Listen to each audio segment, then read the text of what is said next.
I had just graduated university and was drowning in student debt, so I decided to move in with my older brother Max until I could afford a place of my own. The last time I'd actually seen him was 5 years ago, at his wedding. He'd married this awful woman named Naomi. I knew at the time that she was a gold digger, but I was too afraid to say anything. After the wedding, Max cut off all contact with me and the rest of our family, all thanks to Naomi. I didn't hear from him again until after they'd divorced, but even then, he wasn't the same. It was like his spirit was broken. Honestly, I was surprised that he agreed to let me move in. I was hoping that living together would help us reconnect, but I was wrong. After staying with him for a month, I'd only seen him maybe 4 or 5 times. He spent all day and night working in his office. We were living in the same house, but it was like he was a complete stranger. We didn't even eat together. Then, one night, I was in the kitchen when he came downstairs and said that he had to run some errands. I thought that was really strange because it was 11 o'clock at night. I tried to ask him where he was going, but he said he didn't have time to explain. He reminded me once more to stay out of his office, and then he ran out of the house. The next morning, I noticed that his car wasn't in the driveway. I tried calling him, but he didn't answer. I could hear his phone ringing from inside his office, meaning that he'd left it behind. I knew I wasn't supposed to go in there, but I didn't have a choice. I was worried about him. So I opened the office door, surprised that he'd left it unlocked. All the lights were off, but his computer screen was still glowing. He'd kept his browser open, and it was clear that he'd gotten into some weird dark web stuff. I saw some sort of web page, mostly black, with a couple dozen tiny logos of different weapons, everything from ropes to explosives.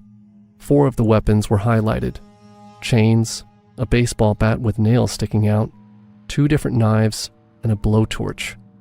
Those were the ones he'd selected, and at the bottom of the screen was an address and a price: 600 bitcoins. I took a photo on my phone and then ran to my car. If my brother was mixed up in something illegal, I had to stop him.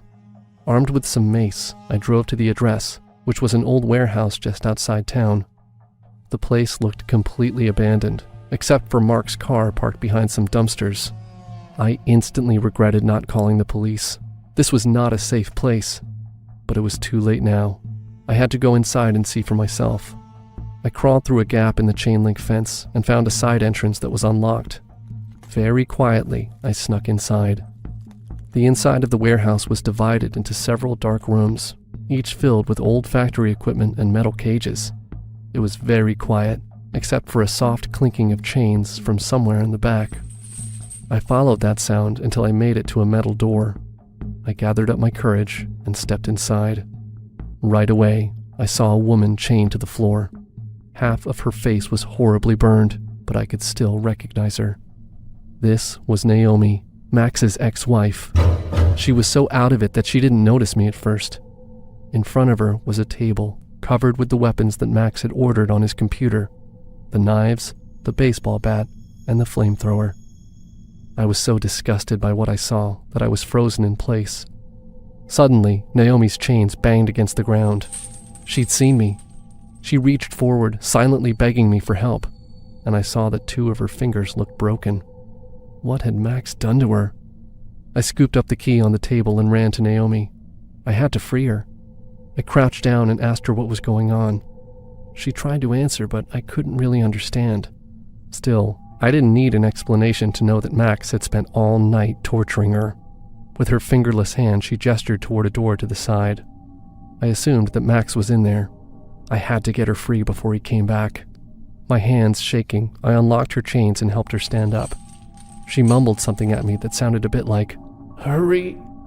As I guided her toward the exit, I heard the door open behind us. Max was wearing a welder's mask over his face. He ran to us.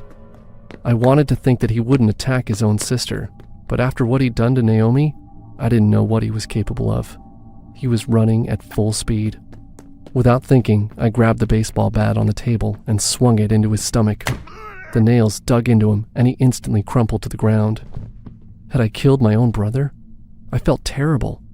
But when I pulled off the mask, I saw that it wasn't Max at all. It was a total stranger, obviously the hitman that he'd hired online. But then, where was Max?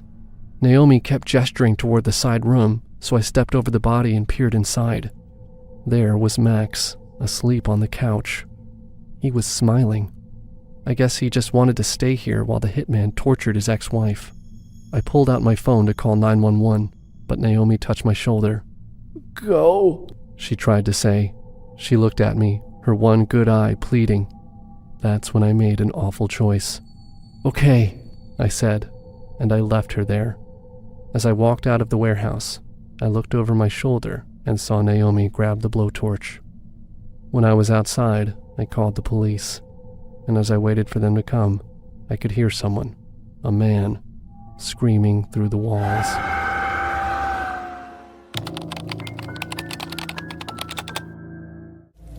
I've always loved my neighborhood.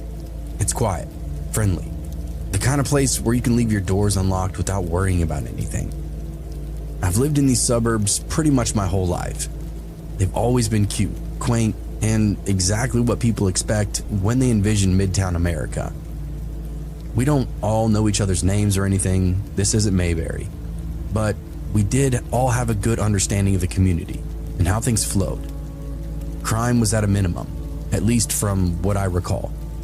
But as we know, those kind of things can always change. During the COVID pandemic, that's when it happened for us. Strange faces started appearing, and I noticed people who didn't quite fit in. This was definitely happening all over the US. People were flooding out of cities by the hundreds if not thousands, and overflowed into the little outskirt communities and suburbs, thinking they would be more lax with protocols and procedures. And whereas they were right, that was only because we had a limited population.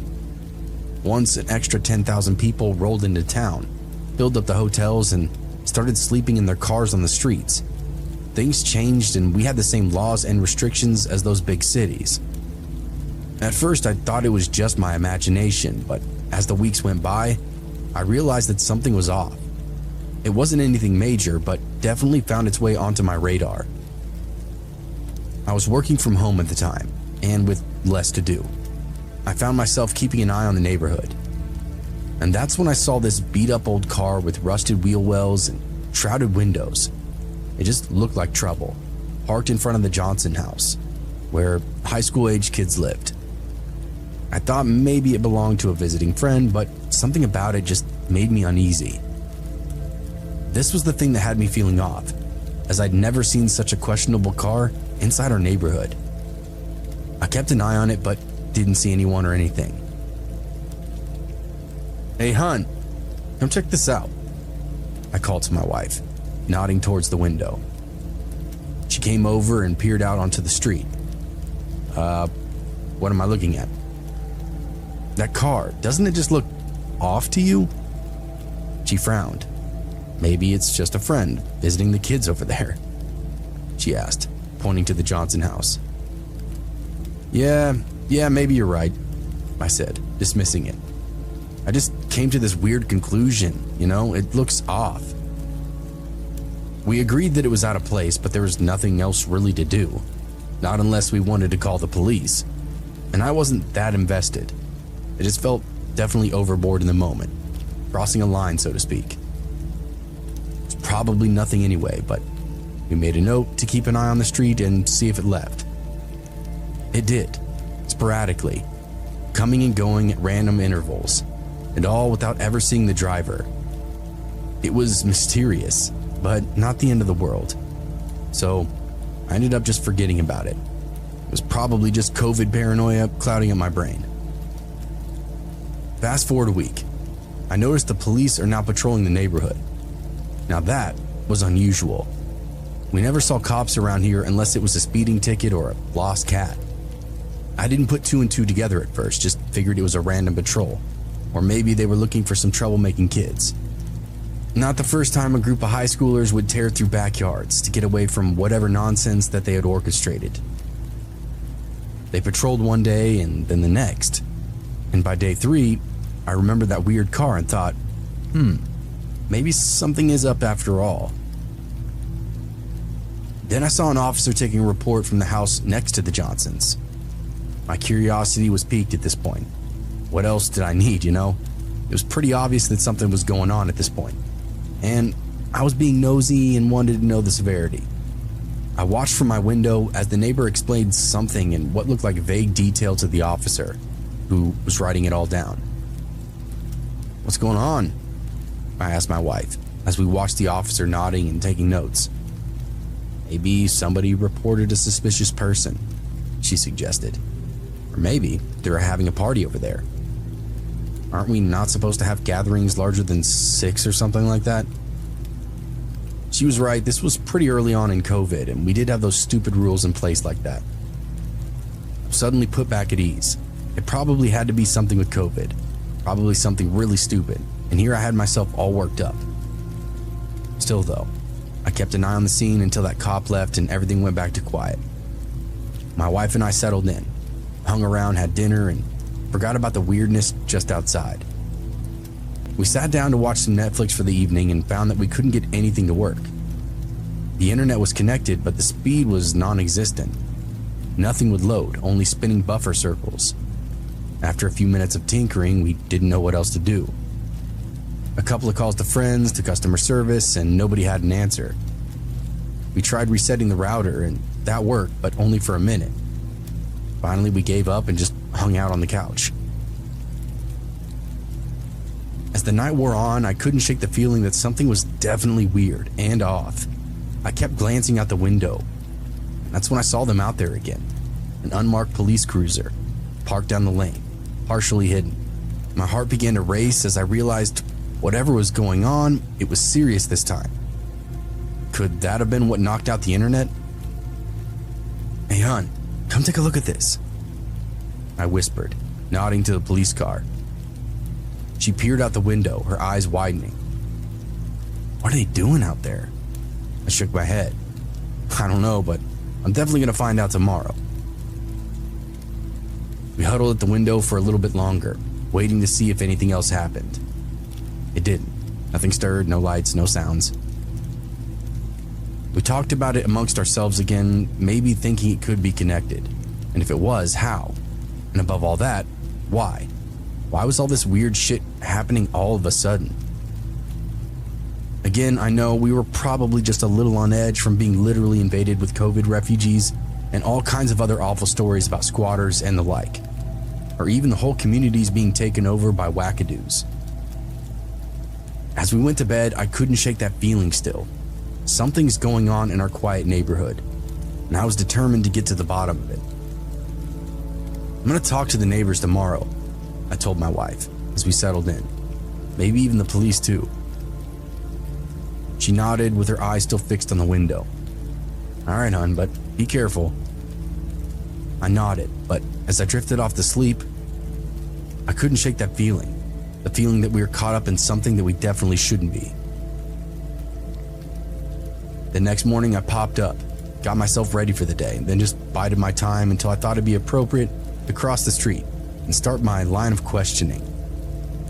I almost wanted to see if the neighbors were up and about, maybe even come outside before I went out and bothered them. I was nervous about what I might discover. Also, I was nervous that I wouldn't discover anything at all. I walked over to the neighbor's house just a minute later, feeling this sense of unease. The street was empty. No sign of that strange car or the police car. That was kind of annoying because they were like my go-to pieces of that weirdo evidence, the cars on the block. Without them there, I was without anything tangible to show them, if that makes any sense. Either way, I went up to the door and knocked, and after a brief moment, it opened to reveal my neighbor, all clean-cut and looking sharp. Least suspicious guy in the world.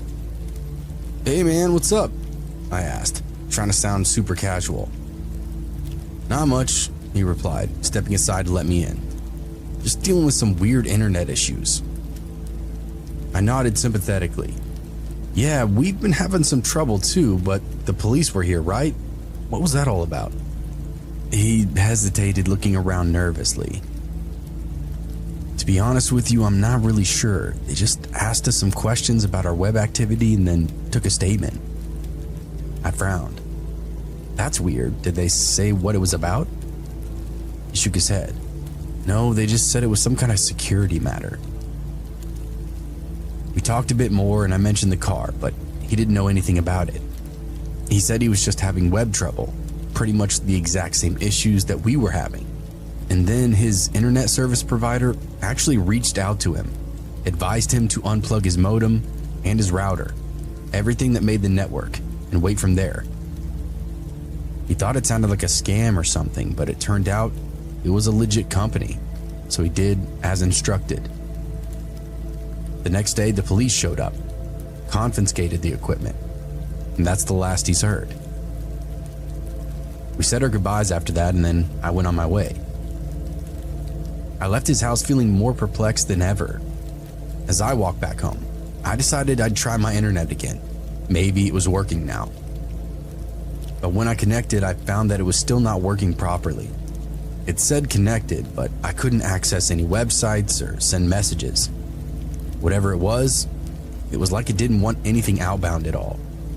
I spent the next hour troubleshooting, scanning for viruses, and checking for any possible hiccups that might be causing any issues. I didn't find shit, so as a last-ditch option, I unplugged everything and let it sit for a while. And then, when I plugged it back in, I reset the network and changed both the name and the password. For some reason in the moment, I thought this might help. As this was all going along, I just happened to take a look outside, and there, I saw that dingy piece of crap car. I knew it had to be involved in what the hell was going on.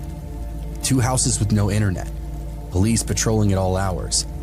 It sounds like a straight-up conspiracy, I know. But I finished up my network stuff and hopped on my phone, which still worked without Wi-Fi. Started looking for answers there, mostly just on Reddit. Most of the posts and comments that I was finding talked about compromised internet security, but that couldn't be us. My wife and I didn't open spam or visit funky websites or anything of the sort. Just then, there was a heavy knock at our door. I hesitated, feeling a sense of dread. Who could that be? The police coming to take my modem now? I thought about my neighbor and the cops coming to take his stuff. It was definitely a spooky feeling in the moment, so I sympathized with him. I thought maybe he was up to something no good, something private.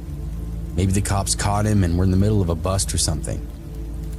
I knew I wasn't up to anything nefarious, but someone was here anyway. I slowly make my way to the door and open it, to find a disheveled young man walking away from my entryway. It was like he knocked and then all of a sudden got cold feet. Remember, it took me a minute to actually get up and answer the door. I figured maybe he just got tired of waiting. Figured I wasn't home. Either way, this dopey looking kid definitely wasn't the cops. "Hey, wait!" I called out, feeling a sense of unease. "What'd you need?" He turned back and his eyes were sunken and skin pale. "Why'd you do that?" he asked, his voice barely above a whisper. He then stopped in place and kept his beady little eyes on me. Do what?" "Why'd you do that?" he asked again, but this time he almost screamed it. It was like some truly unhinged psycho stuff, eyes bulging out of his head, spit flying out of his mouth. I could tell whatever this kid was talking about was pissed, definitely feeling some kind of passion. Still, I'd never seen him before, I've never dealt with him, so I didn't really know what to say or how to respond.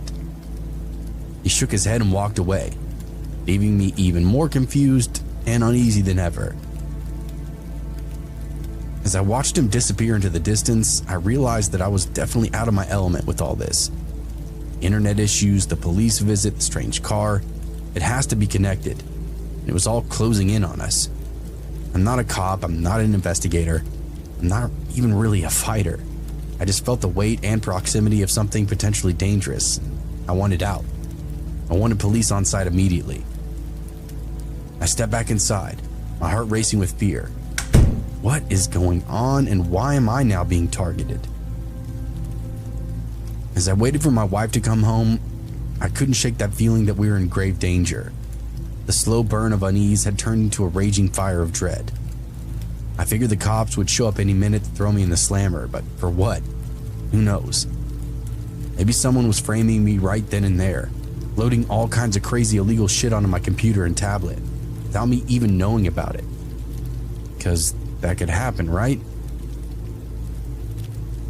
My wife got home and we talked it out. I filled her in on all the weird happenings. She agreed that we needed to contact the authorities and find out exactly what's going on. They were all too eager to come over the next day, and from our little meeting, got the scoop. The police were trying to pinpoint a person they were building a case against.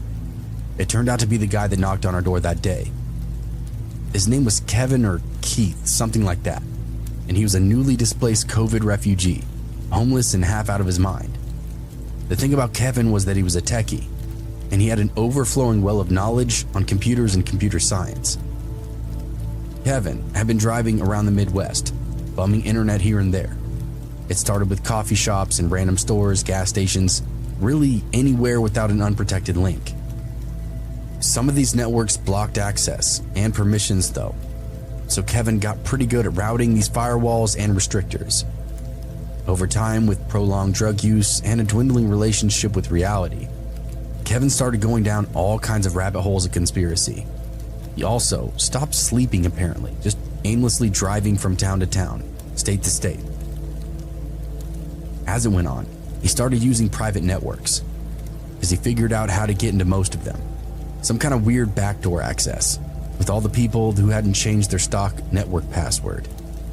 He wanted to use private networks because Kevin was looking at crazy shit on the dark web, conspiracy stuff, and mountains of illegal images. I don't even want to say what kind. That's when he landed on our street. No one knows why he came here, or where he came from, or what his actual plan was. The guy was using uppers every chance he got, mostly pills, as he had a prescription but also had meth in his car. Kevin had worked his way through 3 states just to do drugs and steal internet while parked out in front of my house. With his windows shrouded just enough, we couldn't see him in there. Although after the cops finally busted him, they said he opened up the space between his backseat and trunk to further cut it out, so he could hide out in there without people seeing him. After they had the case built up with enough evidence and surveillance, then had him pretty much cornered out there on the street that afternoon, they sprung and arrested him. When they got the car opened, it almost looked like something out of Mad Max or RoboCop. Wires running everywhere, batteries hooked up to all kinds of things, light bars and power packs. Even had this little fan rigged up inside the trunk. It was incredible and actually impressive to see. This kid was probably a legitimate genius, but didn't have a useful capacity for it. Got arrested, but not for very long. Car was towed away, never to be seen again. I hope trying out got that kid on the straight and narrow. Drugs do weird things to people. World events do even weirder things to people, like COVID. But I guess nothing gets a person more out of whack than the internet does.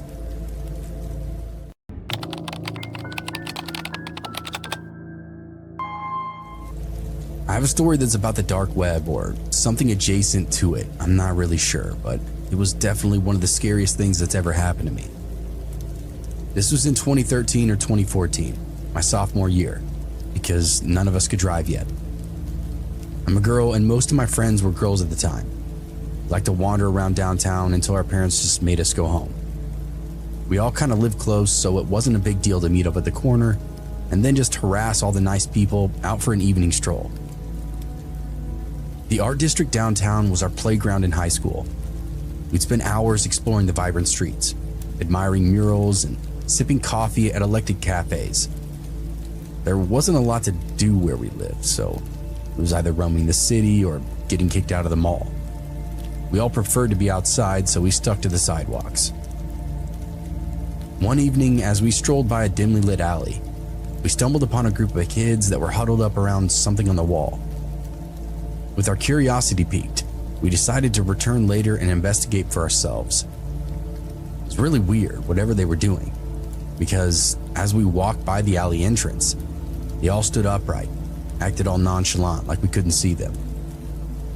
As we continued onward though, they went right back to the wall and kept fidgeting with whatever was back there. Again, with there being hyper limited activities for kids downtown, We were beyond invested in whatever those people were up to. We posted up at a street light down the road, just a bit, and waited for them to come back out. After like an hour, they finally did. The hell could have kept their interest for so long? We waited for them to walk out of sight before we ventured back the way they came. As we made our way back to the alley, the sun was dipping below the rooftops, casting long shadows. The air grew thick with this eerie silence, like the brick and mortar cut off the rest of the world from us. We knew the sun was going down, but it was dark back there, darker than I was expecting it to be. It's kind of hard to make out any of the finer details. We approached the spot, our hearts beating in unison. What do you think they were doing back here? My friend Emily whispered, her eyes scanning to the walls. I shook my head, my gaze fixed on the spot where the kids had been. That's when I saw a USB port, sealed between the bricks, gleaming in the fading light.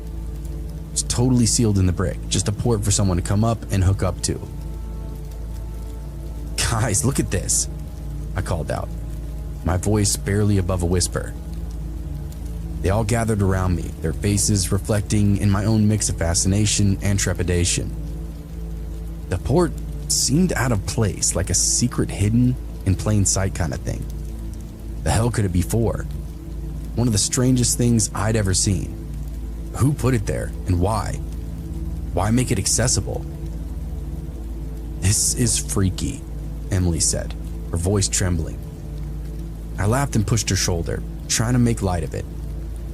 Oh, come on, Em. Those kids were messing with it. It's probably anime or some kind of nerdy stuff. Everyone then shared a collective laugh. It's true.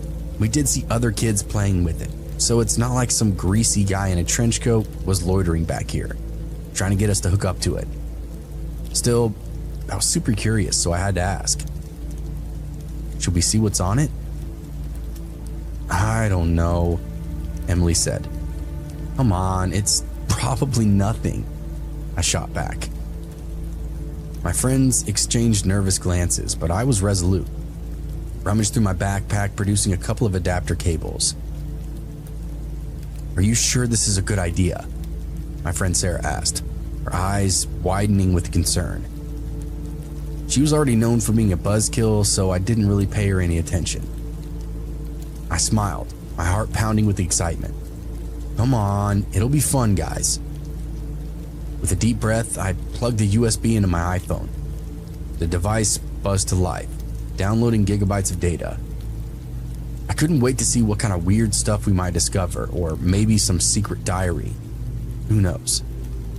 Looking back, I feel like a total dumbass for just hooking up my personal device to some random port in the middle of the city. Either way, my phone restarted, and we waited in silence, our eyes fixed on the screen. What would it show? Whose secrets would start playing across my screen now? We all started talking and laughing, feeling the fun bleed back into the group. It started as a worry, but now that the phone hadn't blown up, we went back to giggling. The phone booted up again. We all exhaled collectively. Nothing seemed to happen though. We laughed, relieved, and began to walk away. I tried to access the gig of whatever I just downloaded, but I couldn't. We were on the move now. I told myself I'd look at it later and delete it if necessary. We carried on the rest of the evening without incident, till it was curfew and I had to go home. I made the solo march back to my place, tinkering with my phone, and found that literally nothing was different. Whatever had been downloaded has apparently erased itself because there's nothing in my history nor my downloads. Satisfied, I went to bed thinking nothing more about it. As the days passed though, my phone's erratic behavior was escalating. Apps opened and closed on their own. Messages sent to my friends made no sense. My financial apps were useless. I couldn't even check my email. I felt like I was losing control, but my embarrassment kept me silent. Out of everything, my banking apps were the weirdest. I mean, I was a kid back then, but I still had access to an ATM card and stuff like that.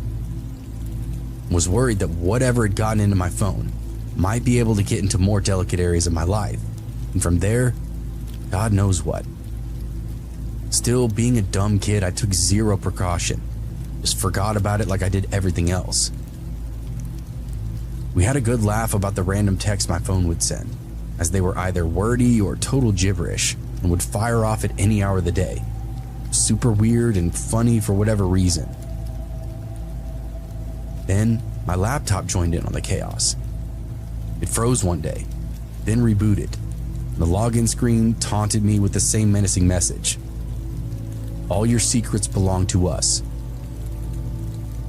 I felt like I was being watched, like someone was waiting for me to make another mistake. I stared at the screen in silent horror and wondered what they were talking about. Secrets? Belong to who? What secrets? My stomach flip-flopped at the notion. Again, young and stupid, I just closed the screen to the computer and imagined it would all go away. It would be back to normal again in the morning, if not maybe after school. Just have to fix itself. But I wasn't the only one experiencing strange issues. My dad mentioned his phone was acting up.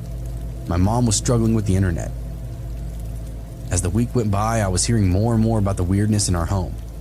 Internet going in and out, smart things acting up, apps doing whatever they want on the phones. It was like the Wild West for technology in our home, and it happened all at once. Only I knew where the problem had come from. I knew then I'd brought something sinister into our home, something I couldn't handle all by myself, but what options did I really have? Telling meant telling on myself.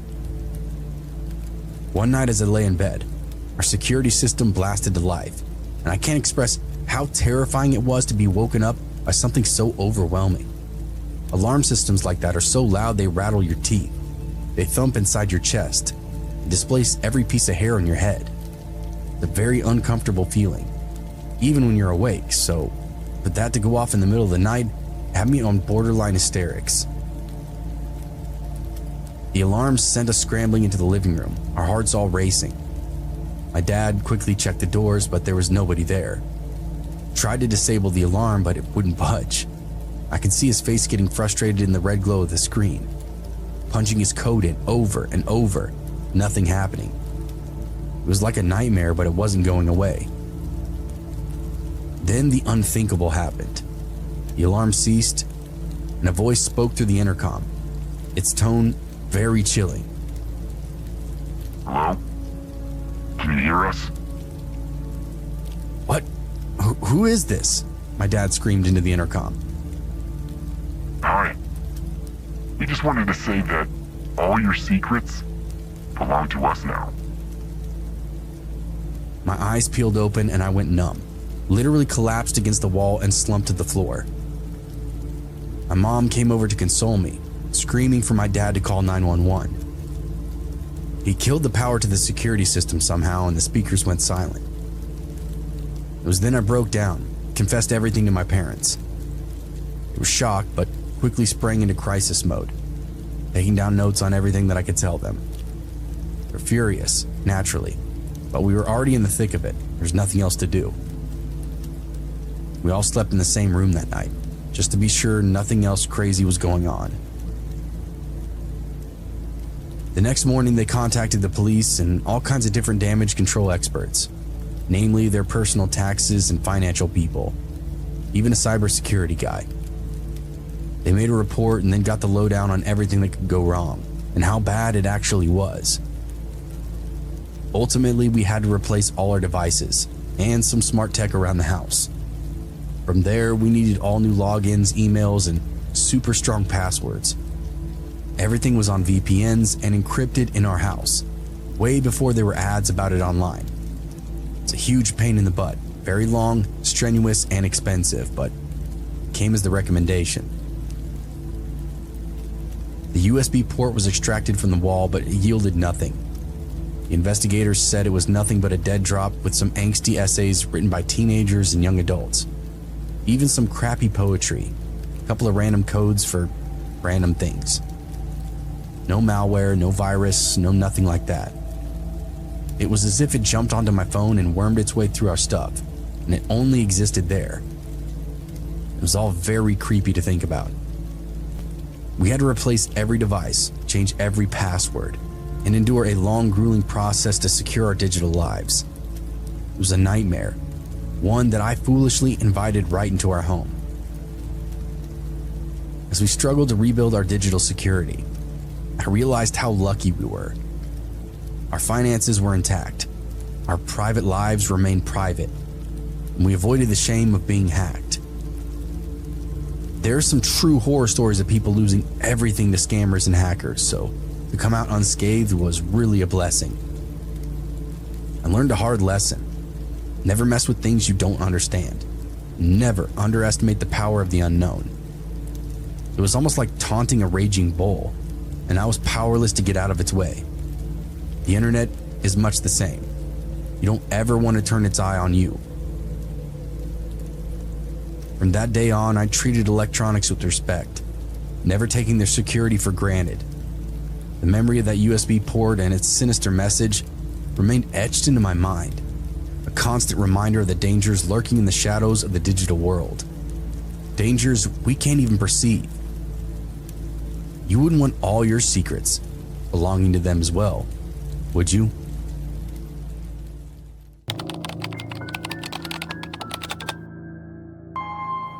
Let me start by saying that I have no history of any mental disorders. I have never done drugs, and I haven't been drinking.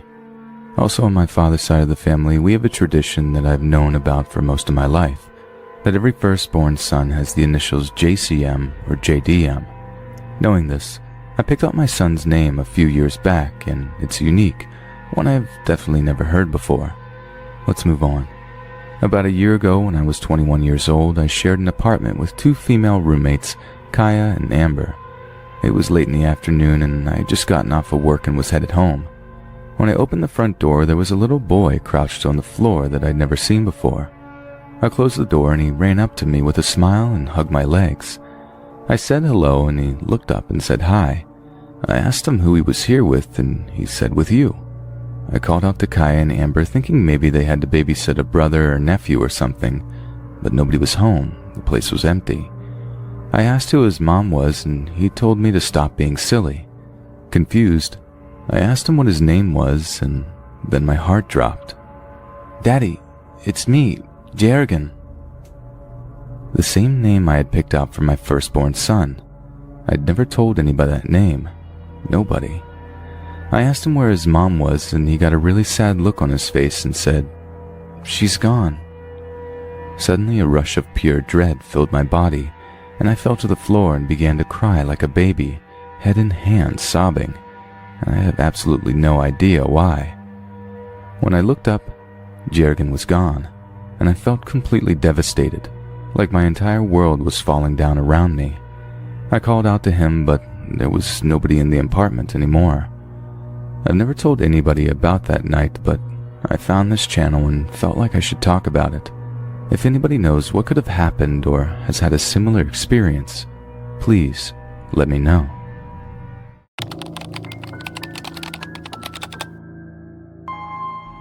This incident occurred sometime in the fall of 2006. I grew up in a rural part of Ohio. My house had fairly dense woods located directly behind it. As a child, I had a passion for exploring. I especially loved exploring those woods. It was my favorite place to be.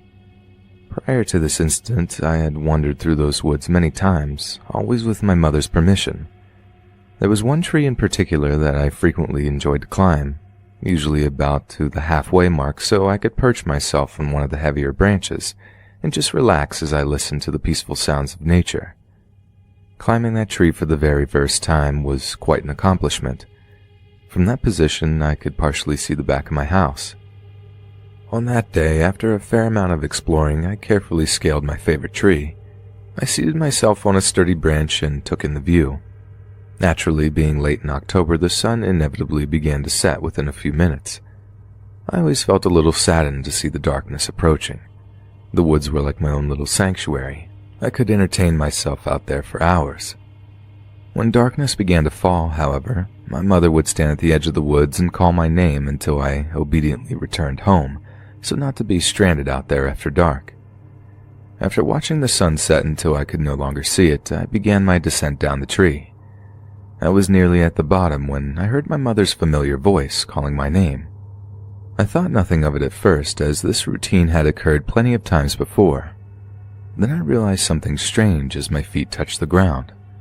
My mother's voice was coming from behind me, deeper in the woods, rather than towards the entrance where she always stood when she called me home.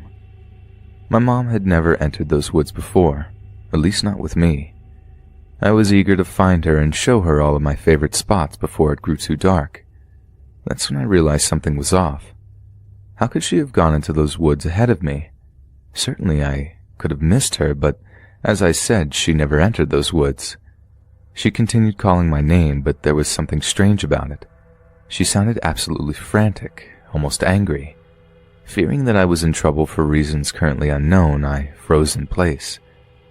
As her voice drew closer, I squinted my eyes to see if I could locate her and determine exactly how angry or upset she appeared to be. However, I didn't see anyone or anything unusual. Suddenly I heard her voice calling my name from the direction of my house, sounding much calmer.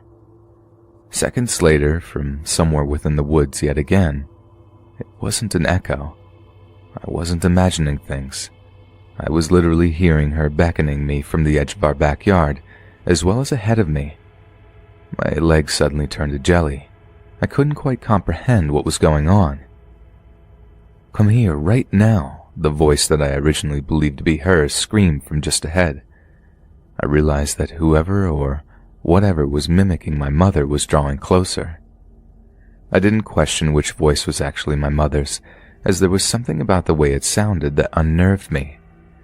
Terrified of what I would see if I stood there much longer, I turned around and ran towards the exit of the woods as quickly as my legs could possibly carry me. It was amazing that I didn't trip over anything in my haste. Even though my house wasn't very far away from me from where I was standing, those woods had never seemed larger to me than they did in that moment. From behind me, my mother's voice continued to call my name, now sounding desperate. Panic set in as my actual mother finally came into view, waiting patiently as she usually did until I returned home. In my frightened state, I absolutely refused to look back. As soon as I was out of the woods and in the backyard next to my mother, the other voice was suddenly gone. Rather than fading away, it seemed to stop the very moment I stepped foot into my backyard. I must have looked as frightened as I felt because my mother asked me what was wrong. Slowly but surely, my panic subsided. I didn't say anything until we were safely inside the house with our doors locked. I asked my mother if she had entered the woods.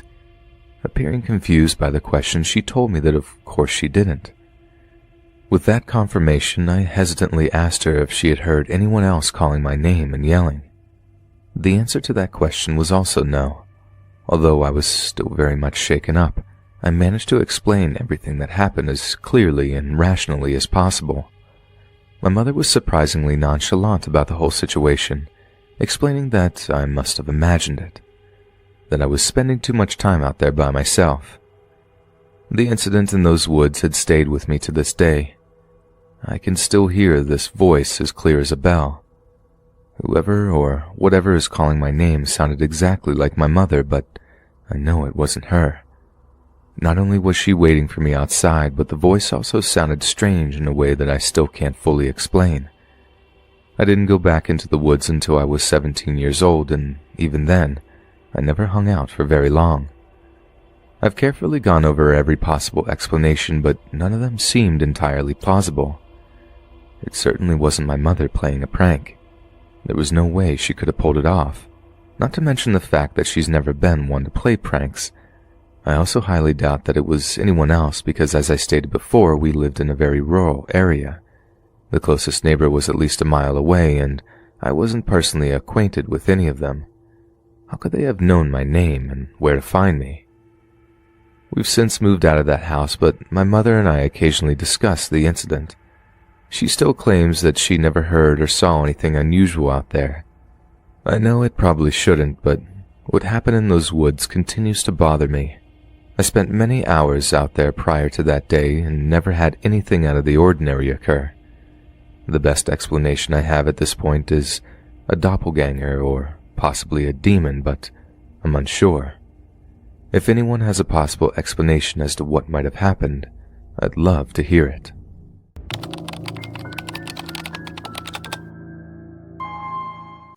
It was a long time ago, before cell phones were prevalent, and I was a mom in my early 30s who had just driven our kids to the pediatrician. The Macon, Georgia doctor's office was an hour away from our home, and I was just taking the two youngest of my three, then ages 1 and 3 years old, to our scheduled appointment. Because we lived so far away, their office always gave us the last 2 appointments of the day, and we were grateful. The doctor had just built a new building off of a fresh spur of the highway, so the location was quite isolated in every direction, but a very nice facility compared to his old spot by the hospital there. His new building was also pretty far back on the new lot, and my car, a black Jeep Cherokee that we had owned for 2 years, was one of only 4 or 5 cars in the parking lot when we got there. I parked near the front door, removed the kids from their car seats, and for the next hour or so we waited, then saw the doctor, paid, and finally exited back outside. Mine was the only car left in the lot as I loaded the children in their car seats for our trip home, but as the receptionist locked the front glass doors, my car somehow wouldn't start when I turned the key. There was just an odd clicking noise. Gathering the children once again, I knocked on the door until someone allowed us back in and asked to borrow their phone to call a nearby garage for service. I found one in the phone book, and the man said that he would come, but that it might be a bit, so I told him my location, left to go back out to the car, rolled down all the windows, and loaded the children back into their seats once more as we waited. Soon we watched as all the lights were turned out in the building again and everyone left, the cars departing one by one from behind the building somewhere, leaving us now completely alone in the parking lot. As it was still light, I spent a lot of that time trying to tend to the children, digging through our car for snacks and a bottle, making sure that they weren't getting too hot, etc. Although the service station attendant said that it was probably going to be quite a while, I was pleasantly surprised when a truck pulled into the empty parking lot pretty soon and a man got out of his pickup, smiled and nodded to me, and said that he was going to raise the hood. He was middle-aged and a bit scruffy, but quite frankly, many gas station attendants sometimes look that way, especially at the end of the day, and I was grateful when he began doing something under the hood almost immediately.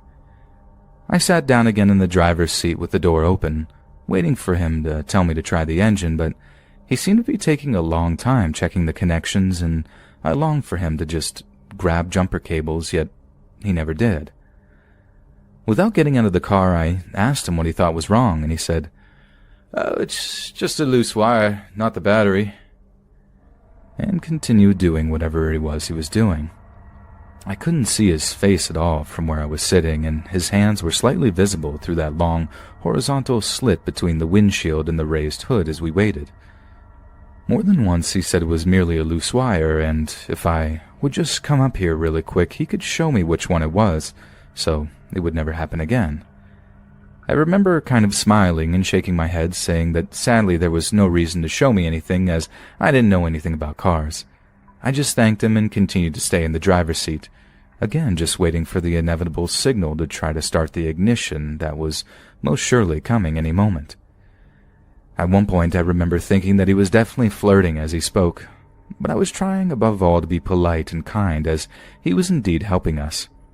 We were hot and tired and miserable, and truthfully, I was distracted with the kids. Oddly enough, he was starting to sound a little frustrated with me because I wouldn't come up and look at the engine. I remember thinking that I certainly didn't want to make him mad where he left us there all alone with the sun sinking so quickly. And then the strangest thing happened. Another truck suddenly pulled into that desolate parking lot, and as it did, this nice guy working underneath my hood suddenly slammed it shut, ran to his truck, started it, and drove away very quickly, without even saying a word of goodbye. I was both confused and a little anxious when he did this, because I didn't know who was now arriving. I even remember feeling a little frightened that he had suddenly left me there alone with 2 little ones defenseless. Why wouldn't he at least stay and speak to whoever was parking next to me now? It certainly seemed the southerly gentleman thing to do. I looked around and was very aware once again that there were no visible cars on the road, no homes or businesses nearby, and the sun was continuing to set quickly. As this new, also unmarked pickup pulled in next to me, I got out of the car once again, this time more apprehensively. Upon exiting, though, he immediately introduced himself, and his name and voice seemed to match who I had spoken to on the phone much earlier. He then actually called me by name, apologized for being so late, and finally smiled and stared towards the road, pointing and asking who the man was that had just left so suddenly. Relieved and unfazed, I just smiled back in surprise and told him, "Well, I don't know. I thought all this time he was you." And we both laughed slightly as he then grabbed jumper cables, walked to the front of my car, raised the hood, and started to work. I immediately sat back in the driver's seat once more, suddenly grateful that, with luck, that air conditioner would be blowing full blast shortly, and once again checking the children. While listening for the familiar words, "try it," I had my back completely turned towards the children when he surprised me by suddenly coming to the driver's side door. In the strangest voice, he said, "Ma'am, is this yours?" And when I looked into his hands, he was holding a long, thin, dagger-like looking device that was about 1.5 feet in length. It appeared to be very old and covered with reddish rust, yet on one end it had tiny circular small finger holes, as if it was a mix of a long thin sword and scissors oddly combined. I remember being amazed but not frightened, and I asked where he had found them. "Under the hood," he replied. I said just matter-of-factly that I had never seen them before, but how weird was it that those things had somehow been stuck and undiscovered in my car for all those years? And shook my head in surprise. He continued to stand there and stare at them unbelievingly, and he looked oddly pale too, like he couldn't find the words to speak for a bit, just continuing to stare at the unusual object. Honestly, I didn't care one bit about it. All I could think about was getting the car going, letting me pay him, and leaving. He didn't say anything else, just quickly set them on the curb, started his truck, and then signaled for me to start the Jeep, and when it immediately caught, my 3-year-old cheered. Grateful, I quickly turned on the air conditioner full blast, rolled up all the windows, aimed the air vents back towards the back seat, and reached for my purse to pay out. I stood up and took a few steps to meet him so I could hear the amount now owed. With both of my vehicles running, he came back around to my driver's side, but instead of handing me the bill, irritated me a bit by walking right past me and picking up that weird object once more. "Ma'am," he said slowly, "I want you to look at these one more time," and held them out for closer inspection. This time I moved a bit closer and actually really looked. In his hands, the item still appeared incredibly large, possessing an almost bayonet-looking quality except for the strangely small 2 loops on one end. I had never seen anything like it and told him so. As he held it, he spoke quietly and slowly to me as if trying desperately to make me understand something that was somehow still going over my head. "These weren't hidden somewhere in the engine, ma'am. They hadn't been there a very long time at all, 'cause they were sitting right on top. They must have just been put there." I shook my head no and half smiled as I said, "But they're obviously very old and rusty." To which he pointed more closely and replied, "Yeah, but see how sharp they are? These look like they've just been sharpened." And when I looked down, he was right. The long, skinny dagger-like shape was unusual, but by far the oddest quality was just how sharp it appeared to be. The edges at the tip where the rust had been removed were gleaming silver. As I paid him, his final words to me were, "Ma'am, I don't know what was about to happen here, but I'm really glad I pulled up when I did." He quietly thanked me when taking the payment, told me that I probably needed to call the police when I got home, and then asked me where I wanted the item. I didn't want to touch it, didn't want to take it at all, but I released the back window so he could place it inside. We both then left the lot together, him turning one way, me turning the other towards the small winding highway that would lead me home, still about an hour away. I did indeed contact the Macon police the moment that we arrived home and I got the children inside safely. But although they listened politely, they declined when I offered to bring the scissor-like thing to them later. The officer I spoke to said that they sounded as if though they were specialized surgical shears from my description and measurements on the phone, which I found quite disturbing, as you can imagine. I remember wondering how he would even know that, why he would say that. I had tried so carefully not to touch any of the surfaces, hoping that they might be able to lift prints or test it for blood if they wanted. But the story seemed to bore him a bit, and he didn't seem interested. His attitude insinuated that, as there were no longer an emergency, it was of no importance now. At the very end of the call, as if to wind things up, he did say that it sounded as if though I was very lucky and that I might want to keep the shears for a few days, just in case someone from his office got back with me later. But that was all. I wrapped them carefully in newspaper and placed them in the brick storage unit behind our house, and there they remained for several more years, untouched, until we moved away, and I finally, not wanting to bring them across several states, reluctantly threw them in the trash. Around that time, though, if you look through old news reports, women were going missing all over Georgia. Some bodies were eventually found, but others remain missing to this very day. I have often wondered what would have happened if the service station attendant hadn't arrived when he did, if my children would still have a mother, if I would still have my son and daughter, if I would have missed all those years with them. I guess I'll never know. But I learned something very important about myself that day. I had always felt that I was pretty aware of my surroundings, pretty good at reading people and staying safe. But because I was exhausted and tired and hot and stranded in a different city, my common sense and intelligence simply left me for a bit and wasn't working at that time. And many of my friends and family still think that our car trouble that day and my lack of awareness could have easily have cost us our lives.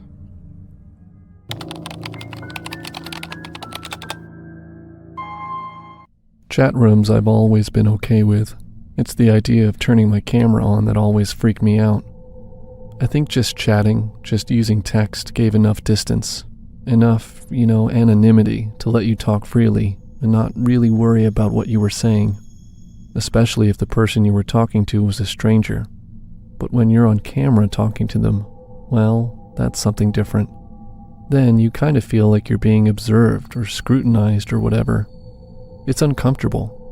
Plus, I never liked the idea of people knowing too much about me. Chat rooms are fine, as long as you have the distance.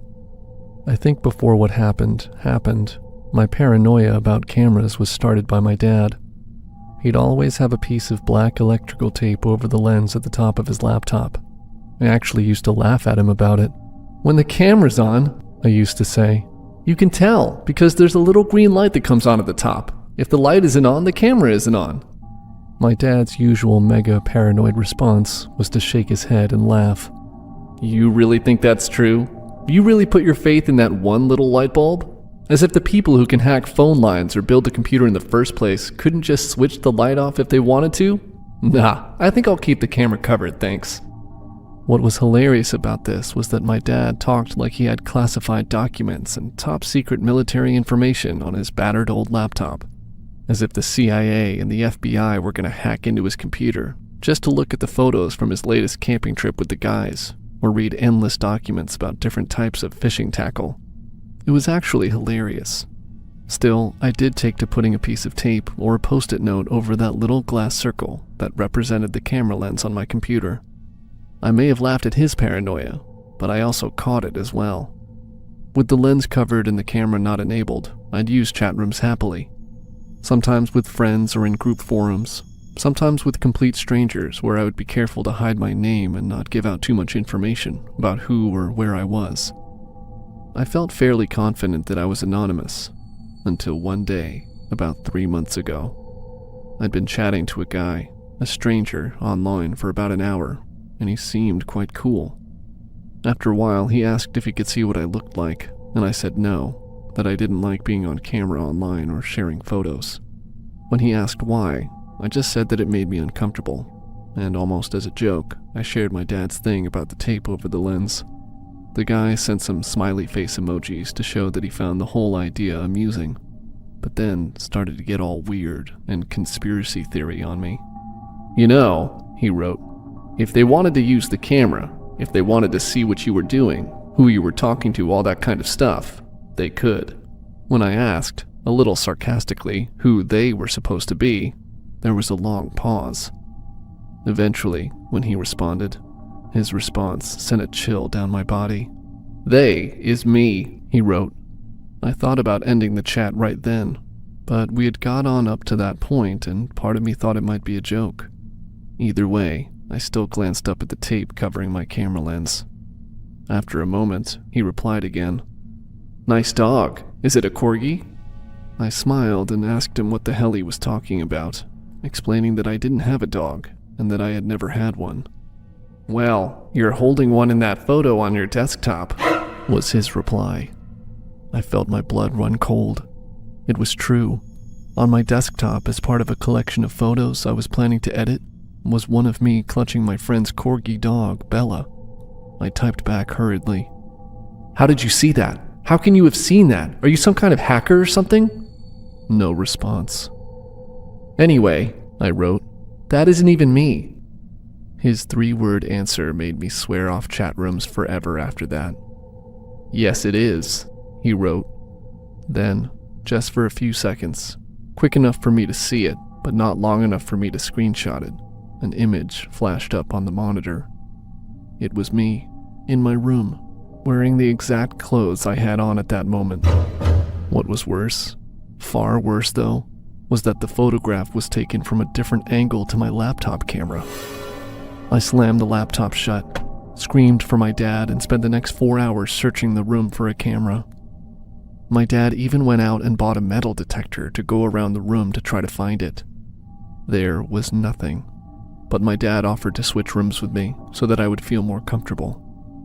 A lot of people I tell don't believe me when I tell them this story. What freaked me out even more, though, was that when I told the guys who really understand computers, the ones whose opinions I trust, they were not in the least bit surprised.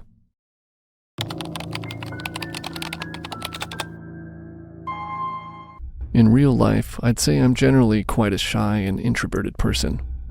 While I wouldn't say I was a loner or that I was withdrawn in any way, I have plenty of friends, I would say that I don't like being the center of attention.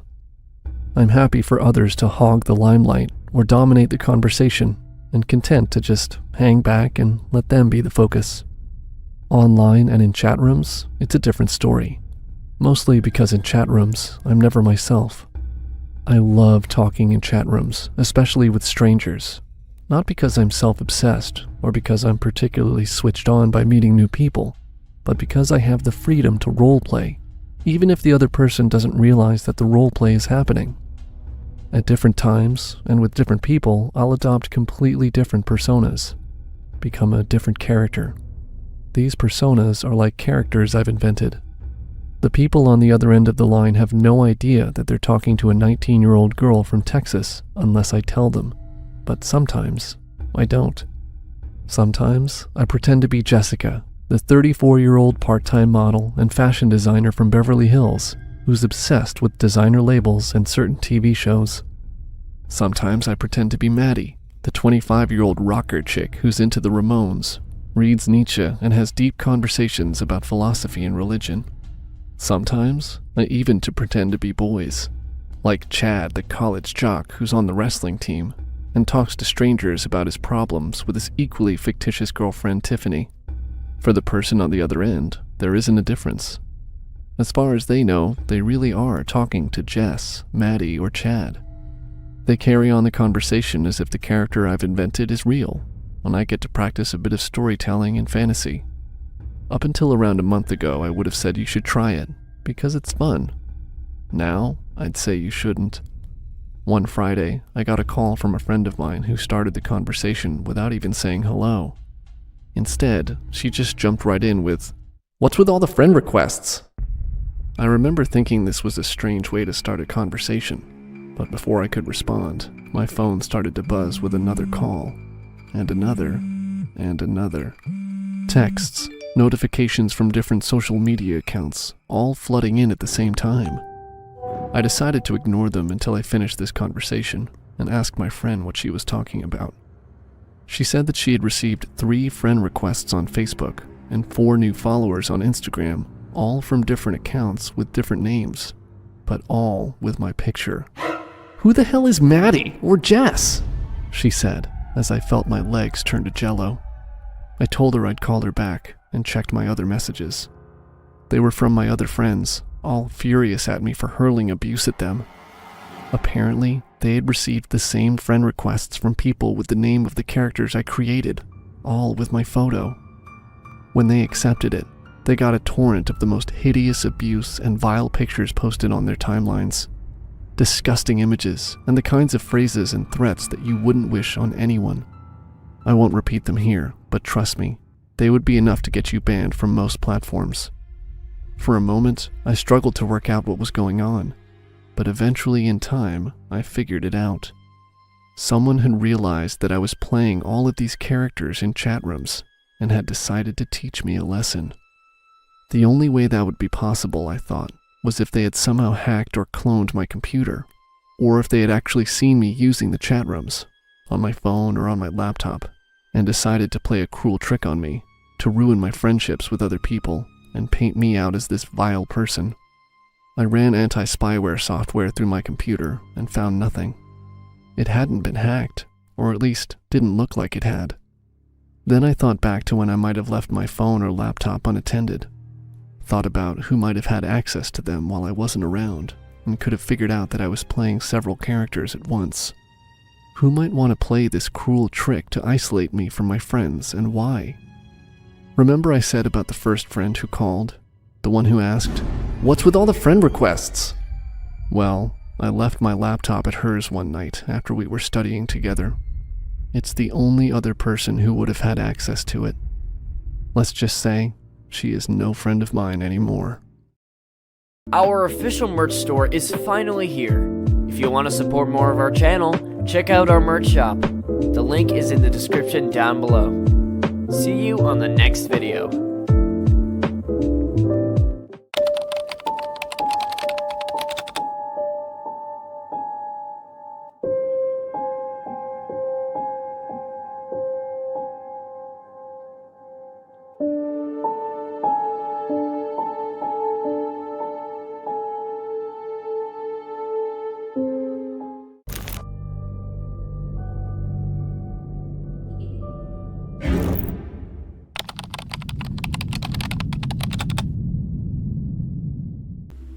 Just to clarify, this is not a story from Let's Read himself. This story was submitted by a subscriber who created their own YouTube channel. I started narrating stories on YouTube because after sending every story I wrote to all the big names and a few lesser-known names, I got no response. No thanks for sending, no your story sucks, nothing. Now I won't mention who they are, but most of you should know who I'm talking about. Although one big name did read a short story of mine, which I'm very thankful for, and it wasn't my best. And this went on for a while.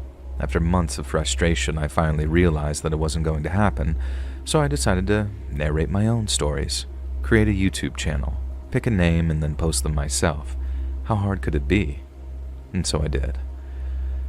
My stories were good, at least I thought so. And to my surprise, a few people actually liked them, and after a while, asked if I would narrate their stories. Wow, really? Okay, I thought. They would send them to me via email, which I gave them, and I would narrate their stories. And that started the ball rolling. I was talking to a coworker one day about narrating stories for fun, and they suggested that I check out an app called Reddit and search short scary stories and no sleep. They said they posted a few stories on there and thought that it would be perfect for me, so I did. I created an account and started my search, and there I found all kinds of amazing stories. I contacted some authors through comments and personal messages, asking permission to read their stories. Most were cool with it, and although I did get a few rejections, I just kept on asking. And always ask permission, by the way. Things were going great. I was narrating amazing stories and people were liking them, and I even earned enough karma on Reddit to start my own community. I decided to use it for people to send stories to, and people actually did. All the while, I still searched other communities for stories to read. That was until I found that story. I should have known by their username that it wasn't a good idea. I'm not going to mention the name of it because it still sends chills up my spine just thinking about it, and I'm shaking as I write this, believe it or not. It was around 1 a.m. Insomnia set in, and I was sitting at my dining room table searching Reddit. When I found that story, it blew me away. It had it all: drama, suspense, emotion, everything. And I contacted the author through personal messaging asking permission, except for some reason I signed in using my real name, not my stage name. Big mistake. I realized what I did, but it was too late. I had already sent it.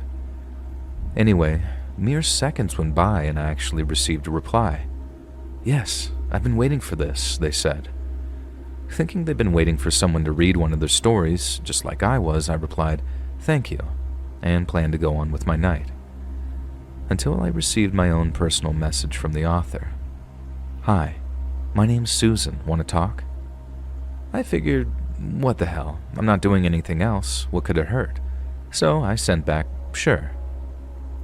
After about a 30-minute conversation, I found out that 1, the author was female, 2, we both like Stephen King, 3, we both like horror movies, and 4, we both lived in the United States, only a few states away from each other. I started getting tired, and I let her know, and we ended the conversation, both saying goodnight. I was lying in bed, almost asleep, when I got a message from her saying, "I'm glad to have someone like you to talk to. I missed that." I shrugged it off and went to sleep. A couple of days went by, and I came home from work and found a note on my door. It said, "Hi, sorry I missed you. Love, Susan." What? Love? I only talked to her for like half an hour. How'd she get my address? What did I just get myself into? I took the note off the door and quickly went inside, locking the door and calling the police. I told them the story, and they said that there was nothing they could do until an actual crime was committed. Wow, very reassuring. I hung up from them and tried to do my normal routine. Make coffee, get changed, drink coffee, and so on and so forth. I couldn't get that note out of my head. The doorbell rang. I froze and slowly walked to the window to see who it was. It was a woman. She was about 5.5 feet tall, tattered, dirty clothes, long, stringy brown hair. It looked like she hadn't bathed in a month. And I immediately knew it was Susan. I had to end this quick, right now, before it turned ugly, and ugly it turned. I opened the door and said, "Look, Susan, I don't know what you think's going on, but I just wanted to read your story. That's it. I'm sorry if you thought there was something more, but there's not. Just go home." I shut the door and walked back into the house. She screamed like a wild woman. She started pounding on the door, screaming, "I love you! I love you!" I immediately ran to the phone to call 911. A rock or brick or something came crashing through the front window. I turned and saw that crazy woman climbing into my house, screaming, "Read my story! Read my story!" The shards of glass from the broken window cutting her as she climbed in, blood on the window and the floor. The dispatcher said, "911, what's your emergency?" And I barely had time to say anything before she charged, slamming into me, knocking me over the desk and falling to the floor herself. She was kicking and screaming like a lunatic. I got up, phone still in hand, and smashed it hard against her temple as she was getting up. See, I don't hit women, but this woman deserved it. Her eyes rolled into the back of her head and the screaming stopped and she fell to the floor unconscious. I heard sirens outside. I guess the 911 operator heard it all. The cops came, took my statement, and they made me stay outside while the paramedics tended to Susan, if that even was her real name. The cops put her in cuffs and the paramedics took her to the ambulance. On her way out, she looked at me, laughing. They put her inside and left. The cops finished up and did the same. I was left with a messed up door, a broken window, blood all over the place, a broken desk, and a broken phone. All over one story. And I was done. I moved out that night. I left all my stuff behind. I slept in my car till payday, then rented a room off a coworker.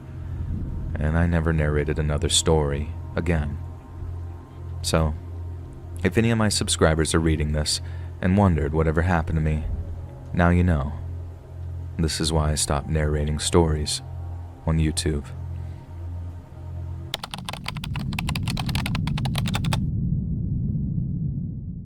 This happened to me over 30 years ago, but I remember the feeling of fear as if it were yesterday. I was in college, a female, taking a course on outdoor survival. The course ended with a 3-day, 3-night wilderness solo. We were allowed to take a backpack, empty canteen, sleeping bag, knife, 6 matches, a rope, a plastic sheet, a change of clothes, extra socks, tablets, small cooking pot and spoon, and that's about it. We were not allowed to bring food or water since part of our training was identifying edibles and finding a water source. Once I was dropped off, I had to hike to find a spot to set up to camp. First, I had to place a flag on a tree near my drop-off point so that I could be located 3 days later for pickup. I was loving life. It was just me and nature. I had zero fear, even as nightfall began. I enjoyed the sounds of the woods all around me and didn't mind not having a tent. I built a small fire and had a great feeling of peace. I slept well that night, but woke up thirsty. My search for a water source began. Happily, I found a muddy stream. I let the water settle in my pot, placed the tablets in the water, and boiled it for good measure. Yuck. Not a great taste, but at least I was hydrated. All went well, and I had a great time until my last day. It was early afternoon on the last day and time to break camp. I cleaned up my camp area and hiked out to my drop-off spot. As I sat leaning up against a tree, I heard the sound of a vehicle off in the distance. I figured it had to be my pickup. As I waited, a vehicle that I'd never seen before pulled up into the dirt path in front of me. Immediately, I realized that I did not know the man who was driving. He gave me this really odd look. My gut told me that he was bad news. He asked what I was doing there and if I was alone. I said that my friends were behind me breaking camp. He gave me this knowing look, got back in his vehicle, and rode off. I was completely terrified. I knew I had to hide, and fast. I ran into the woods and hid. As I ran, I heard that same car come back. I stayed as quiet as I could and remained hidden. I heard him get out of the car. I could hear him calling to me, walking through the brush looking for me. I was so afraid. Eventually, he gave up. I heard the car door slam and the engine start and the car pull away. Going back to my drop-off point was now not an option, so I began hiking through the woods, hoping I would find base camp. After walking for what felt like hours, I found a forest ranger. I told him who I was and what happened to me. He told me that I'd done the right thing since a young woman had been raped the night before, and the police and Forest Service had been searching the area for this man. Happily, he drove me to the base camp, where I learned that another girl in my class had had a creepy encounter with the man the night before. She had scared him away by blowing a brass whistle until help arrived. If there's anything to learn from this, it's always to trust your gut. And I never camped alone again.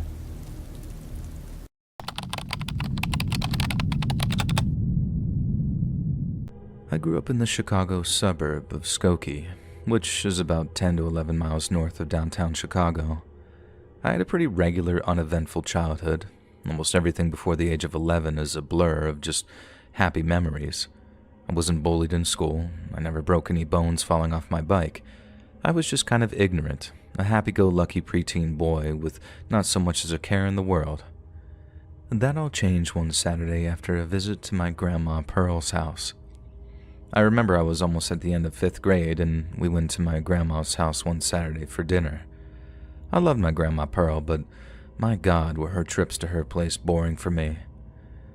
My mom and dad forbade me from ever bringing along my Game Boy as they thought that it would be rude, but then they also didn't seem to notice when I inevitably wandered off to try and keep myself entertained. Normally, I'd just wander off, explore her house, and wait until dinner was ready, but on this particular Saturday, I was feeling hungry. I went and asked Grandma how much longer dinner would be and felt my heart sink when I heard her say, "Not for at least another hour, sweetie." I walked into the kitchen, out of sight from my parents and Grandma, and then peered into the little oven window to see what we were having. I think it was some type of brisket or some other kind of roast. I just remember seeing it sizzling away and wanting to speed up the process. So, dumb 11-year-old me decides to crank up the heat. I wasn't so dumb that I cranked up the dial and then walked away.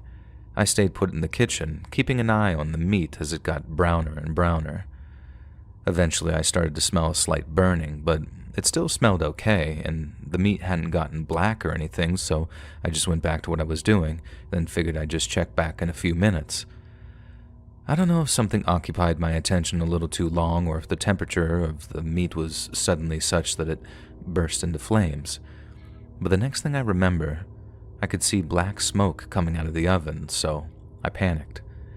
I ran into the living room, told my grandma that something was burning, so she got up and followed me into the kitchen. I ran up to the oven, pointed at the black smoke, and watched my grandma's expression suddenly and drastically change.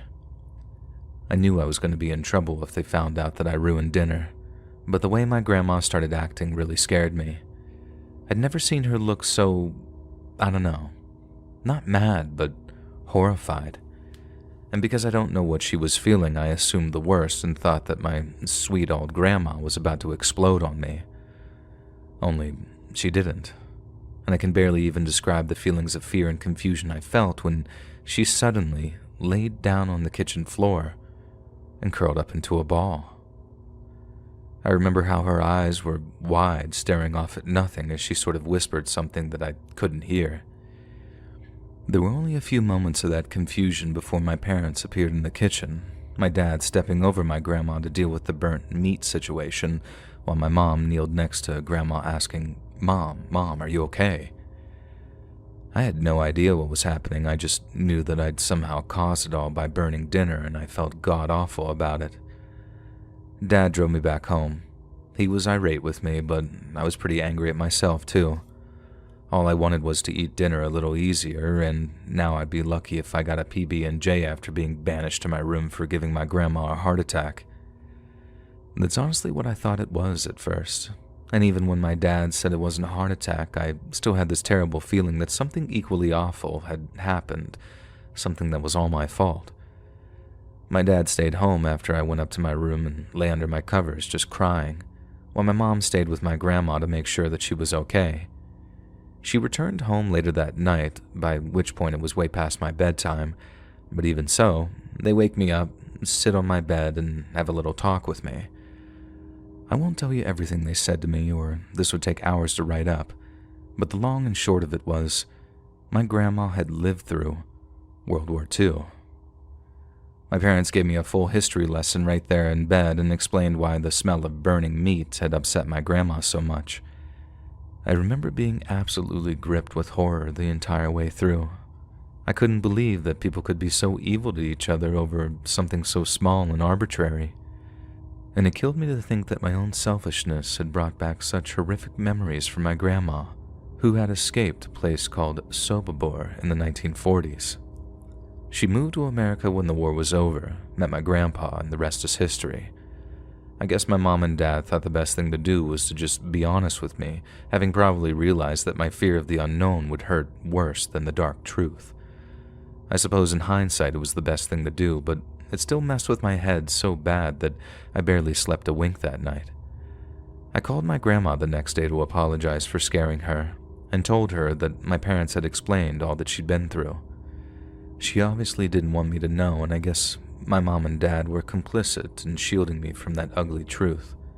I suppose it's like a lot of things with kids. You want to keep them as innocent as possible until absolutely necessary, then just hope they're equipped to deal with it.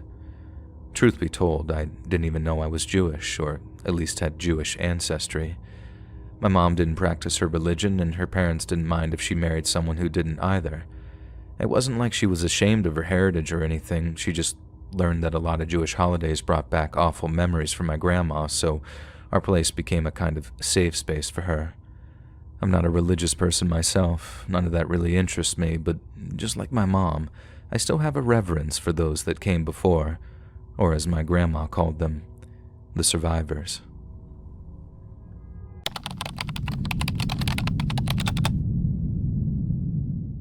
This was in the mid-2000s when I was in about 2nd or 3rd grade. I lived in the rural Midwest and went to a decent-sized elementary school. For a few weeks, a friend of mine I chatted with often was absent from school. I was confused and curious as to why he hadn't been attending school for so many days. And soon I found out from the other kids in the school that he was taking time to rest and recover after a very traumatic experience in his family. I'm not going to reveal names as, for one, I don't remember the boy's name, and I don't want to reveal any personal info about those names that I do remember. And for the sake of easier reading, I'll call the boy who was absent Mike. The standard chats and occasional gossip I'd shared with friends on the playground and in the cafeteria took a very dark turn once word got out of why Mike was absent. You see, one day, a friend of mine, we'll call him Chad, told us that Mike's mother was murdered. Hearing later from some of the school employees, my own parents, I found out that this horrific act was carried out by the boyfriend of Mike's sister. The killer had snuck into the bedroom of his girlfriend's mother. He then either stabbed her to death or slit her throat in her sleep. I don't remember the exact details. I was only around 9 or 10 years old, so hearing this was especially shocking. Having something like that happen so close to me, even more so. I'm not quite sure how reliable this is, but according to Chad, the mother didn't want her daughter's relationship to get intimate until she and her boyfriend were married. She also didn't want them to get married until they had been together for a few years and she had gotten to know the guy well enough to know that he would treat her daughter well. The sister's boyfriend was furious at this and believed that the best way to get what he wants would be to eliminate what he saw as a roadblock. I was disgusted and disturbed at such a selfish, pathetic, and creepy move. This so-called man murdered an innocent woman just because he wanted to get intimate with her daughter and was delusional enough to believe that she would go along with him after he carried out the gruesome act. I remember one day on the way back home from school, my mom pointed out that the funeral procession was happening around the neighborhood we lived in. It honestly surprised me that it was that close to where we live. I remember seeing Mike in his black suit and tie with a very somber and serious look on his face. At school, I remember him being a pretty easygoing, cheerful guy who enjoyed cracking jokes with me. Seeing him like this hurt, and I can only imagine how this terror had affected him. Horror like this seems like it would stay with you, but honestly, I only just remember it, and there's still so many details that I don't quite recall. I don't even remember if Mike ever came back to school for the rest of the semester or not. If he did, I have no idea what I would have even said to him. What the hell do you even say to someone who had just had their life so cruelly changed at a young age? What do you say to someone whose mother was just taken from them by some heartless monster? Something about my memory of this being hazy unnerves me, and I wonder if being hit with this cold reality at such a young age influenced my often cynical outlook of the world. I hope Mike and his family are doing well because no one deserves to have to go through that.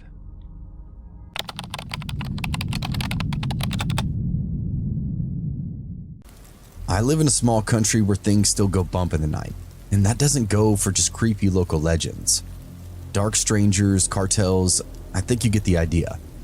Where I live, nowhere is truly removed from the day-to-day dangers of the unknown. It was a dark night. I found myself home alone. Here, it isn't uncommon for the entire family to live together. Grandparents, parents, children, grandchildren will all share a growing piece of property for wealth and security. It's the simplest way to live. But as you can imagine, being home alone is a rarity. With so many people under one roof, it's almost impossible to time anything just right to ever be actually alone. So I did what I always do. I hooked up the surround sound throughout the living room and turned out all the lights. I bundled up on the couch with my favorite snack and watched whatever I desired on the big family television. Despite the ever-present danger I mentioned earlier, I remember the evening being quite relaxing. Rain and a breeze moved in along the coast and created a pitter-patter against the roof. As the night went on, I thought I heard someone at the front door. As I moved to investigate, the sound and movement stopped. But being a stormy night, and that I had the sound up so loud, I truly in my heart believed I'd simply heard something that wasn't there. I turned back to the movie and did my best to relax. That's when the back door began to rattle. I adjust myself on the sofa to get a better look. When someone starts to knock, a frantic, heavy banging against the hard wood. I froze in place. Whatever I dismissed as storm sounds, or maybe just the junk blowing around in the backyard, is now undeniable. There's someone trying to come inside the house. Everyone who lives there naturally has a key. Whoever is outside the door clearly does not. At the time, I'm an 18-year-old man. I'm running through the logical scenarios in my head. Whoever this is, they tried to open up the front door, then slip around the side of the house and is now trying to force the back door open. This isn't cartel or a monster. Anything with real bloodlust would have forced the front door open. I reasoned that it's a common thief, probably someone very nervous and trying to remain unseen. Being 18, I decided to take them head on and show the world this asshole picked the wrong house. I moved from the couch to the kitchen, grabbed the biggest cleaver I can find. 10 inches of dingy, ugly steel. Still, the door handle is twisting back and forth. Go time. I have no idea what's going to happen, but I'm down for whatever. There's nothing like the mentality of a teenager. You don't know who you're messing with, I shouted through the door. The stranger on the other side stopped shaking the handle for a moment. I know you're out there. You have 3 seconds to get the f out of here, or I'll cut you up. They didn't care. The knocking started again, even harder than before. My confidence quickly faded. I took a deep breath and readied myself. In my head, this was do or die. Hoisting the cleaver over my head, I unfastened the bolt and threw open the door before me.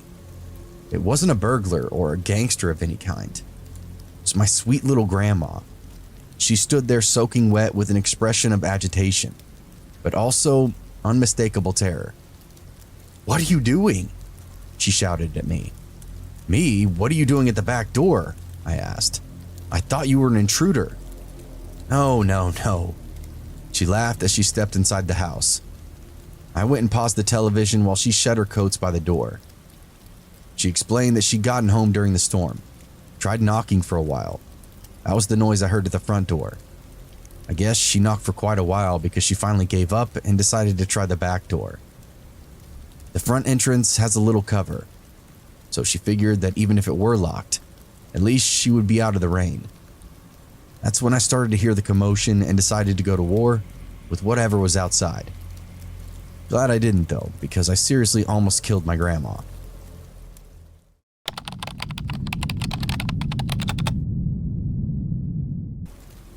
I live in a pretty rural area outside of your average middle America town. It was my night off and I decided to just hang around the house myself.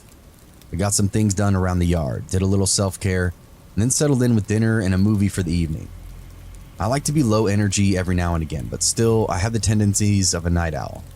The movie turned into a TV show, and soon it was well past midnight.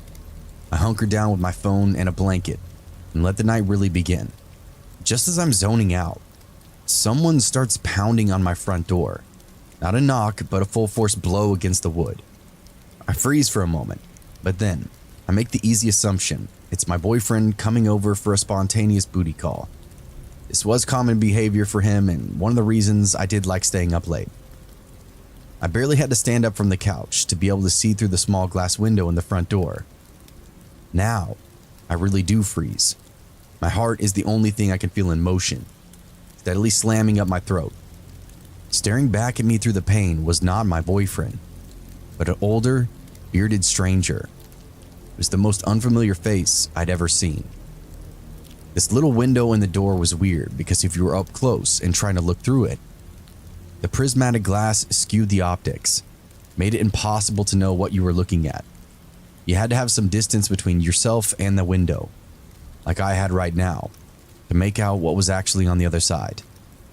This guy was looking at me, but I knew he couldn't actually see me. I snuck back down the hallway and hid in the doorway of my bedroom. I was scared, but I would have been way more scared if I didn't have an eye on him. I couldn't imagine how I'd feel if I turned my back for 1 second and lost track of him. Remember when I said I live rural? Well, I also live in a cellular dead zone. I didn't even bother to find the damn thing. Instead, I stepped to my bedside and fished the landline from my end table. I hit the dial button and brung the receiver to my ear. It's completely dead in my hand. The guy hammers on the door, this time screaming at the top of his lungs. "Let me in," he slurs. My blood runs cold. This is now worse than a horror movie. I start running through what few options are available to me. No phone, no way to get to the car, no one coming to get me. I have to stay inside where it's safe. That's the only thing that makes sense. First, I sneak into the kitchen, slide the chef knife out of the block. It's the only weapon in the whole house. Next, I slink into the bathroom across from my bedroom and lock the door. It's just a weak little handle lock, but it's enough to buy me some time if he actually breaks through the front door. For some reason, the idea of keeping the high ground was pulsing through my mind. It was literally all I could think about, where I barricaded myself in the bathroom. So, I climbed up onto the countertop and crouched above the door. If he broke in, I'd be able to jump on his back and stab him in the neck and shoulders. I was terrified of the whole thing, but I do have to admit, I was very pleased with my whole little assault strategy. In my head, it made the most sense. With a knife in hand, all I had to do was sink it home. Time went by. That guy just keeps yelling, "Hey, let me in." Now he was moving around the house. I could hear his hand dragging along the siding as he walked from end to end. He checked each and every window, yanking on the frame, pushing on the glass. Thankfully, I kept them all locked, as well as both doors. I could hear his frustration, and he took to wailing on the walls again, demanding I let him inside. Something occurred to me. That handset I fished out from my bedside table was dead. This psycho didn't cut the line. I just didn't charge the phone. There was a second one down the hall in the kitchen. Nervously, I climbed down from my perch on the countertop and waited until I heard the guy on the opposite side of the house. I unlocked the door and bolted for the phone, which was exactly where I thought it'd be, sitting in the cradle by the back door. I snagged it and retreated back to the bathroom. I called 911, and they dispatched a few officers, but were totally transparent when they told me it'd take at least 15 minutes for them to get there. I was on my own and needed to stay frosty until they arrived. I stayed on the line until the cops arrived.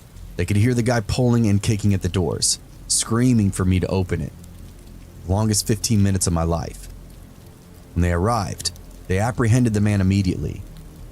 Dispatch confirmed that I could exit the house, where I stepped out to find a whole team of cops standing around one dirty, scruffy, drunk off his ass hippie looking kid. He was cuffed, sitting on the ground, totally confused about the situation. He clearly wasn't a murderer. There was a party down the road.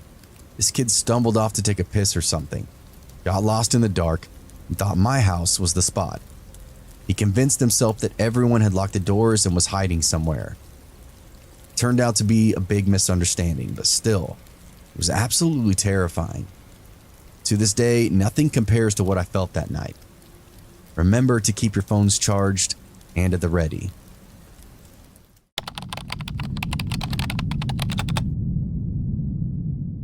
I live on my own in a 2-bedroom house. I used to rent out the spare room to tenants on a long-term basis, but when I heard about Airbnb, I learned that I could maximize the profits by charging more money for a short stay. Sometimes I could earn in a long weekend what I would receive for charging a month's rent, so it seemed like a no-brainer. This meant I either had the place to myself for a good portion of the month, or I was receiving a higher income for the month. Either way, it was a win.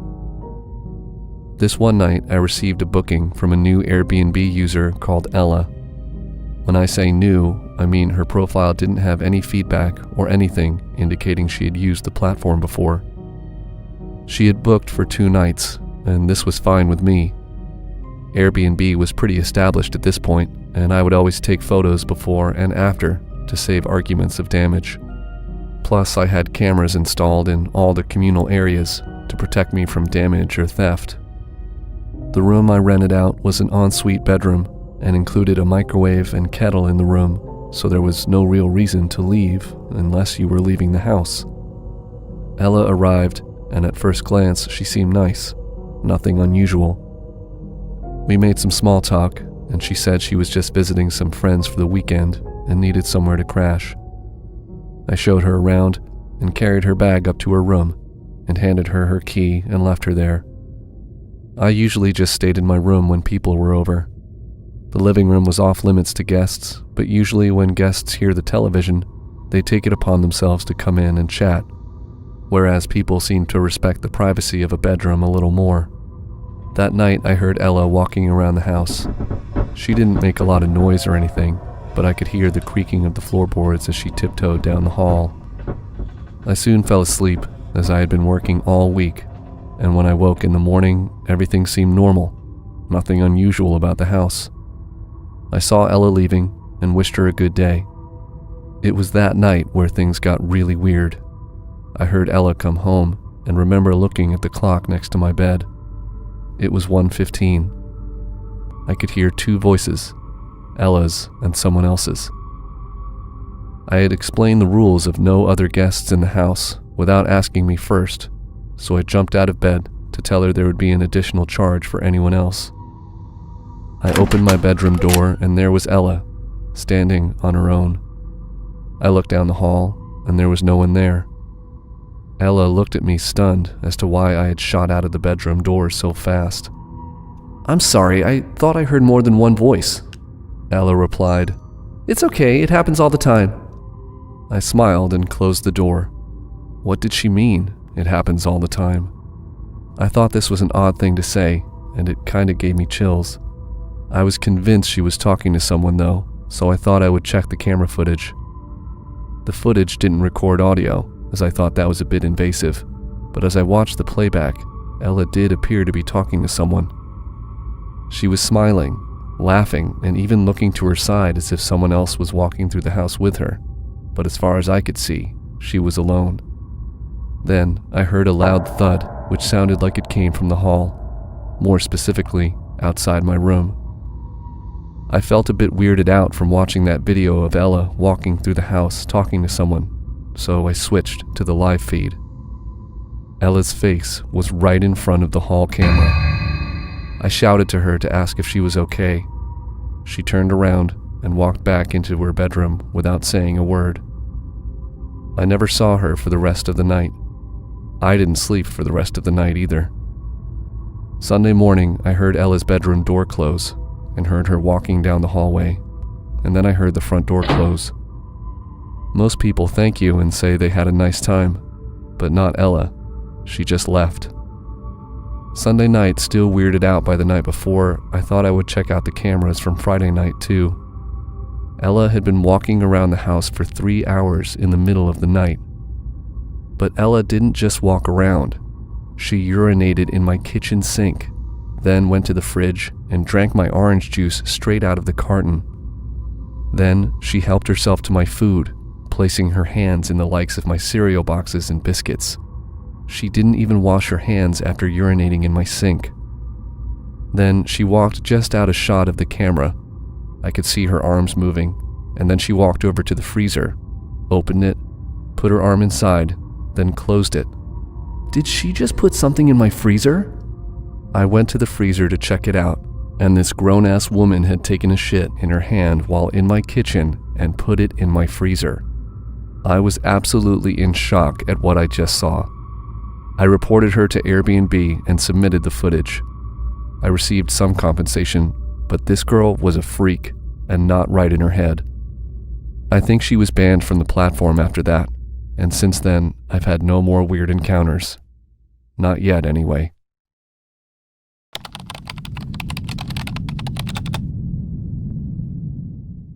I'm a relatively well-known gamer on YouTube and other social media platforms.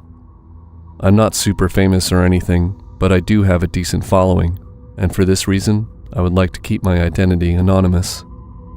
I had been gaming for about 6 months when I received a message through Kik asking if I wanted to partake in a meet in a nearby city.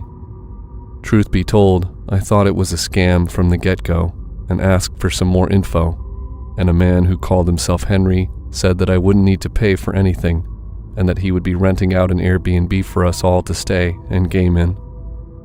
It sounded too good to be true, and I said I wasn't interested. Henry said they were developing a new platform that had some investors, and it was all 100% funded and legit. They had all the connections to make it happen, and had been watching me for a while and believed we could help each other out. As much as my mom and my friends mocked me for wanting to be a professional gamer, I would do anything to try and elevate my status and earn a living from gaming, and so I decided I was all in, despite how much it sounded like a scam. Henry then sent me the booking confirmation of a house he had rented through Airbnb.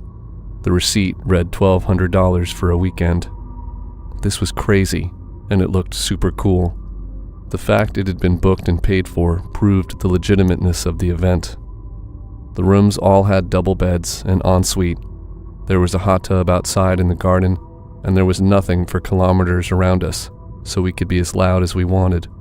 The only condition was I had to bring all my own gear for the setup. I knew this was going to be a hassle, but it seemed worth it. It was a 2-hour drive away from my house, and so I set off in plenty of time with all my gear loaded in the back of the car. I was hella excited. I arrived at the address given to me just as it was starting to turn dark. I noticed straight away that there were no other cars in the driveway. I wasn't sure what was going on, so I went up to the door and knocked. There was no answer, and there were no lights on inside, meaning I was the first one there. I was in the wrong place, or no one else was coming. I walked around the house looking for any signs of life, but I found no one. I checked the details Henry had sent me. I even checked the pictures on the Airbnb app, and I was definitely in the right place. I decided to wait it out, and after about 30 minutes, I heard a rustling coming from the bushes about 60 feet to my right. I wasn't sure if this was a wild animal or not, but I didn't want to take any chances, and so I jumped in my car and reversed so I could shine my headlights towards the bushes. As I did, I saw a shadowy figure, which looked like that of a man, run off into the trees. I was getting scared now. I had arrived a little early, but we were now 20 minutes past the official meeting time, and no one else had turned up. I messaged Henry to find out where he was. As soon as I sent it, I could see he had seen the message, but he never replied. I said to myself that I was going to give it another 10 minutes, and then I was going to leave. 10 minutes later, no one else had arrived, and I had had enough. I put my car into drive and left for home. I never mentioned that the Airbnb was up a long drive on a private road, and as I was driving down, I noticed a car parked with its lights off, set back amongst the trees. I never noticed it on the way up, and it would have been easier for me to see from the other side, and due to it still being daylight. Something wasn't right, and I was starting to feel more and more like this was a setup. Just as I was going to pull off the private road, I noticed a faint shadow of a car tailing me. It had to be the car I had passed in the trees, and it still didn't have its lights on. I put my foot on the gas and was out of there as quickly as possible. I eventually got to the highway, and I didn't see anyone following me, so I decided to ease up off the gas. I was shaking and anxious and felt like I needed to pull over, but just wanted to get myself home. I kept checking my mirrors, making sure nothing was following me, and eventually I arrived home close to 6 hours after I had left. I never heard from Henry again. I was talking to my friend about the whole ordeal a few days later, and he suggested contacting Airbnb about the booking. They told me it was canceled a few days before, and the person that rented it received a full refund. The weirdest thing was, I had spoken to Henry that day, and he asked me what gear I was bringing to make sure he had enough plugs and extension cords for everyone.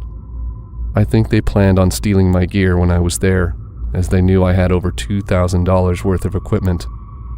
Luckily, They weren't stealth sneaking up on me, and I was able to get away unharmed and with all my gear.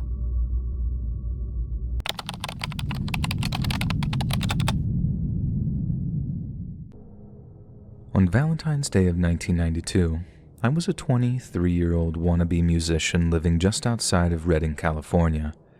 I had a part-time job at an auto shop 3 days a week, one that I had to get up at 7 a.m. for, and that year, Valentine's just so happened to fall on a Friday, which meant that I had to work from 8 until 3.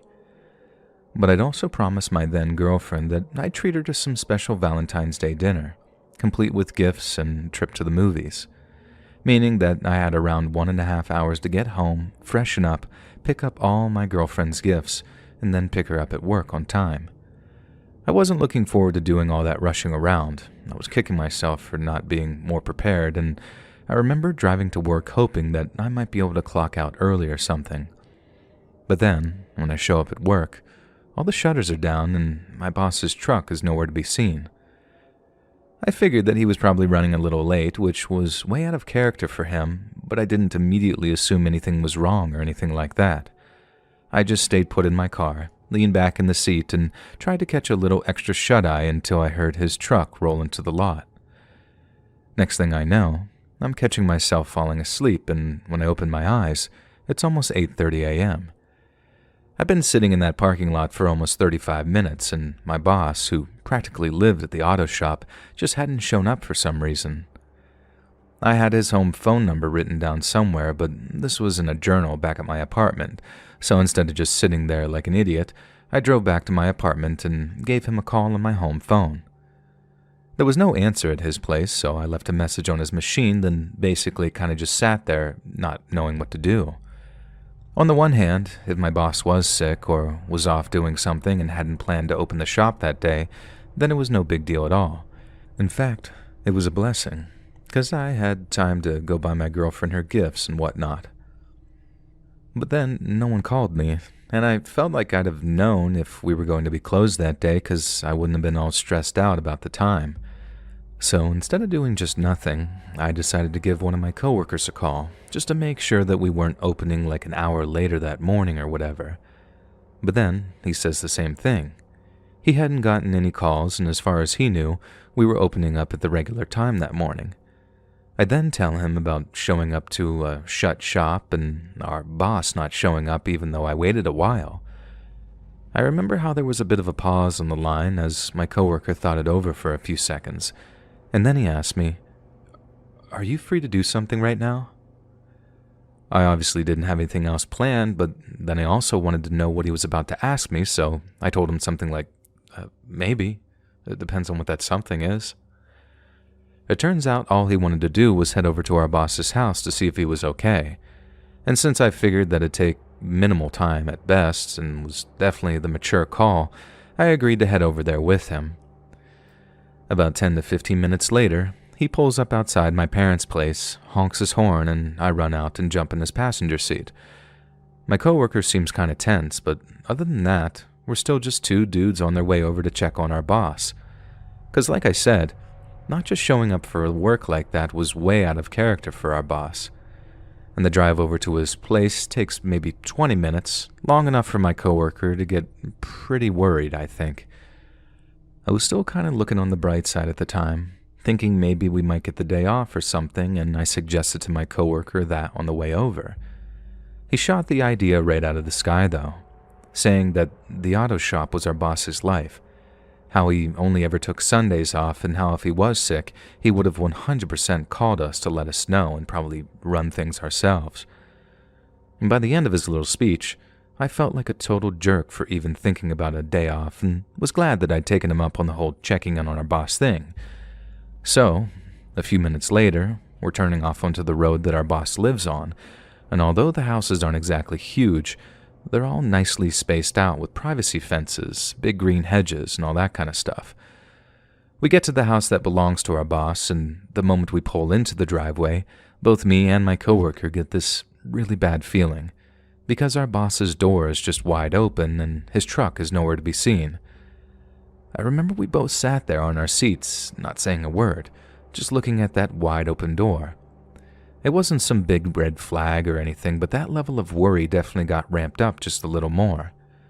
Just not nearly as much as when my coworker reaches over, opens up his glove box, and pulls out a gun. I'd grown up around guns, so seeing one didn't freak me out or anything. It was the implication in that moment that had me afraid. I think I knew why he pulled it out too, but at the same time, I asked him what the heck was going on.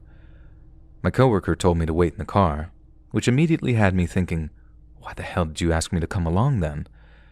But then it hit me. He needed me there, just in case anything happened to him. He left his keys in the ignition, told me to shift over to the driver's seat, and that if he didn't come out in 5 minutes, to drive off and get the cops. I think up until that point, I'd never known what it meant to be truly terrified. I mean, I'd been afraid of all kinds of things. Getting rejected by girls, getting picked up by the cops with some weed on me, or getting jumped on the way home from school. But I only think the word terror or terrified applies when there's a legitimate danger to human life. When my coworker got out of his car and walked towards our boss's house, there was a chance that he might never walk out again, and that was truly terrifying to me. It did occur to me that he could have been slightly overreacting, but by that point, he was already out of the car. And maybe that was wishful thinking on my part, my brain's way of doing a little psychological damage control. But either way, I watched him walk into the house, gun drawn, not knowing what the hell was about to happen. A few minutes later, my coworker comes walking out of the house, and he only makes it a few steps off the porch before he doubles over and starts puking. And that's when I knew at that moment that our boss was dead. Or at least that there had been some kind of dead body in there or something. Nobody just walks out of a house and throws up unless they've seen something truly messed up. And honestly, right then in that moment, I was really glad that he told me to sit in that car and not follow him into the house. The second he started to puke, I got out of the car and started asking what the hell was inside. And just like before, I think I already knew what he was going to say on some level. I just needed to hear it from him. He never said exactly what it was. He just told me our boss was dead, and that we needed to hang around and wait for the cops because he just called them on his home phone. I remember standing there behind his driver's side door, probably with some dumb, stupefied look on my face. I'd never been in a situation like that before, never even anything approaching something like that. It sort of didn't feel real either, like it was real for my coworker because he saw it, but for me, I don't know. It's like I wanted to see what was in that house just to confirm it wasn't some elaborate prank or something. But then, unless my coworker had just delivered an Oscar-winning acting performance, unless the entire morning had been some elaborate setup, what was happening was real, and I sure as hell didn't want to see what had made my coworker empty his guts out. I didn't know what else to say, so I asked how our boss died. And my coworker was still wiping his mouth on his t-shirt and spitting out the last of his puke when he told me in a very nasally voice, "Murder." I repeated back to him, "Murder?" Because I just could not believe what I was hearing at that moment. I thought maybe it had been some kind of accident, and unlike my coworker, I didn't immediately conclude that there was some kind of human threat involved. Hell, one of the first things that went through my head when my coworker said our boss was dead was that he had taken his own life. He could have blown his own head off with a shotgun, which sure as hell would have made me puke if it had been me walking in on the aftermath. But when my coworker said murder and nodded when I turned the word back on him in a question, that was the question of, how did he know it was murder? I only asked one more question of my coworker that morning before the cops showed up. I mean, that was the one that I just asked. How could he be so sure that it was murder? The answer that came back is one that I'll remember for the rest of my life. He's taped to a chair. Not long after that, the cops did show up, by which point my coworker had put his gun back in his glove compartment, and we both talked to the cops for a minute or two. Then one of them went inside the house to look around. He came back out a minute or two later, not puking, but definitely shaken. We talked to the cops a little more, gave them our contact info, then after that, we were told that we were free to leave. I remember wondering what was going to happen over the next few days, And when I asked my coworker what we should do now, he told me, file for unemployment. I asked him if we should get lawyers or something, if the cops might think that we did it or something, and he told me that he didn't think that it'd be necessary. He was right about both. The cops only got in touch with us once more, and the auto shop took years to find a buyer so it could reopen. But to me, that was just small stuff. I could find another job, and I did, pretty easily actually, but we both still wanted to know what had happened to our boss, or more accurately, why it had happened, which as it turned out was bizarrely easy for the cops. So remember, I said our boss's truck was missing when we showed up at his place. Well, it had been stolen by these two drug addicts who had the bright idea of doing a little home invasion on Valentine's Day Eve. They'd heard, very inaccurately, that our boss was loaded, and that he had a bunch of gold bars or something stashed away in his house. He didn't, and he tells them that, but they didn't believe him. So they taped him to his computer chair, took off his shoes and socks, and began torturing him to get him to fess up. Obviously, he didn't have anything stashed away, and apparently he even offered to take them to an ATM so they would at least stop burning his feet with lighters and lit cigarettes. But no. They want the non-existent gold bars or bonds or whatever the hell they were looking for, so they kept on working their way up his legs until they got to his junk. I heard someplace that they were still torturing the guy when his heart just gave up and gave out on them. But still, they didn't want to leave empty-handed. So these two animals then took the keys to his truck and drove around trying to sell the thing in Reading. They didn't even drive to the next town over to throw the cops off their scent. And so a few hours after we spoke to the cops, some patrol unit was pulling over my boss's truck and arresting the two pieces of human trash who were in it. The female half of the couple later told the cops that the only reason they went looking for this big score like that was so she and her man could buy each other Valentine's Day gifts. To me, that's the only truly bizarre aspect of this whole thing. Once the people who killed him were arrested, they told the cops everything, down to the dumbest little details like that. I've heard that's like a thing with these meth heads, that they're prone to spill their guts to cops and stuff when other drug users can actually keep quiet and actually dodge charges. I don't know how true it is, but it seemed to have applied in their case. But then I've also heard the cops will dangle detox drugs in front of meth and heroin addicts, telling them that their jailhouse withdrawals won't be so bad if they only give up a little info.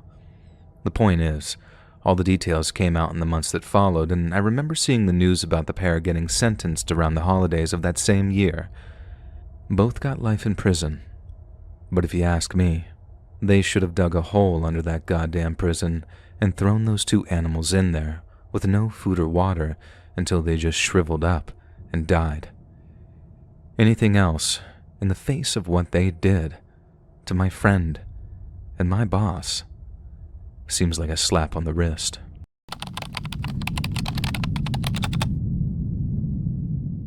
My name is Brian. I'm from Ohio, and I've finally gotten around to typing up a story I've been wanting to share with you for quite some time. During late 2021 and early 2022, I started dating the girl who would later become my fiancée. I think a major episode in our dating timeline was around Valentine's Day of 2022. We'd only been talking for around 4 months at that time, so it wasn't a huge occasion for us or anything, but it also constituted a great opportunity to romance her a little.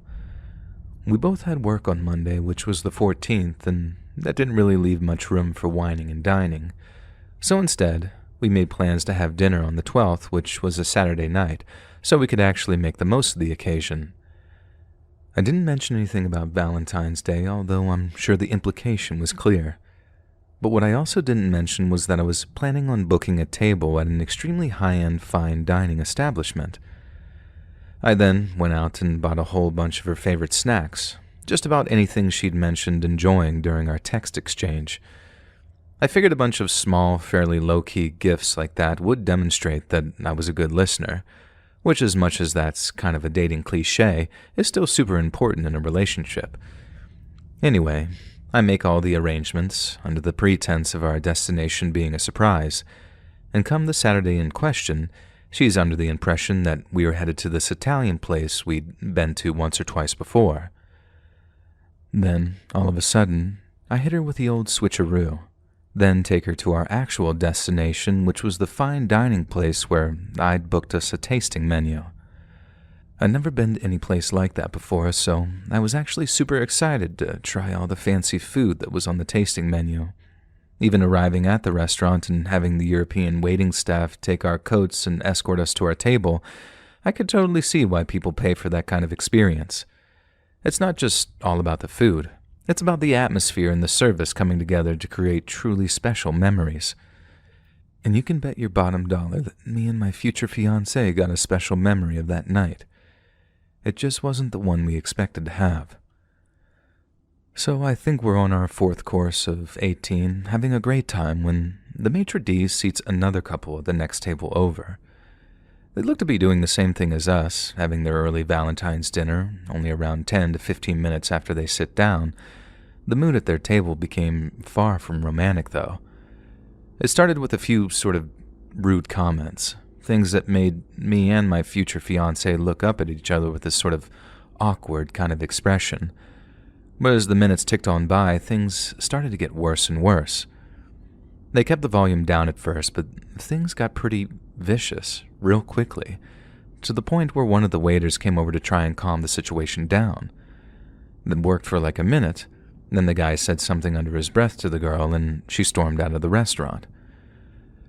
By that point, pretty much everyone in the restaurant was either aware of the tension in the room or was actively watching it unfold from their side eye. I'd seen plenty of public freakouts, just never anything in anywhere so fancy, so as much as I was kind of annoyed that they were ruining our experience, my future fiancée didn't seem all that disappointed. She wasn't strictly enjoying it, she just tried to look on the bright side and made me smile when she whispered, "Dinner and a show. You are treating me this evening." I think that's one of those moments that I knew that she was the one. When she knew how upset I'd be if I thought some total idiots had ruined our special evening and chose to brush it off like it was nothing. She was just as disappointed as I was. She just knew how much it'd mean to me if she'd failed to show it. Anyway, after the girl stormed out of the restaurant, the guy stayed seated for a minute or two and then followed his girl outside. We figured that was the end of the show, but no. A few minutes later, the couple walked back into the dining room by the maitre d' and then reseated. It was actually almost comical, seeing everyone in the dining room trying to contain their disappointment at seeing these weirdos return. But I remember just genuinely hoping they'd smooth over whatever they were fighting about. I was dating seriously for the first time in my life, like actively looking for someone to settle down with, so seeing the marital discord I feared being played out right there in front of me, it gave me this totally different kind of negative feeling when they started bickering for a second time. I honestly thought that's how the whole evening was going to go. This sort of toxic couple were going to poison the atmosphere completely, not having the good manners to argue elsewhere instead of in front of an entire dining room. But that's not what happened.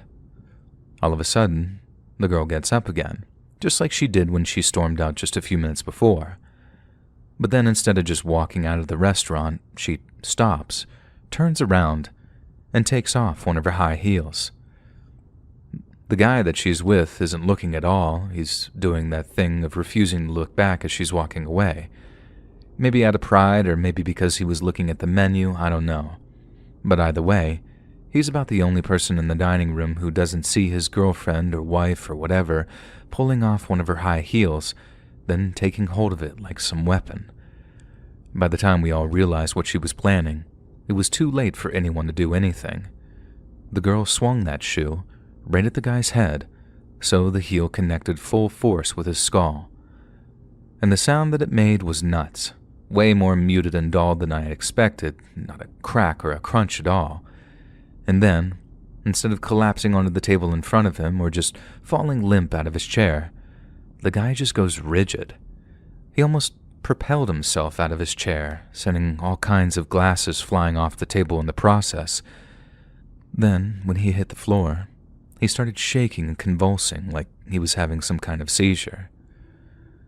People started jumping into action, restraining the girl and rushing over to the guy, who by that point was bleeding all over the floor too, and my future fiancé was one of them. She was a registered nurse, and she knew exactly what to do, or rather, exactly what not to do when it came to the appropriate medical treatment. She told the waiters to drag the table away so nothing else could fall onto the guy, and she took my jacket to cushion his head.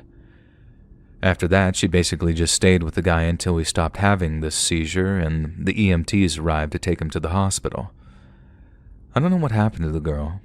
I didn't see her getting arrested or anything, and although people intervened to keep her from hitting the guy a second time, I don't think anyone tried to force her to stay. Probably because they were just scared that she'd hit them with the sharp end of that high-heel shoe as well. And since the very horrifying effects were on display for all to see, I sort of understand why no one thought to just tackle her, or whatever. It was scary, legitimately frightening to see both the sudden escalation of violence and the effect that it had on the guy. It really drove the point home to me that real-life violence is much, much different to the kind that we're used to seeing on movies or TV.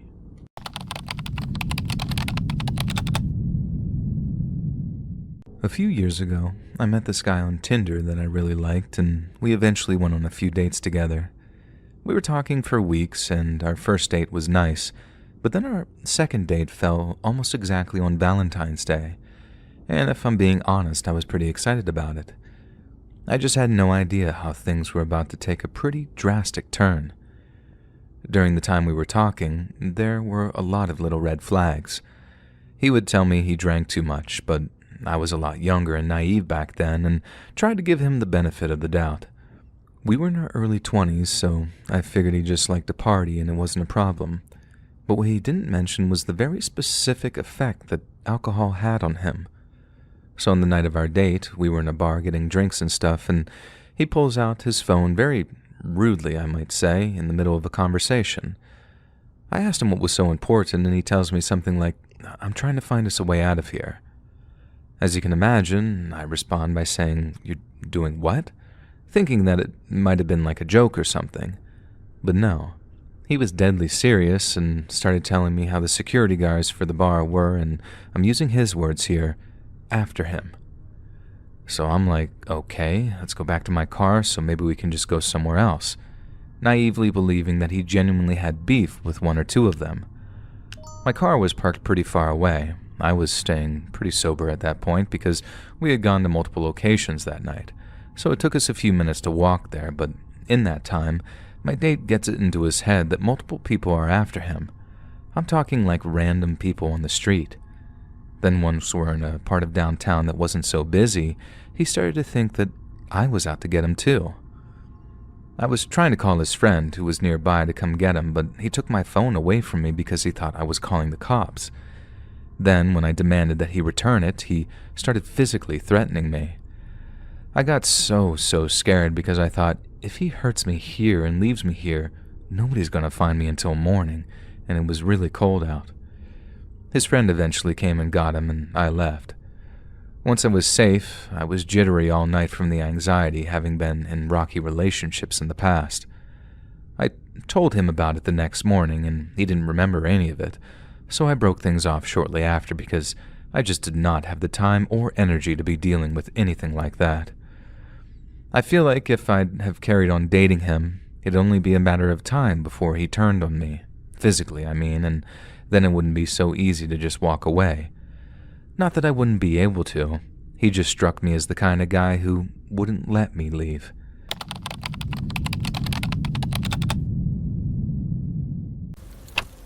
This is from way back, when Silk Road 1 was still going strong. I was looking for a certain substance, but couldn't find it in my part of the world for a decent price. This was really frustrating because it'd been plentiful and easy to find in the past, but for whatever reason, things were dry and people were starting to look to alternatives. I was told about Tor and the Onion Rotary and how to access the Silk Road. For anyone that doesn't know what I'm talking about, Tor is like Google Chrome for the dark web. It's the program that you need to access the unique web page URLs that only have those websites. Silk Road was a dark web marketplace where you could buy and sell literally anything to one another. You had to use Bitcoin, and you had to trust a backwater system to get you what you paid for. The whole experience is totally surreal to look back on, but probably one of the coolest aspects in the early 2000s. Tor was called the Onion Rotary because it randomized your IP with every click of the mouse. So 1 minute it might say you were in Vermont, the next you were in Peru, and then Helsinki. You get the picture. It's an untraceable system, unless, of course, you underestimate the means of the system and can trace people, but that's a whole nother discussion entirely. So I got Tor, and I got onto the dark web. I found myself on Silk Road. All seemed to be pretty straightforward, so I just made my post like I would on Craigslist or any other messaging board. Hi, looking for mushrooms, please respond. Was pretty much the gist of it.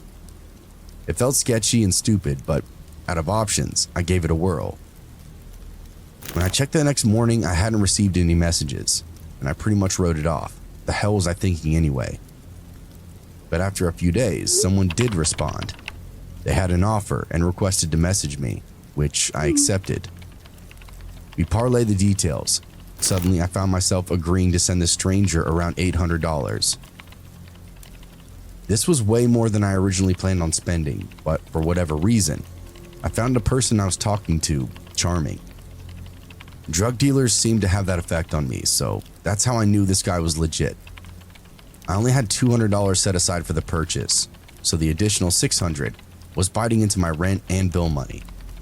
I had to convert all of it into Bitcoin, then ship it off to a random wallet address. Honestly, the whole thing felt pretty high-tech and cool at the time. After payment, the guy agreed to ship me 1 ounce of mushrooms per week for 6 weeks. The delayed nature of it kept it safer, more secure, and would allow me to make more sales over time. It all made sense in my head. Lo and behold, the delivery never arrives. 2 weeks goes by, nothing, and the guy's account vanishes from my contact history. That charm I felt, it was that of a scam artist. I just couldn't tell the difference through a computer screen. I felt stupid, as there was nothing I could do, but the real problem was, I was planning on selling that first shipment to cover the rent money I'd spent. I wouldn't be able to cover my ass in 2 weeks when the first of the month came. I had all kinds of problems to deal with in real life now, so I did the one thing that I could do to get revenge on the dark web. I left that guy a bad review on the Silk Road forum. I said he scammed me, had probably scammed many others, and then not to give him any money. Do not conduct business of any kind with this guy. He will definitely steal your money. After that, I did my best to forget and just start hustling to get the bills covered. It's grueling, but I did find some side gigs and start filling up the coffers before the next month. I come home one day and I just want to relax, veg out on the computer for a little bit. I remember that whole dark web ordeal and decide to go take a look at my Silk Road post. And that's when I see I have a new message. It went along like this. Hello, I'm a reputable vendor here on Silk Road. I saw your post this morning about the scam artist user. I had an exchange with him a few days ago, wherein he also tried to scam me. So I'm taking actions against him. I've used one of my alternative accounts to sell him several ounces of MDMA. He's already paid for the product, and what I put in the mail was a 1/4 pound of sweet sugar crystals and a sticky note with a frowny face, with his full name written on it. Is there anything else you'd like this user to suffer? I had no idea who this person was that was messaging me, but they were allowing me to come up with the consequences for that guy. It was some kind of honor among thieves, and honestly, I found it enthralling. What a message to receive, that the Silk Road system was self-correcting. Unfortunately, I didn't really have any creative ways off the top of my head to make him suffer, so I didn't make any suggestions. The vendor told me that was okay. The user would have lots to deal with in the coming weeks. Then he asked for my Bitcoin wallet address and the amount owed from the scam. I thought long and hard about my answer. Part of me wanted to lie, see if I could turn a profit from the whole ordeal. But another part of me was sure this person could find out the truth. It was the dark web. These people could find out anything. If I lied, it might cost me more in the end. So I just told him the truth, which even then sounded pretty steep. He gave me the okay and said he'd be back to me soon. No way. It was unbelievable, but my bad review was actually going to get me my money back. After the experience that I had, I wasn't really sure any of this was legit. When I woke up the next morning though, all the money had been returned to my wallet. I wish I could explain the sensation that I had, like my spirit had been refilled. I believed in humanity, and of course, carried a deep respect for the dark web community after this.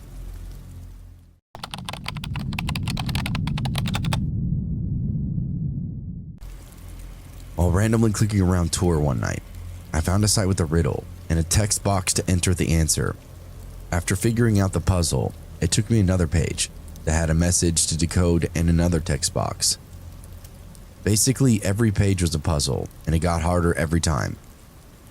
I was 15 years old and not very smart with those kind of things, so I found a forum where other people had discovered it too, and were all talking about it. Apparently on the final page, it displayed a date and a quote from Alice in Wonderland. I believe it was just a site just to be some sort of entertainment for very experienced decoders and programmers, but there's also some speculation. It might be a hacker recruiting site, similar to the Cicada 3301, but either way, it creeped me out a lot. Despite all these fears though, I couldn't look away. I was big into breaking secret codes, and this seemed to be a brain buster. The forum I found became incredibly handy, almost like a video game guide. It helped me figure out some of the later puzzles. You see, I wanted to do them all on my own.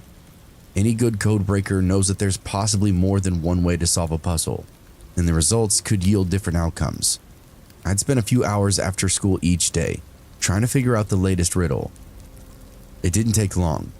Soon I was at the same page everyone else had arrived at, a date and a quote. But there's something else too. This disgusting bloody pig mask sitting on the end of a table next to the text. Maybe it wasn't even a mask, it could have been a legit pig head, severed right off the body. I mean, it was that gory looking. There were a few people in the forum claiming that there were additional levels after that one that I'd already reached, but the vast majority of the decoders denied this and said the text box with the quote and date was the end of this puzzle. I didn't know who to believe though, but having a lot of free time and already being invested, I decided to keep at it. Maybe there was more. I reached out to one of the conspirator guys, asked him how to move beyond the pig head page. He didn't respond at first, but after some prodding, he came back pretty hostile with all kinds of threats. This guy didn't see the decoding as a puzzle. He saw it as a race to some kind of prize, so he wanted to keep his progress to himself. He said he'd hack me, turn my life upside down if I bothered him again. This only fueled my interest though.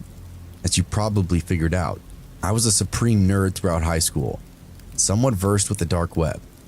I had some smoke and mirrors in place to mask my IP from unwanted investigation. As the week went on, a few more decoders moved on from the last level. I was one of them. I don't want to get too deep into what the puzzle was, but we figured out that there was a code hidden in the date and the quote on the screen. If you typed in the missing characters, it sent you to another screen. The next screen had a question in a text box and a timer starting at 3 minutes, and the rest of the bloodied corpse of the pig. Now I knew it wasn't a mask. It was a real series of photos of a decapitated animal. The gruesome nature of the photo made it incredibly hard to focus on the puzzle at hand. The timer made it even worse. When it hit 0, it kicked you back to the latest puzzle text box where you had to wait 24 hours to input the secret characters. Here's the rub. Every time you returned and went into the next puzzle, the timer was 30 seconds shorter. You were only given 6 attempts to get it figured out, and if you spent all 6 tries, that was it. Puzzle game over. This one took the forum a little longer to figure out, as no one wanted to be the martyr and sacrifice their attempts. It also really cut off what little communication and cooperation was left between users. After 9 or 10 days, people started dropping like flies, unable to stay away from giving the next screen a shot.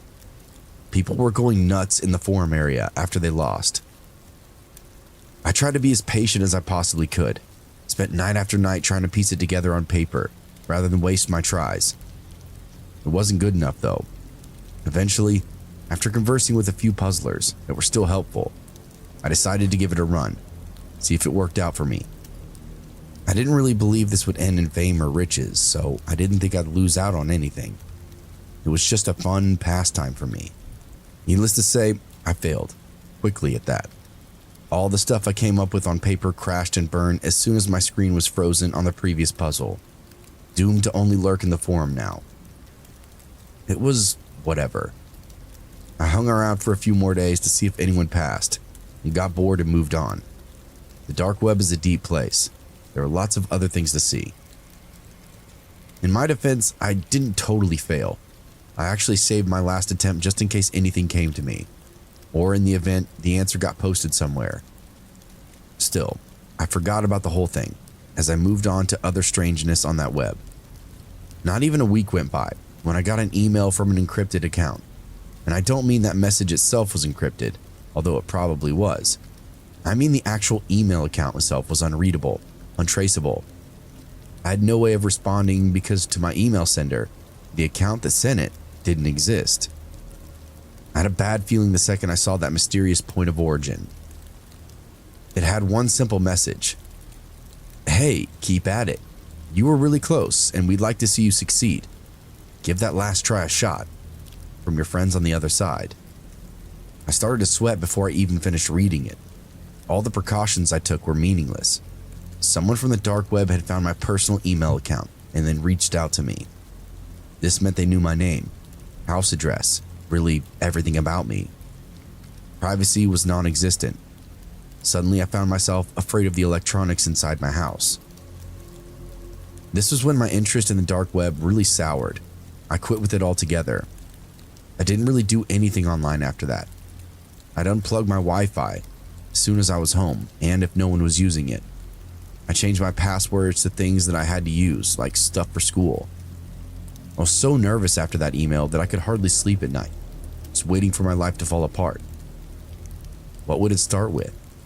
Another email? A phone call? A text message? It came in the way I would least expect it. The mail. I came home from school one day to find something waiting for me on the kitchen counter. It looked like junk mail at first, your typical "you've won" type of envelope. It wasn't until I saw the symbol stamped beside the heading that I realized what it was. It was an image of a pig's head. I tore it open with dread, tremoring throughout my entire body. Part of me hoped it was full of anthrax and would just kill me right there. I would have been lucky that that happened. Inside I found a photo and a small white card that read, "You worked so hard." The picture was me, hard at work on the last puzzle in front of my computer. It looked like the picture had been taken through my webcam or some program. I was leaned back in my desk chair, staring at the possibilities I'd written out on paper. It was a gut-wrenching thing to see. All the notions I'd been safe were washed away in an instant. I took the envelope and its contents to the fireplace and burned it right there on the spot, sweat dumping down my body as I watched it turn to ash. Nothing more ever came from it, but the fact that it happened changed the way I looked at the world. I don't do much online, and when I do, it's limited, through various layers of security. No one is safe anywhere on the web.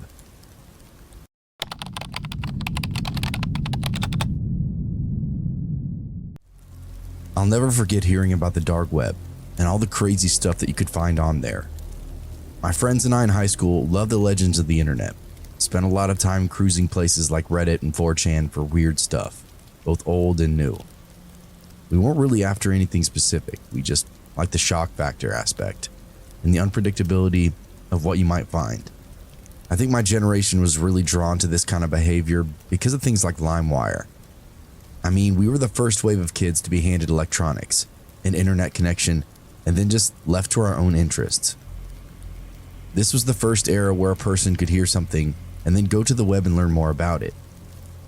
Whereas many of us were just downloading songs and music videos, others had learned you could pretty much download anything from LimeWire. This turned the program into a kind of weird roulette, where you never knew what you might see. One minute you think you're downloading a My Chemical Romance song, and then it's actually a decapitation video. So as you can imagine, we were pretty fascinated with the notion of the dark web. At first, it was just something we talked about, random stuff we'd heard and rumors we made up, or horror stories that we read online. All of it kindled a fascination that just wouldn't go away. Not until we saw it. There's no other way to describe it. The dark web is the last frontier. It's the one place a person can truly explore and possibly see something no other human will. We started learning about what a trip would require. None of us wanted to use our own devices to make that journey, so we entertained getting a burner laptop. Of course, being school-age kids, we didn't have a lot of disposable money like that. The urge to take the plunge was just overwhelming one day that I didn't care. It's not like going on the dark web is illegal. It's all about what you do when you get there. I told everyone that I was just going to figure it out with my computer at home. It took me a couple of days worth of research, but I got it figured out. I'm not going to lay it out so you can make the same mistakes I did though. I'll just say it requires a special browser to access. If you really want to go, you'll have to learn the rest yourself. I made the proper modifications, downloaded the software I needed, and then started experimenting. Getting to the dark web is actually a lot easier than they say. The hard part is navigating it.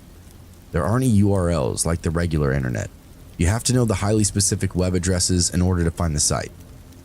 This prevents just any crackerjack from getting onto the dark web and taking a tour of some potentially seedy places. Not to be deterred, I went to my old friend 4chan. The anonymous users there had some pointers for me, mostly to tell me to stay away, but after a night of asking and bartering, I was finally given a copy-paste link to a list of dark web URLs. There were thousands of them. I remember feeling lightheaded when I saw it. I couldn't even imagine all the different crazy stuff that lay archived before me. So I started the same way anyone would, one link at a time. I can't even express to you how disappointed I was when I dropped that very first link in and it took me to a dead website. I thought I'd been tricked, totally ripped off. The first 10 or 20 links were all the same dead website. Still, I wasn't going to give up. I spent a year of my high school life talking about the wonders of this place. I couldn't just tuck tail and say, nah, guess I was wrong. There's a whole lot of nothing. I did what any sensible young man would do. I jumped ahead in the links. In fact, I found the sketchiest looking one I could find and followed it. And this time, that website wasn't dead. It was some kind of online marketplace. And as you can imagine, all the items for sale weren't things you could buy in a store. I stumbled upon some kind of fetish site where you could buy urine. And I mean any kind in the world. It looked like the site mostly dealt with clean urine, as the kind that would pass a drug test. I hit the mother lode. I scrolled for a little while just to make sure I didn't miss anything. After all, I was an explorer. I needed to make an accurate report to my buddies. The rest of the night went by slow, as methodic research does. My friends were floored when I told them. They couldn't believe I'd actually found something, and that I've done it all on my home computer. They kept asking me if I was crazy, and if the FBI was monitoring my house yet. Despite all the crap talking, every single one of them wanted to see what I'd found. For a few weeks after this, my friends would come over after school, usually when my parents were at work. We tried random URLs from the copy-paste list. The list itself was hosted on one of those old text-sharing websites, so anyone could make a change to the document at any given time. There'd be times where we'd watch someone delete a URL, or type out a new one at the bottom. We actually had our own list going of websites we visited, and websites that were dead. I can't even begin to tell you all the crazy stuff that we saw. It started with a weird urine website, but that was truly the tip of the iceberg. Hell, that's just the kind of website you can find on the normal internet nowadays. Pee in bags, farts in jars, typical OnlyFans stuff. It's almost as if the depravity of the dark web has slowly bled into the normal internet over the last few years. Anyway, we moved on to cooler URLs. One week we explored another marketplace that conducted itself more as a forum.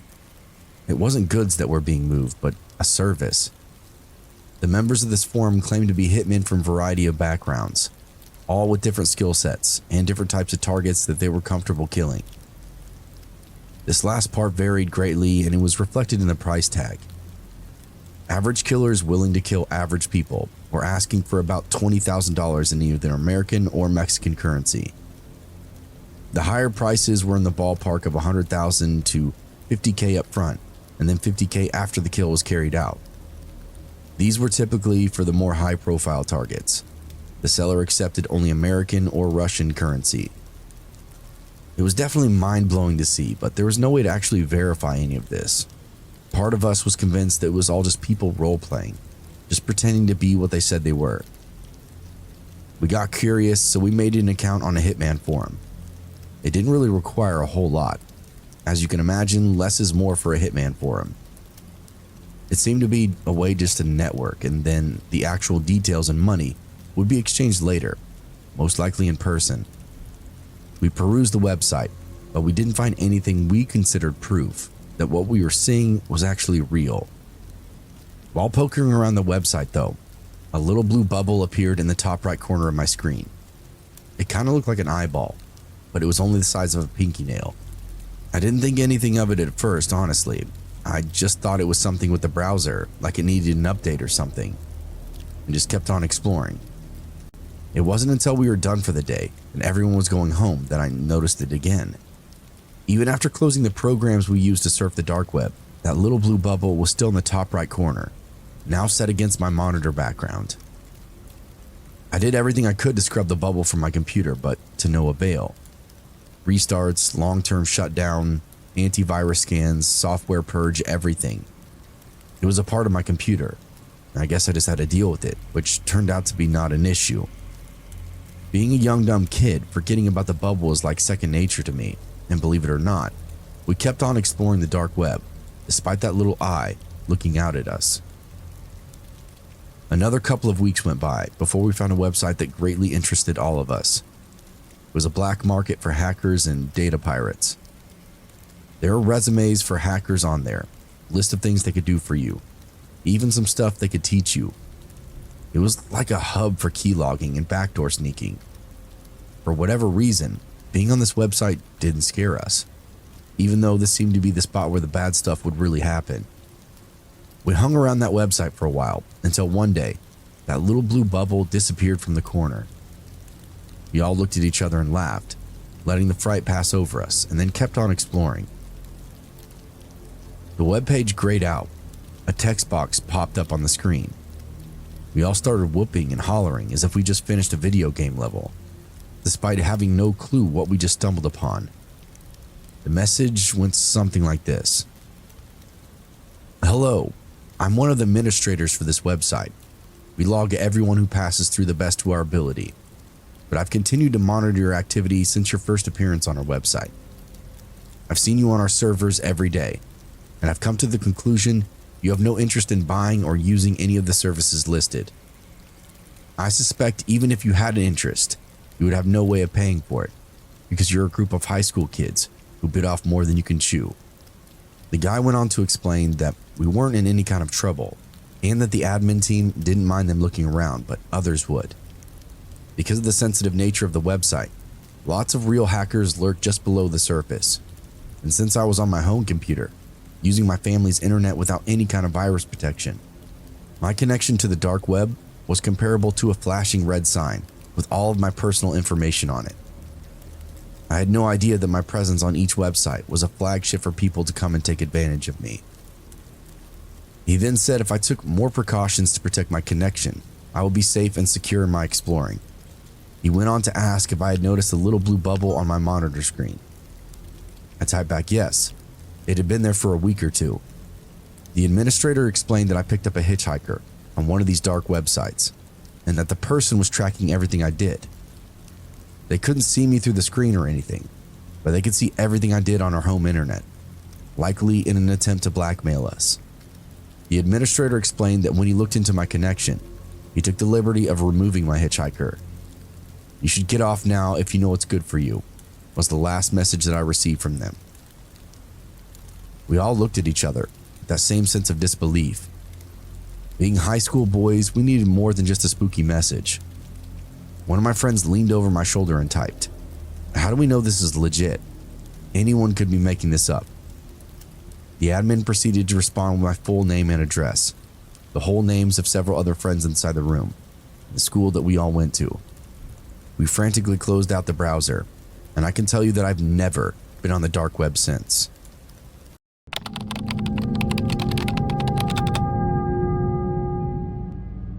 Ever since I can remember, I always wanted to be a nurse, and when the time came, my parents paid for me to attend the nursing program at my nearby junior college.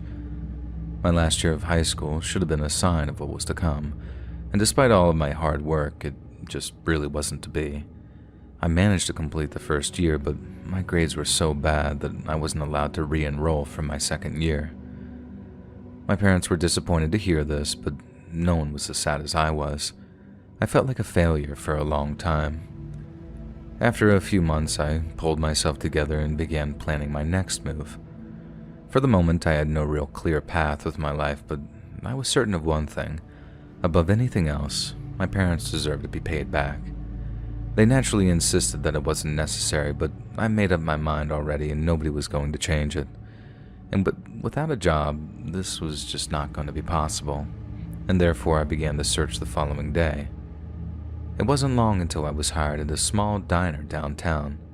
I never waited tables in my life, but it was a paying job, and that was all that really mattered to me at that moment. I took my new job rather quickly.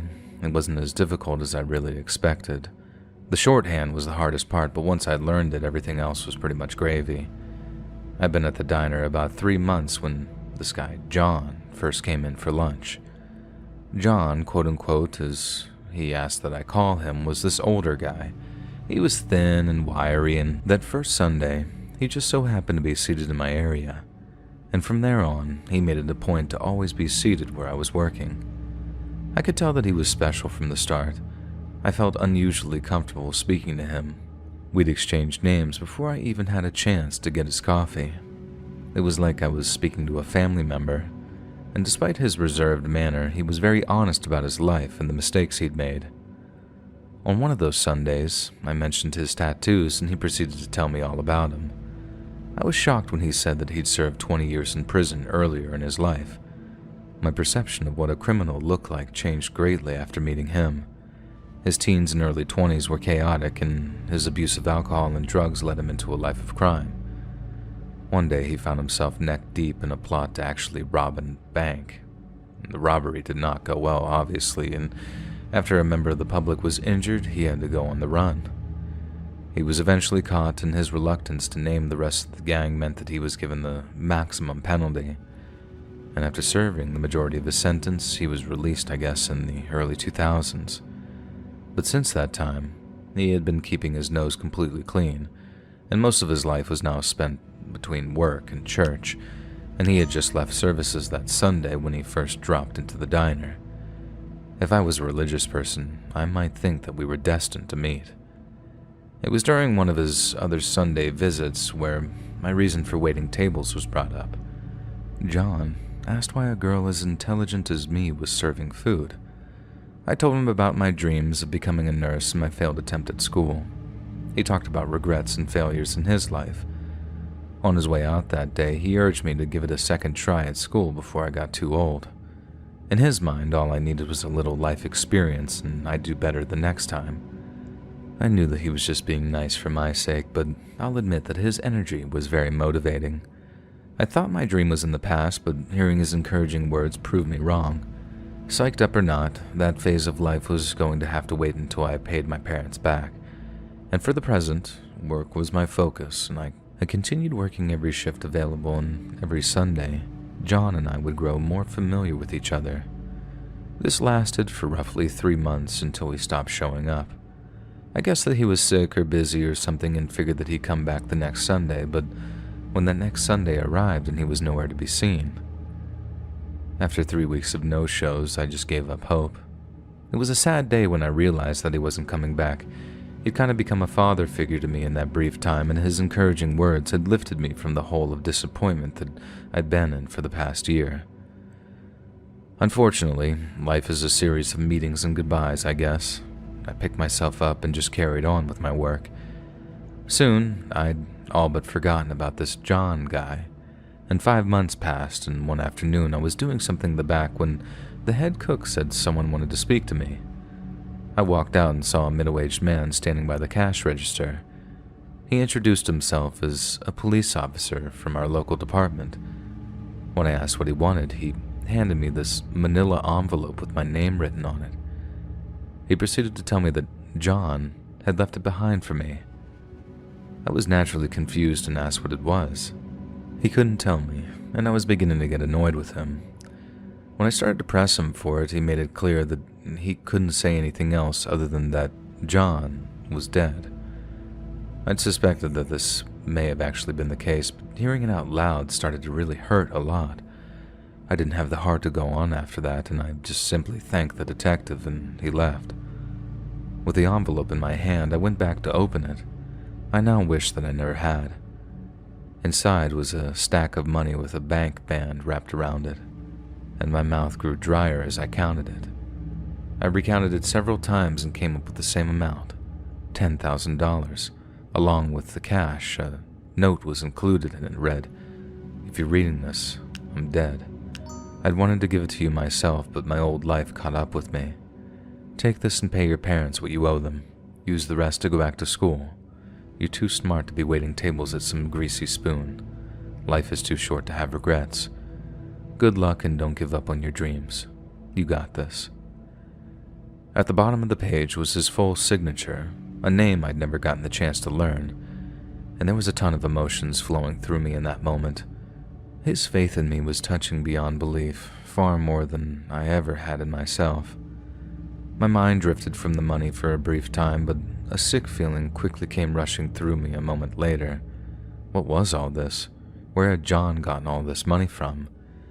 He was some ex-con who drove a 20-year-old truck and painted houses for a living.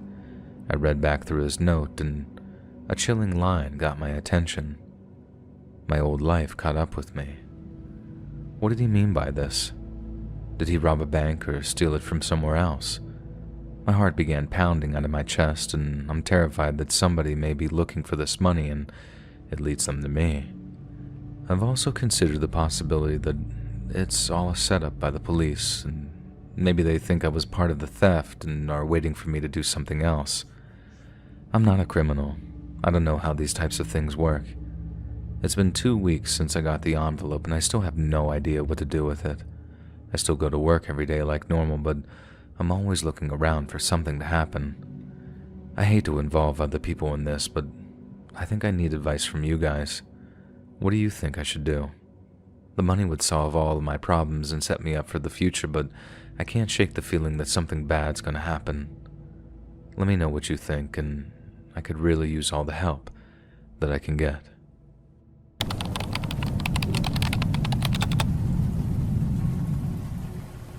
I work at Dunkin, and this is something that happened several months ago. I've had the job for almost a year.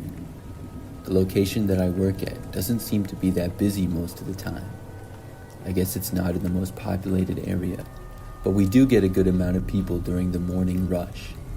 That's when a lot of people stop by for coffee and donuts.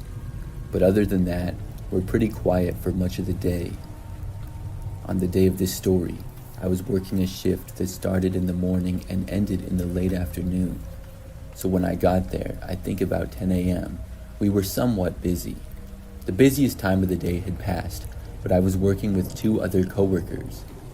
Shortly after I got there, one of them left, and by 2 p.m., I would be all by myself. Now, I would say at around 1 p.m., I was standing behind the counter and no customers were inside. Then a man walked in. He was a larger guy with blondish colored hair and a bit of a beard which was the same color. After entering, he walked up to the counter right in front of me. I said hi, and the man said that he would have an everything bagel with cream cheese. Unfortunately, we had run out of everything bagels that day. We likely wouldn't have any more until the next morning.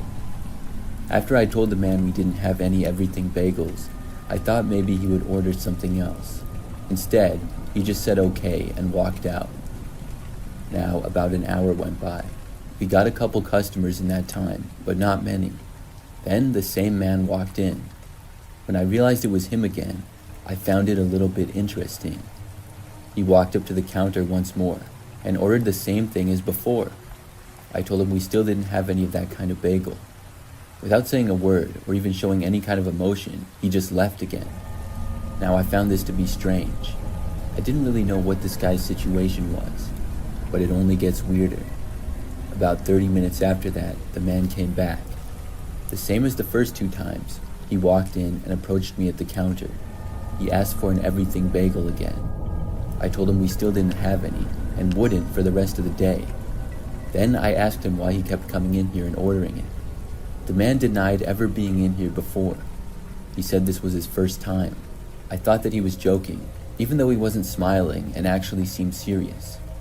I told him that he was here 2 times before and ordered the same thing, but he claimed that he wasn't here. I was telling him how he had come before and stuff, but as I was talking, he just walked out and left the place again, completely ignoring me. I thought that it was really strange. By that time, I was just working by myself. We really weren't that busy anymore at all. So I kept working and things were slow as expected. For the next probably hour or so, we had only maybe 3 or 4 people come in. Then the man returned. This time though, I spotted him at a window. Like many Dunkins, we have some large windows so you can see a lot of outside. I just remember noticing the man standing outside of the window and just looking in. He put his hands up against the glass and moved his face really close. He was just staring in with wide eyes. It was really creepy, to be honest. He just kept staring in, and after a while, I waved at him. Nothing happened though, and he didn't move. This went on for the longest time. I thought about going outside, but decided not to. As time went on, the expression on his face seemed to get angrier and angrier. Eventually, after about 10 minutes, he finally walked away. I tried to see where he was going, if he drove here or what, but he just walked around the building out of my sight. It seemed as though he went into another property nearby after that. I was so weirded out by the whole thing. I still don't know what happened. Since that day, I haven't seen the man.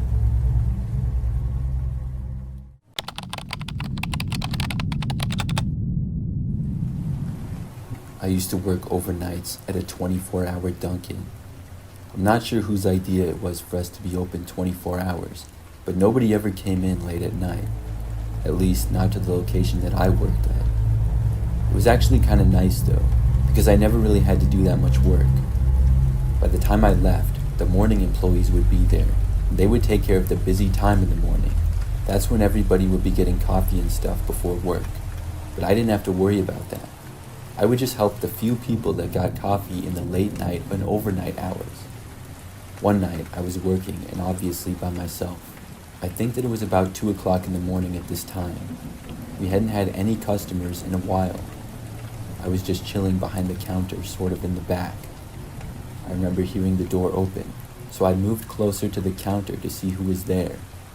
I expected a customer to come up and order something, but instead, the first thing I saw was a man walking through the lobby and sit down at a table. The guy never faced me and was looking in the opposite direction the whole time, so I didn't really see his face at all. He was also wearing a sweatshirt with a hood and was looking down. He then sat down at a table, facing completely away from me. I found this behavior to be slightly suspicious, but still, I wasn't going to freak out or anything. I stood there for about a minute in case he got up to order something, but he stayed there. I couldn't tell if he was on his phone or something. That's what I assumed he was doing, because he was just looking down at the table, it appeared. When it became apparent that he probably wasn't going to get up and order something, I moved away. I went a little bit more into the back where I could chill and go on my phone or whatever. I couldn't really see much about in the lobby from there, but I could see part of it. For example, I could basically just see the register and where people would order, as well as part of the donut case. I was back there for probably like 10 minutes. I didn't see or hear anything, so I assumed that the man was still just sitting there. I got up to walk back over to the counter. As soon as I got back out, I saw the man standing there. He was to the right of where you order, but right in front of the counter. He was facing me, except I saw that he had very long hair, and it was coming down in front of his face. It was a very creepy sight. I could barely see any part of his actual face because of it. Was he trying to scare me or something? I walked over to him and asked if I could help. Instead of ordering something or even answering me, the man then jumped over the counter. I quickly moved to the side and away from him. Now that he was on the employees only side of the counter, he started running over to me. When he got close, he reached out to grab me. I moved away just on time though, and I ran for the door and left the building. The man did not chase me outside and remained in there. So I went for my car, which was the only vehicle in the parking lot. I got inside, locked the doors, and then called the police. Then I waited in my car for them to arrive. If the man came out and chased after me at any point, I would be able to drive away. Luckily, he didn't. The police got there a short time later and then entered the building. They found the man crouched down behind the counter. When he was located, the guy tried fighting off the officers before he was eventually arrested. I think that he was under the influence of drugs, and that was to blame for his crazy behavior. After this experience, I wanted to get off the night shift as soon as possible. It took 2 weeks, but I was soon able to. Not long after that, I quit Dunkin and moved on. That was by far the scariest thing that happened while I worked there.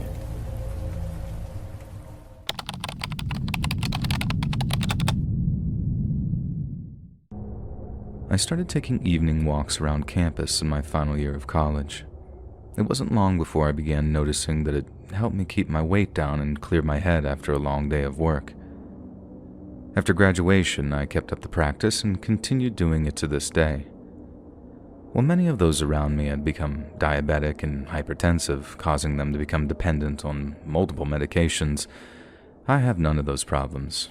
In fact, my blood pressure is consistently well within the normal range, just as my weight and blood sugar are, and at present, I'm the only member of my family able to make such a claim, actually. As I approach my 43rd birthday, I see no reason to ever stop those post-dinner walks. For anyone reading this interested in getting healthier, I recommend walking over jogging every time. You get all the benefits without the wear and tear on your body that you often get from running. Knee problems come to mind specifically. Anyways, like everything in life, there will always be a few downsides to any activity though. Most of those will come from the outside world and those things that you just can't control. The story I'm telling today involves one such downside. The setting was a nice, cool summer evening. I had just completed a wonderful dinner with my family and set out for my usual 4-mile trek around my neighborhood. I'd made this walk 1,000 times and never encountered anything worse than a dog who'd escaped from its owner. These walks, being one of the rare times in my life I got to myself, I'd use it to plan out my future or just enjoy the beautiful music of nature going on all around me. For this reason, I generally walked alone. Although I never stopped anyone from coming along, I think my family realized that I preferred the solitude. On this night, the sun was just beginning to dip below the horizon. I was coming up to the midway point where I turned for home. My street comes to a dead end exactly 2 miles from my house. At that dead end, there's a big oak tree that I walk around. I have no particular reason to do it just became a habit after a while. Anyway, I just made my turn and was heading back when a man's voice boomed out from behind me. "Good evening, neighbor." I almost jumped out of my skin when I heard it. I looked over my shoulder and saw a man jogging up to me. I was so annoyed that I actually barked a curse at him. He seemed to come out of nowhere. There was a bunch of trees off to the left, but I didn't see or hear anyone over there when I passed by. Something about it just didn't seem right, though. It was getting dark, but from what I could tell, I'd never seen the man before, and I had no interest in making friends at that moment, especially this guy. His popping up from behind me had me in a bad mood. I'm not usually a rude person, but something about him bothered me, and it went beyond his sneaky arrival. I attempted to just lose him, but he actually eventually caught up. Now I was sure that I didn't know him. "It's unseasonably cold for this time of the year, isn't it?" His attempt at small talk kind of grated on me, and I could feel the scowl on my face. All I wanted at that moment was just to get home. I fought the urge to tell him to just buzz off. I didn't want to be rude. Despite being clueless, he'd done nothing wrong, really. We walked another mile or so together before my house showed up, and this entire time he'd continued rambling on about nothing important, and I didn't really say anything back. The relief that I felt seeing my house in the distance was quickly replaced by this sense of dread. I wasn't sure if I wanted this annoying man to know where I lived. Instead of turning onto my street, I just kept walking. I had no plan of how I was going to shake the guy, but I figured that I'd come up with it as I walked. We carried on for about 20 yards or so before he said something that just made my blood run cold. "Hey, Nick, isn't that your street we just passed?" This sort of sick feeling washed over me, and I actually felt like I broke out into a cold sweat. I took another step and everything just kind of went silent. An indescribable rage boiled inside of me. I could hear my heart pounding inside my head, and finally I blew up on the man in a way I'd never had before on anyone. I screamed at him, "Who in the hell are you? I'd never met you before in my life, and how do you know my name?" "I know I didn't tell it to you," I said. A smug smile seemed to kind of spread across his face, and it was just beyond spine-chilling in that moment. "Well, it looks like you got me." He was already this rather imposing gentleman, but that smile made him just monstrous in my eyes. An air of menace poured off of him like cheap cologne, and I grew more nervous the longer I stood there, but despite the terror that I felt, my ego prodded me to just assert myself there. To some onlooker, it might have been like seeing a sardine trying to intimidate a great white. "I don't know who in the hell you think you are or why you decided to bother me, but I can promise you that if you ever bother me again, I'll shove my foot so far up your you-know-what. You'll need a surgeon to remove it." I actually said that. It was laughable, and it was an empty threat. I'm an average-sized man, but he could have bent me into a pretzel if he really wanted to. By this point, I was so scared and angry that I was shaking uncontrollably. I'm sure that he could see it, and it probably went a long way assuring him that he had the upper hand. Even after all of my sort of threats and yelling, that weird grin that he had never seemed to fade. There was another long, uncomfortable silence. I was almost relieved when that guy finally spoke. "Have a nice night, Nick." I was at a loss at how to react, so I just turned and began walking toward home. Every few yards or so, I'd look over my shoulder to ensure that he wasn't following. Each time, I half expected him to pop up right behind me and strangle me to death with his massive hands. I kept this up until I got inside my house. And now that I was, quote-unquote safe, the fear overwhelmed me so much that I had to run to the bathroom, and I legitimately vomited. I'd never done that before, but once I heaved up my entire dinner, I rinsed out my mouth and washed my face in the sink, and I kind of stared at myself in the reflection, wondering why I'd reacted so negatively to that guy. Never in my life have I ever had an experience like this, nor can I fully explain what had happened. All I know is that every cell in my body told me to just get away. His very presence just felt wrong for some unexplainable reason, and this made me hate him. Had he not acted so strange when I confronted him, I may still be questioning my behavior. Now, I know I'm not explaining it very well, and most of you probably reading this probably think I'm crazy, but I can only describe how I felt at that moment. I briefly thought about calling the police, but I had no idea what I would even say if I did. Making small talk with a neighbor is hardly a crime, and if anyone acted suspiciously, it was me. Threatening to assault a stranger didn't sound like a sane reaction to the situation. I chose to keep my mouth shut and say nothing, and that includes to my wife. There was no way she'd even understand, and I don't really blame her.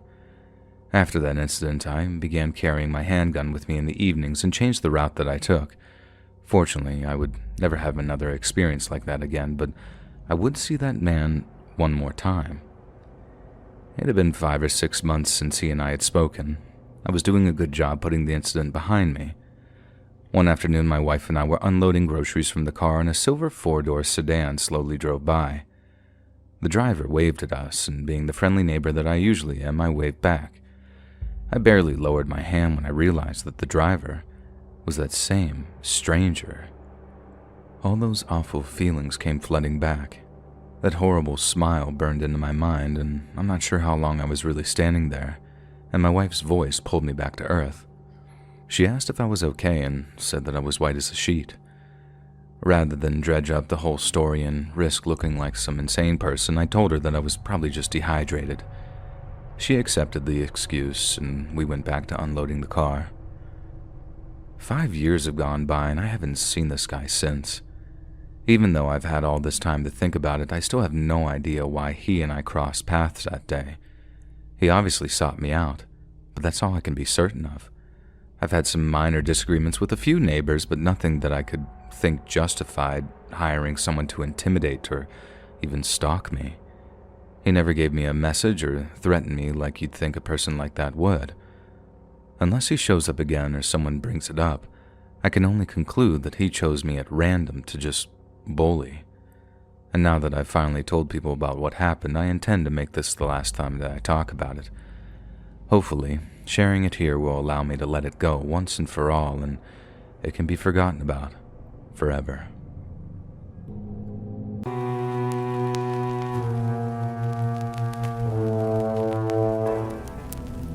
I used to work the night shift at a mid-sized hotel, one of those chain places in the suburbs where everything's a little too clean and a little too quiet. You probably know the type. Off a main road, just far enough from the city to attract people who didn't want to pay downtown prices. The kind of place where nothing really happens, until it does. And guess who gets a front row seat? Whichever poor employee was on shift that night. I guess if I'm being completely honest, it really wasn't a bad gig, but wasn't the best either. Most nights it was dead quiet. Just me, a cup of coffee, and a flickering monitor watching a couple of empty hallways. The occasional guest would stumble in late, or I'd deal with a lost tourist, but for the most part it was uneventful. The hardest part was staying awake, especially after midnight when time seemed to stretch out forever. There's paperwork and all kinds of clerical upkeep in the back, and of course, folding things. There was almost always something to help the time go by. I've been working there for almost 2 years at this point, and I'd seen my fair share of weirdos. There was always this guy who parked by the dumpster and just lingered long enough to make you wonder if he lived in his car, or came by day because we had a nice dark parking lot that he could get high in. Sometimes the occasional crackhead who'd somehow scrape together just enough cash to rent a room for the night, then refuse to leave the next morning. Domestic disputes were another common occurrence. Raised voices, slamming doors, the uncomfortable task of calling the police, and try not to think about what was really going on behind those closed doors. But most of that was manageable. It's part of the job. You deal with it, you make a note, and you move on. Don't let it stick and let it slide off your back, as my old man would say. Then came the night that I met the man who asked specifically for room 401A. It was a Wednesday night, middle of the week. Things were slower than ever. I was on the overnight shift, starting at 11 p.m. and running through to 7 a.m. The lobby was quiet. Only sounds were the faint hum of the AC, the soft clink of the coffee pot refilling itself for the third time that night. I'd say around midnight, the front door slid open, and a man walked right in. At first glance, there was nothing really remarkable about him. He had that typical business travel wear, mid-30s, clean-shaven, wearing a dark jacket and a over-the-button shirt. A little tired, but nothing out of the ordinary. He approached the desk, his steps pretty light and his expression calm. Didn't do anything to land on my radar. "Good evening, sir," I said, my voice breaking the silence. "You need a room for the night?" He nodded, his eyes scanning the lobby as if he was looking for something or somebody else. "Yeah," he said, his voice even. "I need a room, but not just any room. I want one in particular." I raised an eyebrow. Most people just wanted a room, any room. I've never had somebody request a specific one before. Okay, sure, which one?" "Room 401A, he said casually. I froze for a second, processing what he just asked me. The thing is, we didn't have any rooms labeled with letters. None of them. Our rooms were numbered by floor and unit count. First floor, rooms 100 to 113. Second floor, 214 to 227, and so on. Room 401A, that didn't exist. I thought maybe I misheard him, asked him to repeat it, and he said the same thing, 401A. When he said it this time, he was staring right through me, giving me this sly grin. I chuckled awkwardly, thinking he was making some kind of joke. I think you might have the wrong hotel. We don't have a room 401A. Maybe you mean room 440? The man's expression didn't change. If anything, he seemed amused now, like I was the one making a mistake. No, I'm sure it's room 401A. I blinked, trying to figure out how to explain it. Sir, there is no room 401A. We don't have rooms with letters here. You can get a room on the 4th floor if that's what you're looking for, but...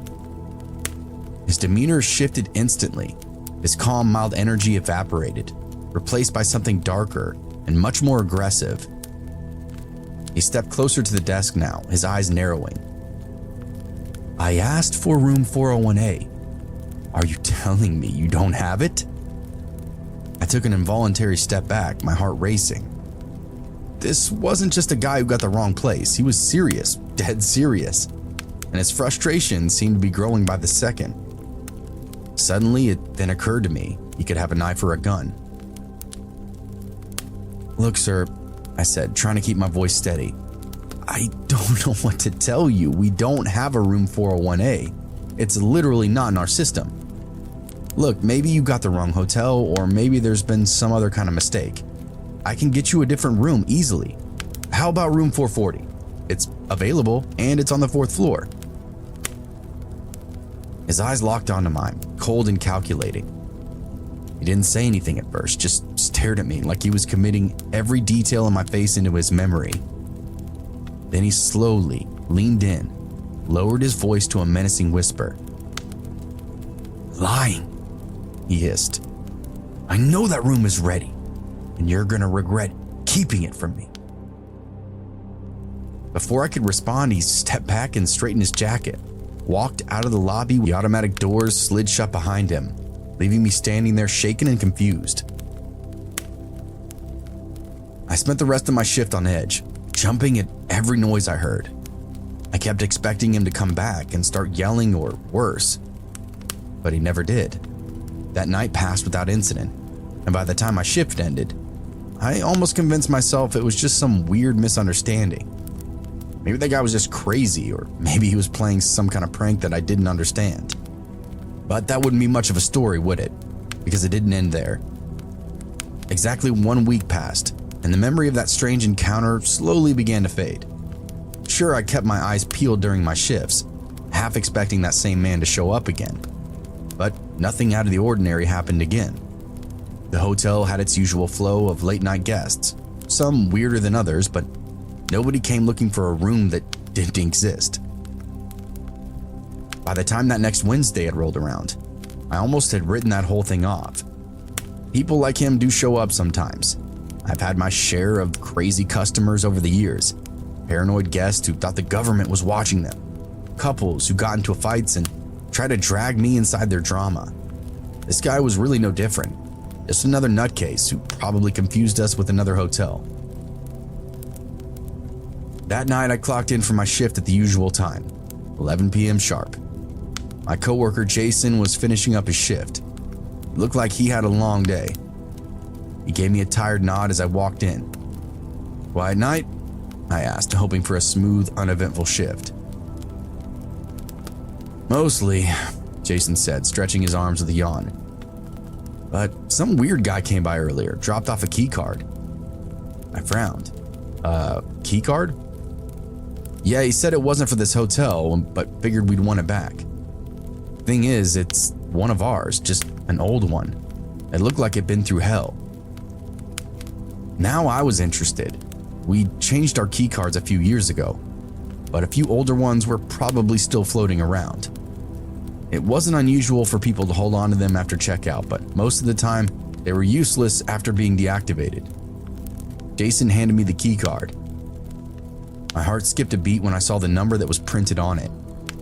Room 401A. My mouth fell open.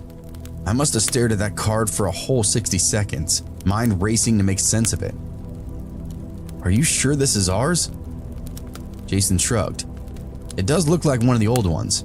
You'd know better than me. You've been here longer." The plastic was worn and scratched like it had been through years and years of use, but there it was, clear as day. Room 401A. It made no sense. That room did not exist. I knew that, and so did Jason, but here's this key card staring back at me like some kind of sick joke. I'll look into it," I muttered, trying to keep my voice steady. "Probably just some kind of mix-up." Jason didn't seem too concerned. He gave me a half-hearted wave and headed for the door, probably eager to get home and forget about the weirdness of his shift. As soon as he left, I slid back into my chair behind the desk, that key card still in my hand. My fingers brushed over the numbers again, as if touching it would somehow change what was printed on there. It didn't. There was suddenly a deep desire inside me to try that key card on every door in the building, just to see which unit used to be the infamous 401A. I glanced up at the clock, 11:30 p.m. The night stretched out before me, and for the first time in a long time, I wasn't sure I wanted to be here. I spent the next hour nervously flipping through the channels on the TV behind my desk, trying to distract myself, but I could not shake the feeling that something was wrong. Every single creak of the building, every faint noise from the hallway, it set me on edge. I kept glancing back and forth at the security monitors, half expecting to see that man, the one who'd asked for room 401A, staring back at me from one of those empty hallways. But the halls were deserted. No guests, no staff, just a flickering image of the empty fourth floor on one of the screens. But that's when I heard it. At first it was just this light tapping, faint and irregular, like somebody was knocking on a door from far away. I ignored it, thinking it was probably the ice machine acting up, or maybe a guest closing their door too hard. But that sound did not stop. It grew louder and more incessant, like it was moving closer to me. I sat up listening. The tapping was coming from behind a wall. My wall. The office was in the back of the hotel, nowhere near the guest room, so there's no reason anybody should be knocking on the other side. I stood up quickly, heart pounding, walked to the far end of the office where the sound was the loudest.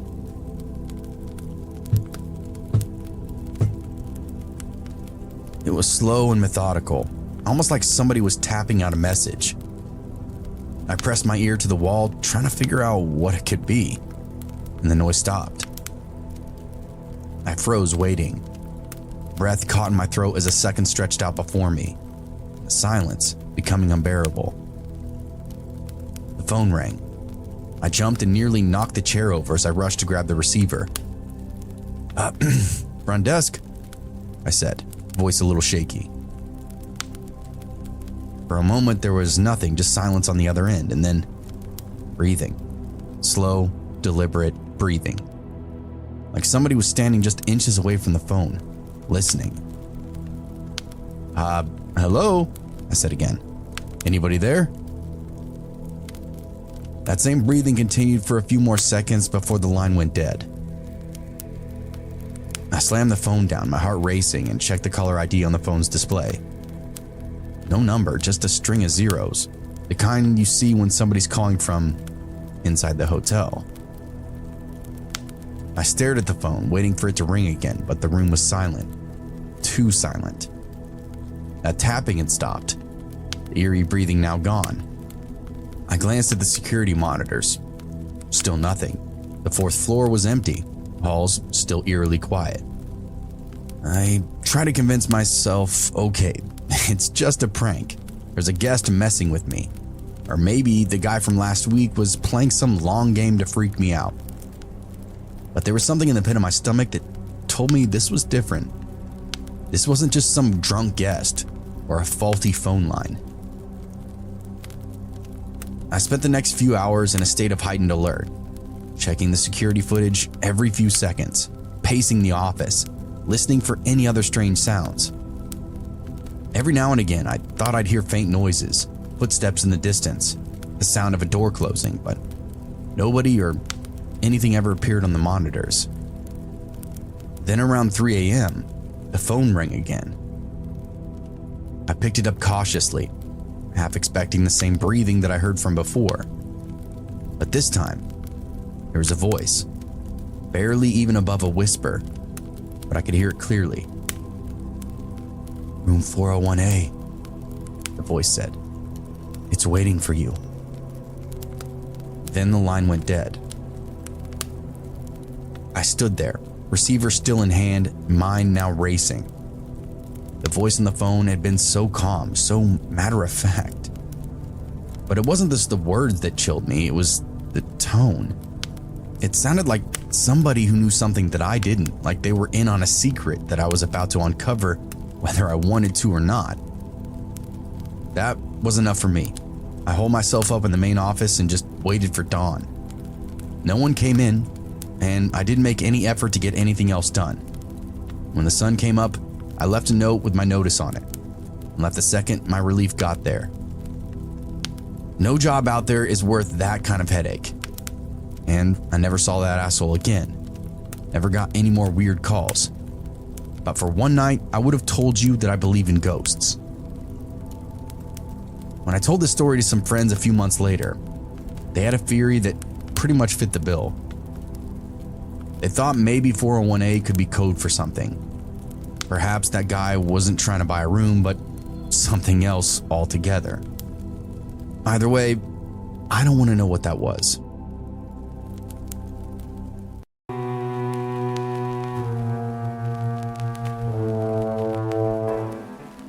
I was 14 when this happened, and this was over spring break. My parents' anniversary happened to be during this week, so they went on a date night a few hours north and were staying in a hotel. Having the house to myself for once, I invited one of my friends, Justin, to stay the night. He brought a ton of snacks and sodas, which we set up on the table in the basement and fired up the PlayStation. We had the speakers up pretty loud, and were gaming down there for 3 hours straight. Eventually though, Justin went upstairs to get a glass of water, and when he came back down, he looked worried. I asked what was up, and he said there was someone outside the house. By the kitchen, we had a large sliding glass door, and I guess he saw a person standing in our backyard. I thought he was trying to play a joke on me, but he was serious. We both went back upstairs and into the kitchen, and at first look, it didn't look like anyone was in the backyard. But then we noticed that there were some smudges on the outside of the door that looked like someone might have been leaning on the glass and looking inside. That's obviously really creepy, so I shut the blinds and we did a quick perimeter check around the other windows. We didn't see anything else, so we figured we were all good. Again, we were both just kids and didn't really know how to handle something like this. After a couple minutes, we went back downstairs and continued where we left off. Another couple hours went by, and it had to be well into the night, like 2 or 3 a.m. Justin was getting tired, so we wrapped up our last match and turned off the PlayStation. The basement had 2 small couches, so we each took one and laid out some blankets, then turned off the lights and called it a night. For some reason, I had trouble falling asleep. Like I would fall asleep for a few minutes and then wake right back up, over and over. I don't know why, possibly from too much caffeine, but it went on for a really long time. It felt like over an hour. But then, one of these times that I woke up, something was different. I opened my eyes. It was pitch black in the whole basement, but there was a tiny streak of light across the other end of the room. I sat up a bit and could tell it was coming from the door above the staircase. I looked over at the other couch, and Justin was still there, sound asleep. Did he get up at some point to get more water? There's no way I wouldn't have noticed. I got up, feeling too uneasy to sleep without making sure this was nothing. I went over to the bottom of the stairs and looked up. The door was cracked open, but not enough to see through. I went to the top and opened it further. The hallway light was on, and so was the kitchen light. It was about then that I remembered about that man that Justin said was standing outside the house, and I walked over to the kitchen to look out the back door. The backyard was empty, and nobody was out there from what I could see. As I was about to look away though, something moved across the reflection on the glass door. I spun around, looking behind me and staring down the hall. Whatever I just saw had quickly moved across the other end of the hallway. I didn't know what to do. I just stood for a second before sprinting back into the basement.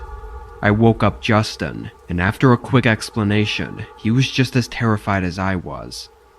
We hid in one of the closets down there and called the police, and while we were waiting, we could hear someone moving around upstairs.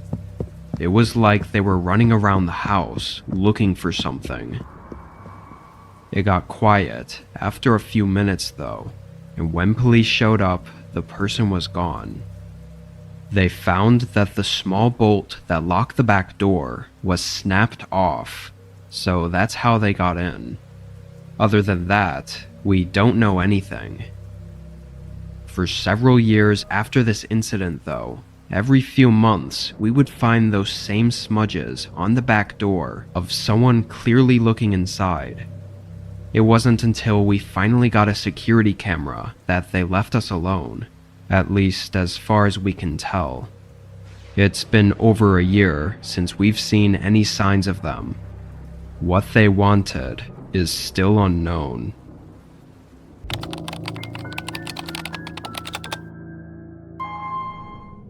To preface this, I would like to say that I have never had any issues with Uber before or after this incident.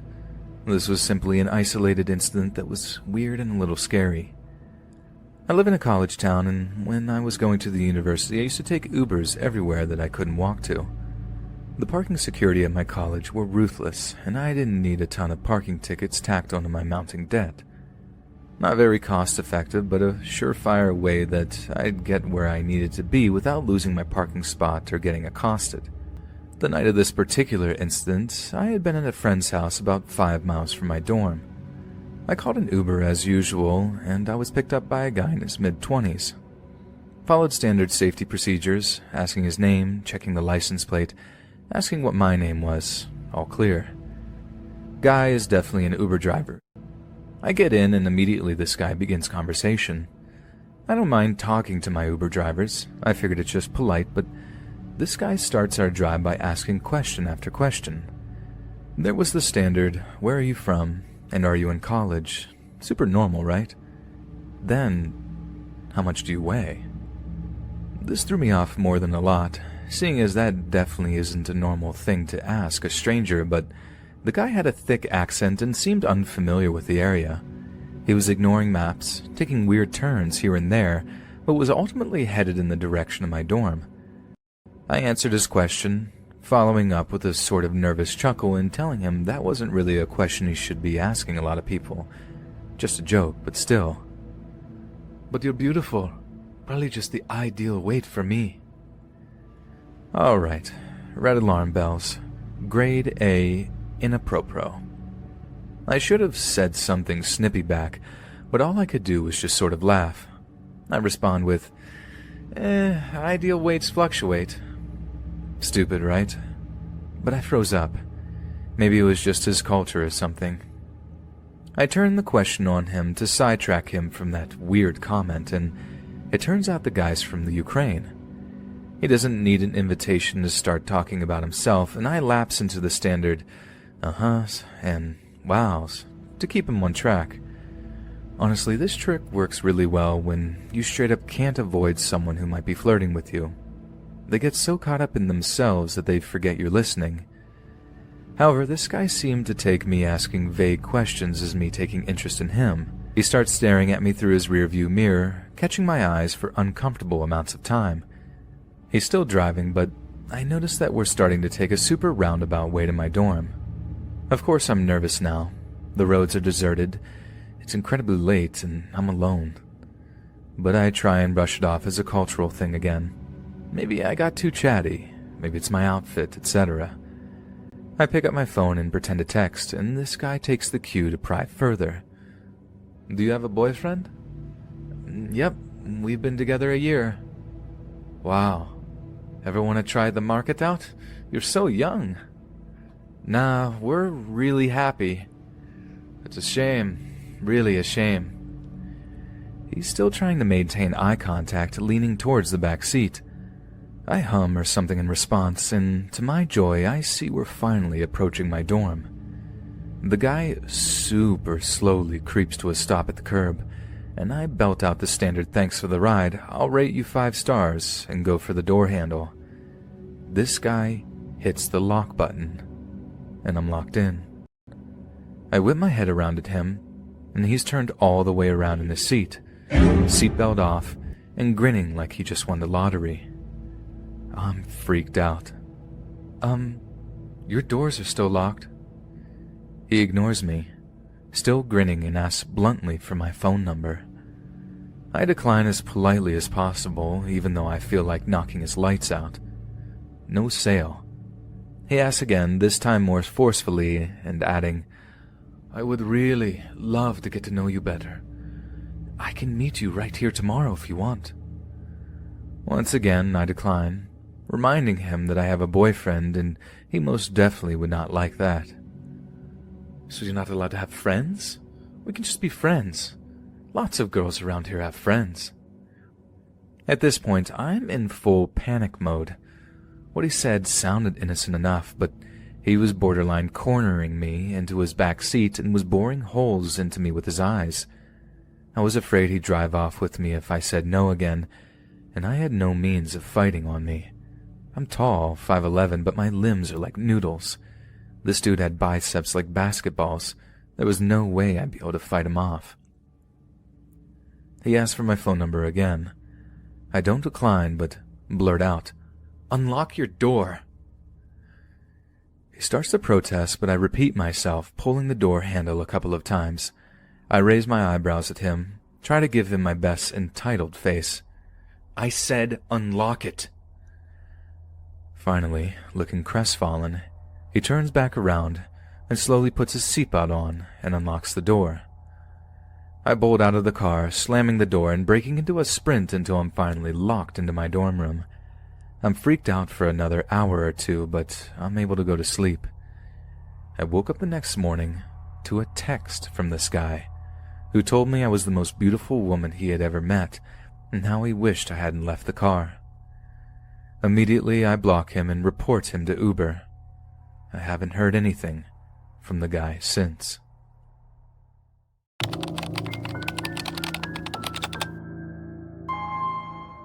I've been having some major car trouble, and it looked like my car was going to be in the shop for up to 2 whole weeks. That meant that for 10 whole days, I'd have to take the bus to and from work. It was an inconvenience, sure, but I'm not so stuck up or sheltered that I was dreading taking public transport or anything. My main concern was getting caught in a rainstorm or something, but investing in a sturdy umbrella pretty much put those fears to bed. If I'd only known that the trouble with taking the bus wasn't the time spent or the exposure to the crazy weather we get here in the Pacific Northwest. It was the people I'd be riding with, or more specifically, one person in particular. So another thing that sucked about having to take the bus was how much earlier I had to wake up. Okay, 30 minutes earlier isn't all that bad, but it still sucks seeing 6:30 instead of 7 a.m. I'd have to be at the bus stop by 7:15 in order to be at work by 8 a.m., and given the area I was living in at the time, this usually meant I had the bus stop to myself. But then, either the 3rd or 4th day I arrived at the stop, I discovered I wasn't alone. At first, the guy just looked like a construction worker as he was wearing heavy boots, jeans, and one of those big, warm highlighter pen jackets with reflective strips on it. I didn't pay him any mind. It was way too early to interact with anyone, so I just stood there under the shelter just listening to my podcast. Next thing I know, I feel someone tapping on my shoulder. There was literally no one else around, so of course it was the guy in the construction jacket. So then I take out one of my earbuds, turn to him, and ask him if I can help him. To which the guy repeats, "Good morning," in this passive-aggressive way. I assumed he thought I was just ignoring him, so I apologized and made it clear that I just couldn't hear him. Only right in that moment, I swear I smelled one of the single grossest smells ever. It was a mix of the guy's breath and his general odor, which I guess I hadn't picked up on at first because it was so cold outside. If I had to guess, I'd say the guy hadn't brushed his teeth in a freaking decade, and this was sharply evidenced by the state of his mouth. Honestly, it looked like his mouth had died. It was just waiting for the rest of him to catch up. It was truly awful, and I found myself severely pitying the people who had to work with him, not to mention myself who had to share a bus ride with this guy. I tried sitting as far away from him as possible, but I swear to God, he literally followed me right to the back of the bus to sit on the opposite seat. And yes, you guessed it, he tried talking to me the entire time. I know what some of you might be thinking at this point. Just take an Uber, or stagger your schedule to avoid the guy. Well, I already spent $45 on a month's Orca pass, and I wasn't exactly in the best financial situations at the time, so that was definitely guiding my poor decision making. That and the guy wasn't at the bus stop every morning, so not at first anyway. So I figured I'd just suck it up and keep using my card. But then he was there another morning, then another morning, always trying to talk to me until it was on the verge of being harassment. Then one day I get a call saying my car would be ready the following afternoon. I mean, I'd only have to take the bus like one more time. And I was elated, but naturally my not-so-secret admirer was waiting for me that final morning. I had already asked the guy to leave me alone by that point, and he just wasn't taking the hint. So to try and get back at him, I decided to give his employer a call to see if they knew what he was getting up to while in uniform. And when I say in uniform, he had a company pass hanging around his neck, and his jacket had the company name on it too. So I looked them up, gave them a call, and told them one of their employees wouldn't leave me alone. I know that these days that probably seems like a super Karen thing to do, but to me, it was preferable to getting the cops involved, and all I wanted to do was just sort of scare the guy, not actually get him fired or anything. But none of that mattered anyway, because when I called the company to describe the guy to him, including dropping his name, the secretary hit me with a, "Oh, we fired that guy months ago. He didn't return his uniform, so we took it out of his paycheck." That's when it hit me that after that first chance meeting the first week I was riding the bus, he'd only been there to harass me. He sure wasn't catching the bus to work, at least not to work for the company whose pass he had, so the idea that I was totally oblivious to the fact that I was being stalked, legitimately one of the worst feelings of my life. Only thing is, as bad as things seemed right then, they were about to get so much worse. So, I was back to using my car. About 2 weeks had gone by since the whole ordeal with Poop Mouth, and I was halfway to forgetting about the whole thing. Then this one evening, I finish late at work and get home at like 6:45.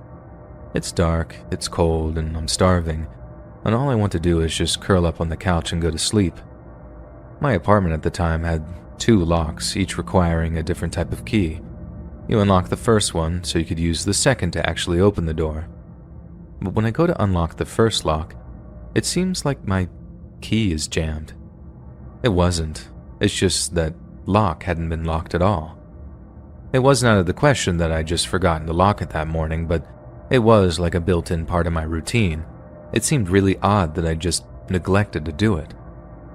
Anyway, I shrugged it off, too focused on my planned pre-dinner of coffee and molten hot Pop-Tarts, and then walk into my apartment.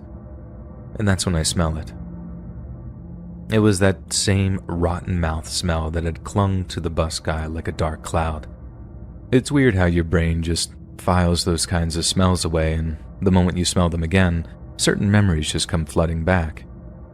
Well, it was exactly like that as I stood in the dark hallway of my apartment. Hand on heart, I think that's the most terrified I've ever been in my life. Just like knowing he was close without being able to see him. I just bolted back out of my apartment, back down into the parking lot of my building, jumped into my car and called the cops.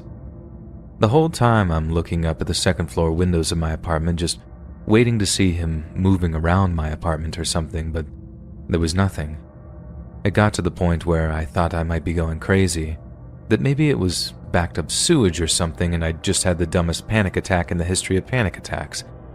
But still, the cops show up, I let them into the building, then direct them up to where my apartment was, telling them that the door should still be open. By that point, I figured they go in, find the dead rat in my toilet bowl or whatever it was.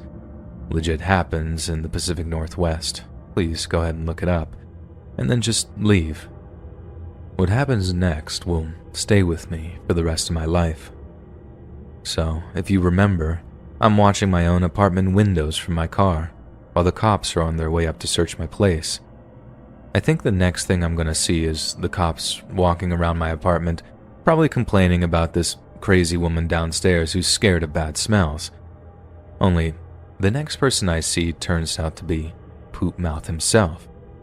He's not wearing his jacket or anything, but his greasy gray hair gave him away from a mile off. He literally ducks behind my apartment curtains, probably after the cops had announced themselves, and he tries to stand as thin and still as possible. I couldn't believe he'd done something so incredibly dumb. They were pretty thin curtains too, so it wasn't like he was going to fool anyone. But the moment one of the cops appeared in my window, I watched the guy pull something out of his jacket. I don't know if it was a knife or a gun, but the cop was basically wise to the whole thing and immediately tasered him before he could make a move. But the whole time I'm just watching this whole thing unfold, feeling completely and utterly helpless, all the while screaming, "Look out, he's got something," with literally no one able to hear me. I stayed in my car for everything that followed, and I actually watched the cops leading the guy out of my apartment building in handcuffs. It was like an actual nightmare knowing he'd been waiting in my apartment for me, all after I thought I was completely rid of the guy. The only good news was that he'd violated probation and was headed back to prison to finish the latter half of an 8-year sentence for the exact same crime, only committed years before. It was a relief knowing that there was no chance of running into him for another 4 years, but it was still haunting to know how close I'd come to whatever it was he was planning for me. In a way, I should be weirdly thankful that he didn't take care of himself, because if I hadn't been able to smell him as soon as I walked in, I might not be around to be writing this right now.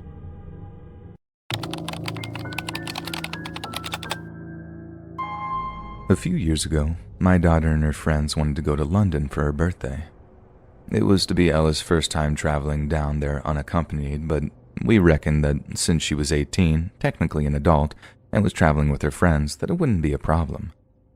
She had plenty of spending money. Since she had her phone with her too, she had access to map applications and other things that would prevent her from getting lost or what have you. As long as she kept her phone with her, she'd have everything she needed, and wouldn't lose her train tickets, as they were those e-ticket things. We also set her up with Apple Pay so that she couldn't accidentally spend all of her cash and be left with nothing for emergencies either. Don't get me wrong, me and her mom were still quite nervous about her heading off on her own for the first time, but all the things I just mentioned definitely eased our minds when it came to her safety. As the morning ticked over to lunchtime, I got a text from her saying that she'd arrived safely, and that she was heading to Oxford Street to get some shopping done.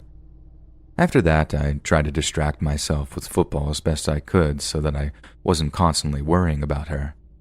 Her mom was the same, telling me to just relax, that she'd call us if she really needed anything. In the end, I actually managed it too. I put my phone on charge, went to do some gardening, and had a cup of tea in the sun while my wife went off to her Pilates classes in the early afternoon. Then it was about 2 o'clock when I decided that I'd waited long enough to give Ella a call to see how she was getting on. So I get up and head over to my phone, only to find that I have about 4 or 5 missed calls from Ella. I was kicking myself for not having my phone closer to me, and had somehow managed to leave it on that do not disturb mode that I put on when I go to bed, but It wasn't exactly like I was panicking or anything as I called her back. But then, as soon as the call was answered and heard the voice on the other end, I felt my stomach drop. All I heard was, "Hello?"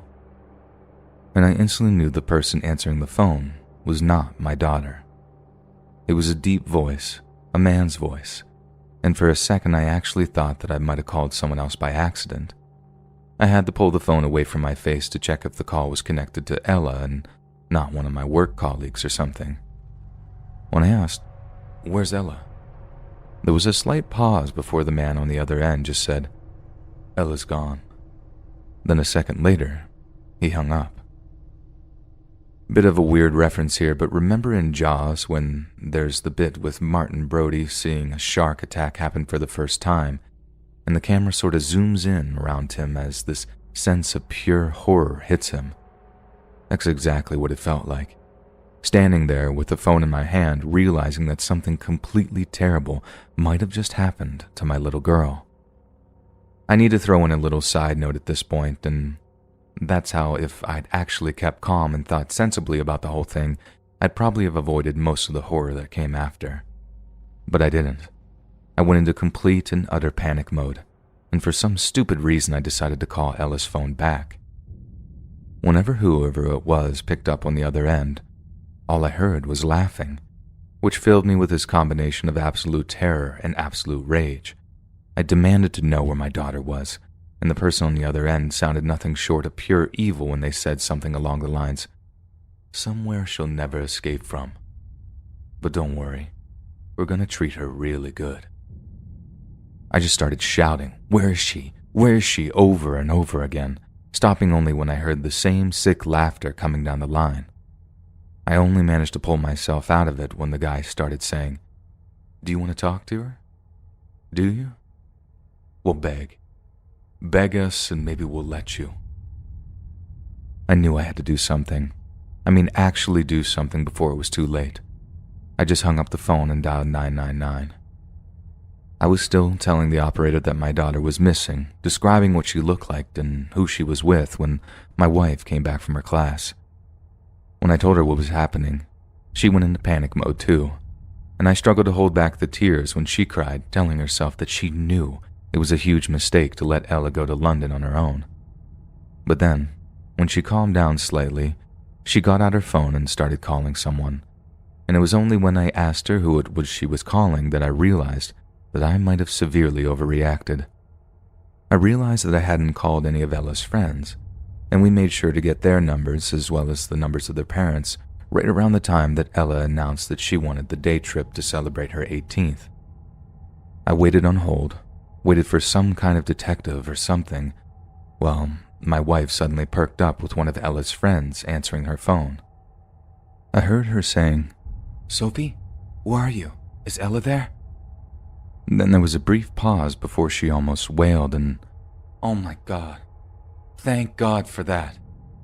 Then she burst into tears again. She then got up from a kitchen chair, walked over to me for what I thought was a hug of relief. But she didn't hug me. She just started smacking me about the face and shoulders. Ella was fine. She just lost her phone, and it just so happened that a gang of absolute oxygen thieves had picked it up, then decided to play an extremely cruel prank on the person who called her phone, the person they knew was her dad because the number was labeled as such. It was all for nothing. I completely overreacted, let the cruel laughter of those little idiots and the panic of thinking that I'd lost her completely impair my judgment. And I felt like an idiot too, like a complete and utter moron. But there's one thing I need you to understand, and that's how what I thought was happening, what I wrongfully assumed was happening, is every parent's worst nightmare. The kind of fear that thought fills you with, you just can't compare it with anything else. Then I was so prepared for the worst that it was almost like I wanted those prejudices to be confirmed. I wasn't an overly protective paranoid father. I was right. The world was horrific. It was cruel, a predatory place, and I never should have let Ella out of my sight. Only that wasn't true. All that had happened is that her phone had fallen out of her handbag, or she'd left it on a table and some little idiot had decided to play a cruel prank on me. I suppose this is a bit of a washout story in some ways. Ella was never really in any danger. It was all just in my head. But for a few moments, I thought my entire world had ended. I thought me and my wife would be two of those parents that your heart bleeds for, making some tearful appeal on TV while begging their little girl's captors to let her go.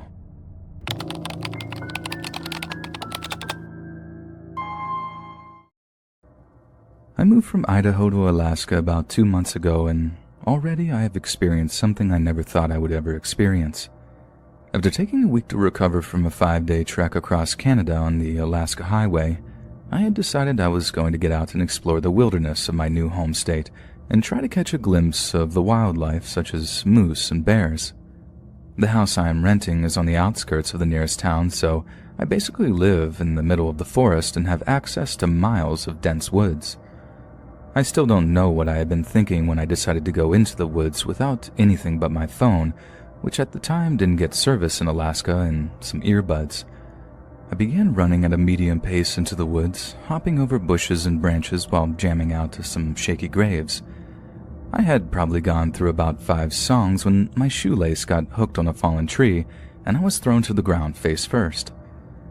I immediately got back up, swore out of irritation, and began to put my earbuds back in when I realized I had no idea where I was.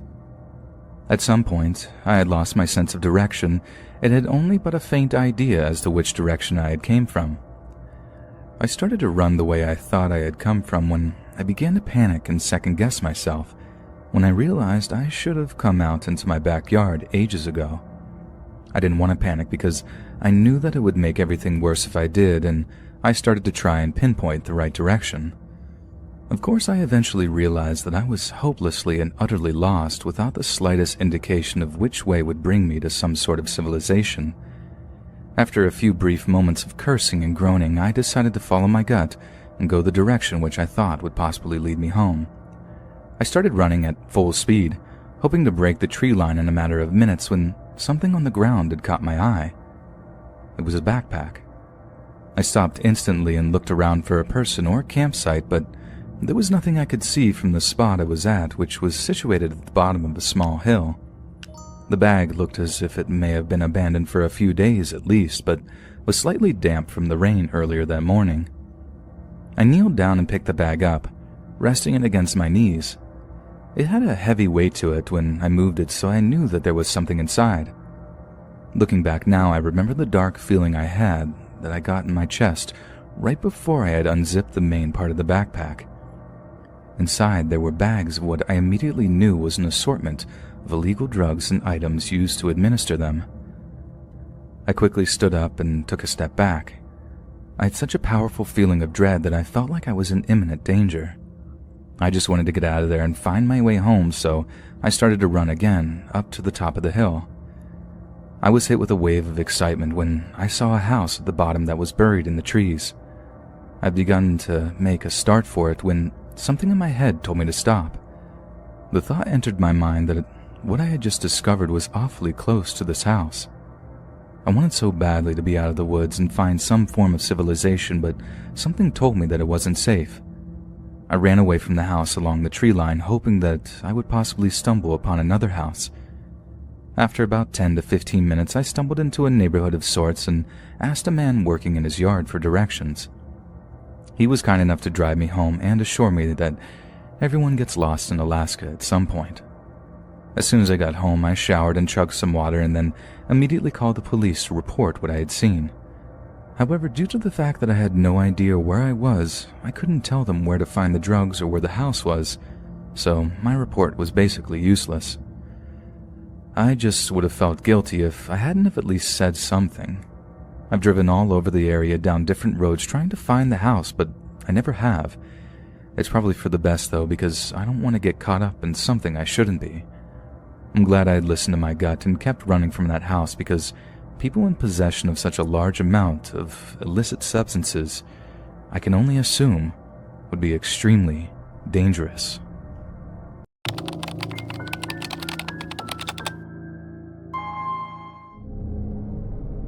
The summer after I graduated high school, my mom helped me get a part-time job at a little diner about 4 miles from our house. The pay was a whole lot, and I was putting away almost everything I could in the hopes of buying a second-hand car before the end of the summer. I didn't spend a single cent unless it was necessary, but since my shifts tended to end pretty late, it put me in an awkward position. Spend a chunk of wages on cab fare, which was going to be way higher at that time of night, or I could jog home. Now, I wasn't very athletic at this point, but the need to save money made it a real convenient time to start. So I pulled out some old sports gear, brought them to work with me, then started running home 2 or 3 times a week. It really sucked at first, and a few times in the early days I threw in the towel and took a cab home. But after a while, as it got easier, I started getting a buzz of how much more stamina I was getting. It got to the point where I'd time my runs on my Casio stopwatch, and sometimes I'd make a game of trying to run the fastest time I could. Part of my route involved cutting through the middle of this big piece of parkland, and I mean right down the middle too. And the first few times, running through there at night was just really creepy. It got less scary as time went by, as the place was mostly deserted by that time, and it wasn't in any gang territory or anything, but even so, I'd take out one of my headphones before running through just to be safe. Then one night, right as I was getting pretty comfortable running through the park, I heard something that turned my blood to ice. I'm about a third of the way through, and I hear this ear-splitting, blood-curdling scream coming from somewhere in the darkness. Because I'd taken out only my right headphone and the sound was coming from my left side, at first I couldn't tell where it was coming from, and that made it all the more frightening. I stopped in my tracks, pulled the other headphone out, then just stood there under the streetlight, extremely freaked out.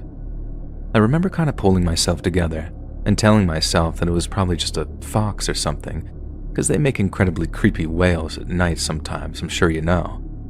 But then right as I start to think about starting up jogging again, I hear the same scream, only this time I can pinpoint where it's coming from. If I'm honest, my gut feeling was telling me to just keep running, because whatever the reason that scream was, it had to be really bad. But at the same time, I knew it was pretty much down to me to do something about it. It really did feel like fate had singled me out to be like, are you a piece of crap, or are you not a piece of crap? And as scared as I was, I chose not to be a piece of crap. I walked off the lit path into the dark, straining my eyes to see where I was going at first. Being under the streetlights had totally ruined any natural night vision that I'd had, so when the next big scream came, it was so close that I swear that I almost peed my pants. But by that point, I could actually hear that the scream was coming from someone really young, and before long, I spotted a kid just sitting under a tree, completely in the dark, just like breathlessly crying before wailing every so often. If I had to guess, I'd say that they were maybe 9 or 10 years old, definitely still around elementary school age for sure. I was actually worried about scaring the kid, but he barely reacted at all when I finally asked him where his mom and dad were. He just looked at me, still in tears, and made some gestures that I couldn't figure out. All I could do was just try my best to calm him down and hope that he wasn't seriously hurt in some way. If he was, he sure as heck wasn't telling me about it, and again, I didn't want to have blood on my hands because I didn't get the kid help in time or something. I kept trying to check him for blood, and was relieved when I couldn't see anything, but that didn't mean that he didn't have like a burst appendix or something. You see where I'm going with this, internal injuries and whatnot. When I finally get the kid to the point where he can talk to me, I try to break the parent's question down into 2 parts, seeing if the words mom or dad elicit a better response than just parents. I ask him super slowly, "Where is your dad?" The kid just shrugs and says, "I don't know where my dad is." Then I ask him where his mom is real slow, and get this. He says, before totally breaking down into tears again, "I don't have a mom anymore." No, in the moment there was a part of me that thought maybe it was all just some childhood antics. The kid and the mom had a fight, the kid declared that he was running away, like a lot of kids do at some point, and then he gotten lost and scared in a dark, creepy park. I started telling him, "Sure you do, buddy. We just need to get you back home so we can sort this whole thing out." He starts shaking his head like, no, then breaks into tears again. So I have to work at calming him down all over again. Finally, I get him to a state where I can ask him if he knows where he lives at, and the kid says yeah, he does. I then ask him to show me, and after a little convincing, he gets up, takes my hand, and then starts leading me off towards where he lives.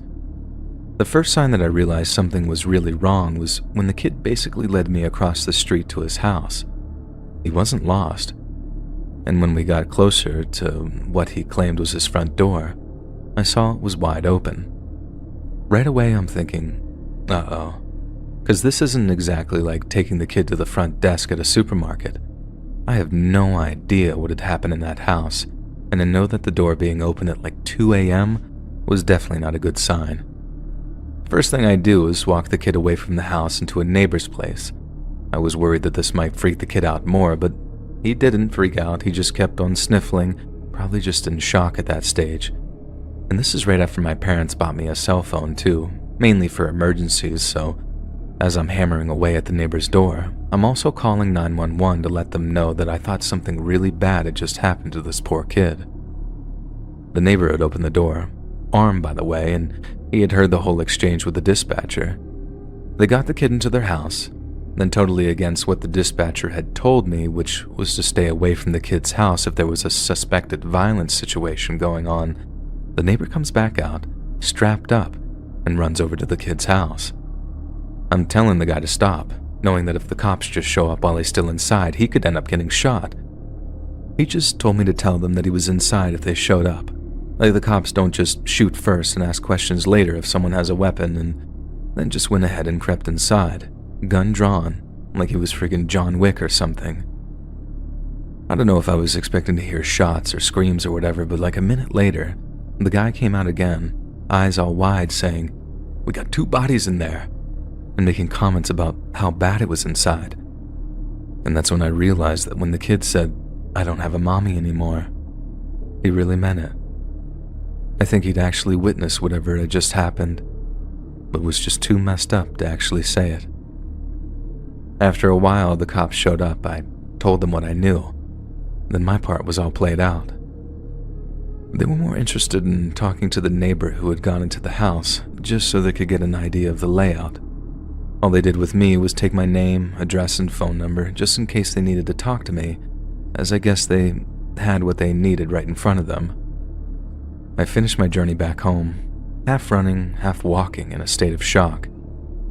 That when I got home, I was completely exhausted, but I couldn't manage to drift off until almost dawn. The adrenaline was bad enough, but when I was wondering what was going to happen to that kid, that got my mind racing over and over. I remember hearing about it on the news later, but it wasn't like I was calling around to all my friends to be like, "Yo, that was me they were talking about." People found out one way or another, but for a while back then, I just didn't want to think about it.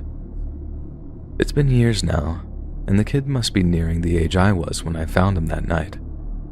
I hope that he's moved past what happened and managed to make a life for himself somehow.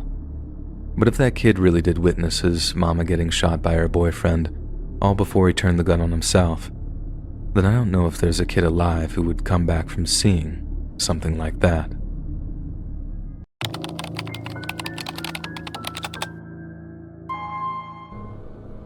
This story happened to me when I was 18 years old in my senior year of high school. It was spring break of 2009 and my family was taking a trip to my uncle's house in Florida. He lived in a small but really beautiful home in West Palm Beach, Florida. Any of you who are familiar to this area know that it's really nice and a lot of people go there when they are reaching retirement age. My uncle was around that age and really enjoyed the community that he was living in. For as long as I can remember, we would make this trip for spring break. It was cheap and affordable for my parents because we obviously didn't need to get a hotel, and we cooked at his house every night. So the most expensive part of the trip was just getting down there, which wasn't too bad. Next door to my uncle lived a guy named Robert, who was basically part of the family. He was an older guy who always made terrible jokes, but knew they were terrible, so usually got a pretty good laugh anyway. My family and I enjoyed his company, especially when we would play cards. He was a great partner to have in most card games. Unfortunately, in 2009, when we went down to my uncle's house for our yearly trip, Robert was gone, and my uncle had a new next-door neighbor named Leo. When we arrived at my uncle's house, Leo was standing in his garage pretty much just staring at our car. We waved and he waved back. Only when he waved, he had no emotion in his face.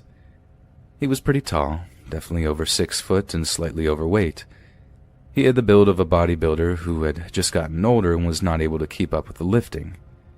He had dark black hair that was parted with a bit of white hair sprinkled throughout. The first few nights went great, and we had fun just visiting and enjoying the beautiful Floridian weather.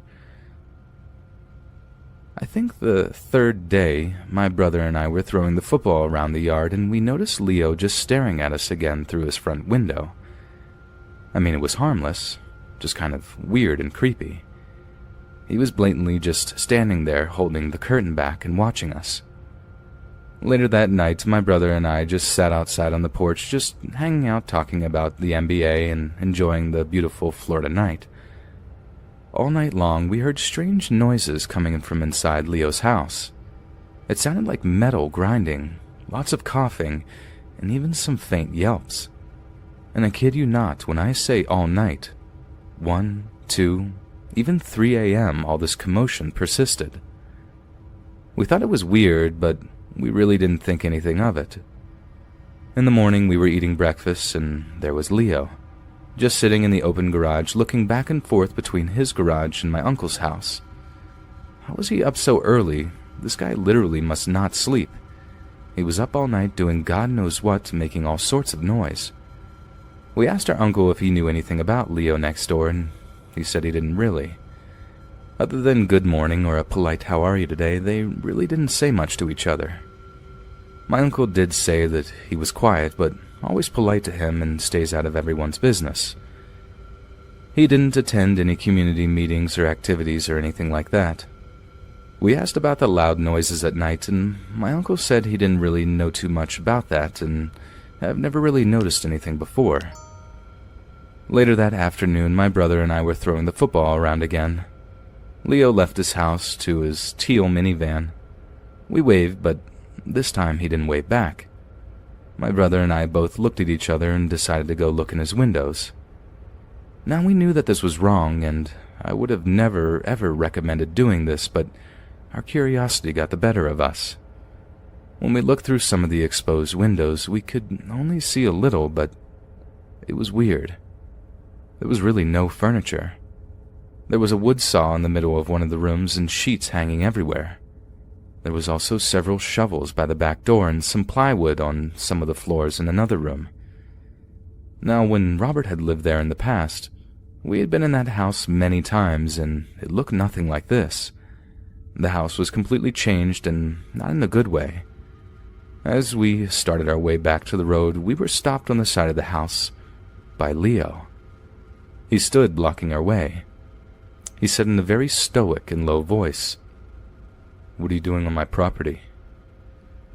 Thinking quick on our feet, I just said to him very casually, "Oh, sorry, our ball took a really awkward bounce and we couldn't find it. We got it now, though. We're all good." We started to walk by him, as he barely gave us enough room to cross. As we got to the road, he shouted in a bit more of a frantic voice this time, "If I catch you on my property again, you'll be sorry." My brother has a bit of a temper, so I thought he was going to confront the creepy old man. But to my surprise, he was just as freaked out as I was. What did this guy mean? "We'll be sorry," I thought. The next few nights, we heard the same noises during different parts throughout the night. The last night of our trip, we decided that we were going to get to the bottom of this one way or another. At about 2 a.m., we snuck outside and crept up to the window we looked at the other day, and now it was completely shut up, just like all of the other windows. Couldn't see anything inside.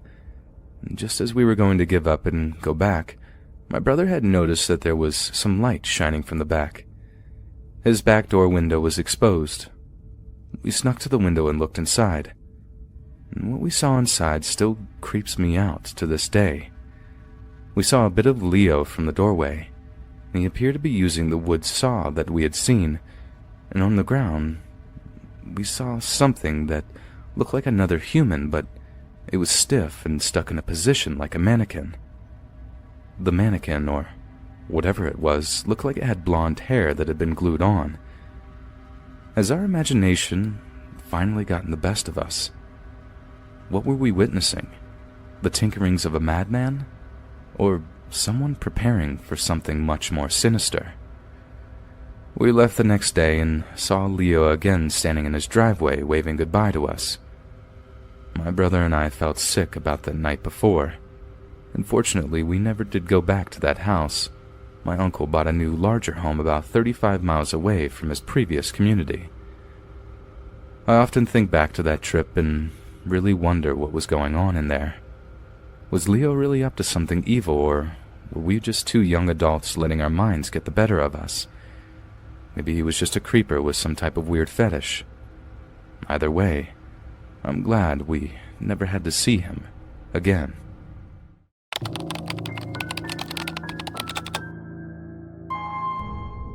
This happened almost exactly a month ago. For context, I live in one of the surrounding cities around Toronto, which is about an hour drive depending on traffic. I ordered some weed from a dispensary, but I didn't realize it was in the heart of Toronto, so I had to make a last-minute trip at night to pick up the order. I don't own a car because I don't have a license, so I took an Uber.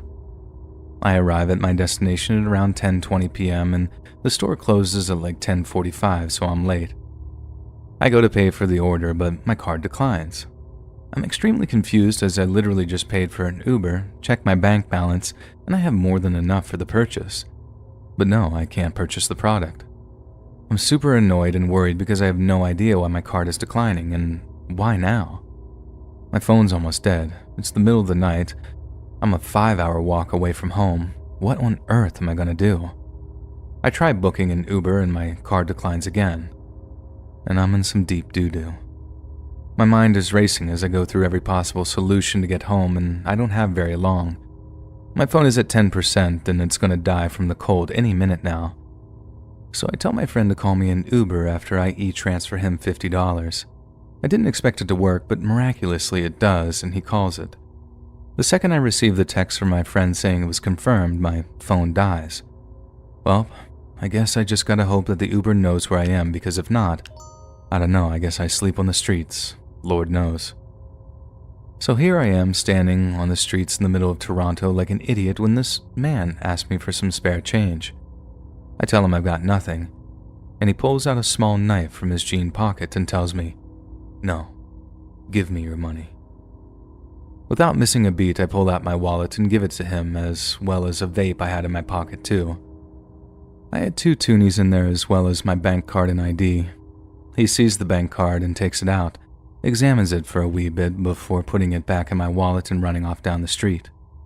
So now I'm just standing there in complete shock, wondering how I've managed to get myself into this situation. If the Uber never comes, I've got no way of going home or identifying who I am to anyone. I am well and truly screwed if that Uber doesn't show up. Thankfully, after not too long, the Uber arrives and I got home safely. To this day, this is the luckiest I've ever felt as an adult. I have absolutely no idea how I got out of that situation. I could have been stranded in Toronto. I could have been stabbed while getting mugged. I could have had to sleep on the streets. I have no idea what I would have done to get home had my friend not clutched it for me in the last second. It was like a 98th minute equalizer, except it was me versus my stupidity, and I just about pulled through. I never really fit in during high school. I wasn't a complete socially inept outcast, but I definitely didn't have a clique or a niche to hang around with. I didn't have a reputation, which luckily means I wasn't the quiet kid either. I had friends, I had bullies, and I would occasionally crack jokes in class. Unfortunately, they were always rude jokes about whatever a teacher was teaching us at the time. So, this resulted in me getting scolded and disliked a lot, which made me a prime target for suspensions and detentions. And this is how my story starts. I don't know what sarcastic comment that I said, but lo and behold, it resulted in me getting an out-of-school suspension for a day. The thing about out-of-school suspensions is that those are probably some of the best yet worst punishments.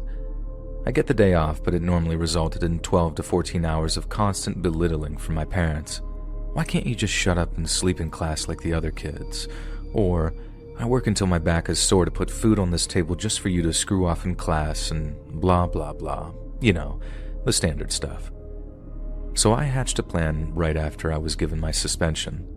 I would unplug the phone line early in the morning because no one ever made calls, so no one would even notice the phone hadn't rung all day. Then I would just go for a walk around town and maybe explore the woods that were semi-nearby. I could easily waste a day away in the woods, and the weather seemed fitting for a hike. And thus, that's exactly what I thought would happen. I mean, yes, I did unplug the phone line.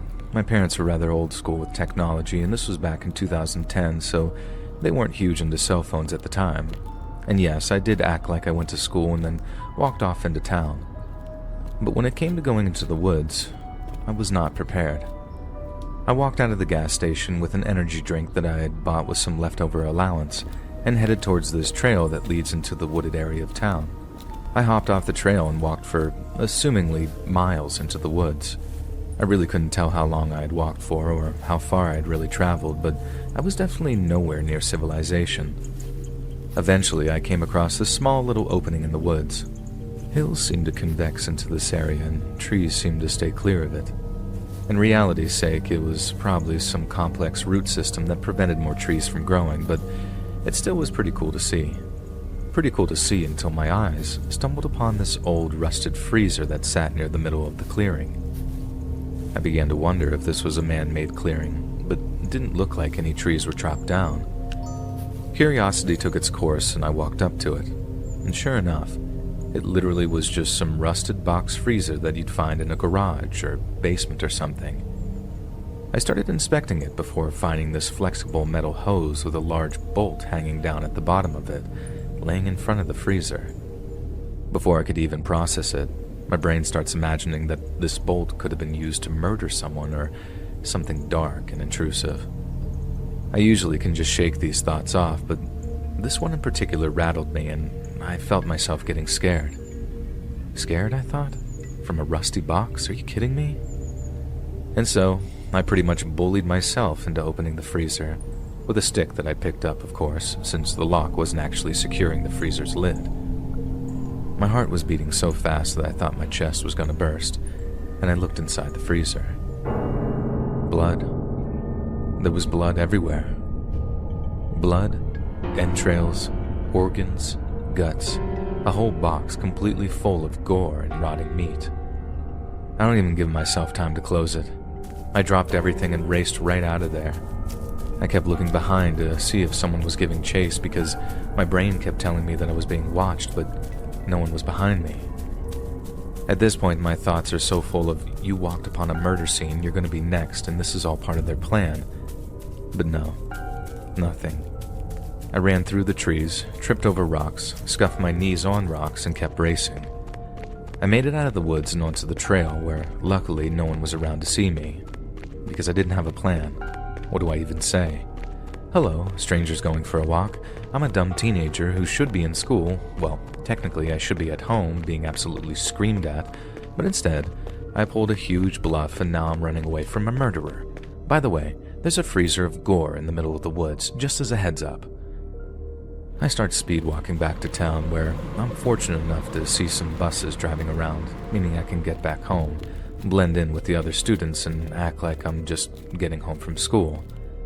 But this whole time I can't stop thinking about the freezer, or about why someone would just dump so much gore into a freezer and then abandon it. Did they want it to get found? Like a sick little game to them? It began plaguing my thoughts until maybe 2 days later. See, while I was fighting these thoughts, contemplating whether or not I should report it, I was also supposed to be at home, being suspended from school, being lectured by my parents for my classroom behavior, and the only way the school will know that I got lectured is from a signed paper from my parents. So imagine the look on their faces, on all of our faces, when one evening we're all making dinner, My mom walks in with a letter from the school saying that they need to verify that they're aware of my suspension. Well, needless to say, I was screamed at for the rest of that week and into the weekend. I wanted to get around the 12-hour hissy fit just to end up receiving several days of it, an unsettling trauma for months. I'm still afraid to go hiking to this day.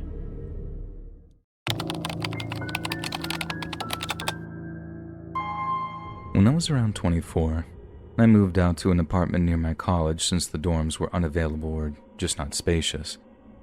However, I quickly realized that renting would be very expensive, especially for a college student. Thankfully, I was actually able to meet up with another student who wanted a buddy, and lucky me, he is a chef in the works and would love to cook every other night without having to pay him. I would basically be his tester and rate his cooking. Our first month together was the best. He made such exotic meals that could only be found at high-end restaurants. Almost every cook night would be something that I would look forward to. However, one Saturday morning, I woke up to some tummy ache. I had to rush to the bathroom and puked. I was actually surprised by this and went to my roommate who was making breakfast. He was surprised to hear this too and checked yesterday's leftovers and didn't see anything bad. I figured that it could have been that I simply ate too much since prior to dinner last night I hit the gym and lifted heavier than usual.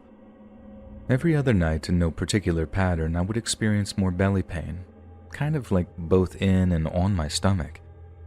I assumed my habits of working out hard had to be the reason and eating a lot afterwards, but I also noticed that after eating, I would get so tired and usually go to bed right after, which never happened before moving in with my roommate.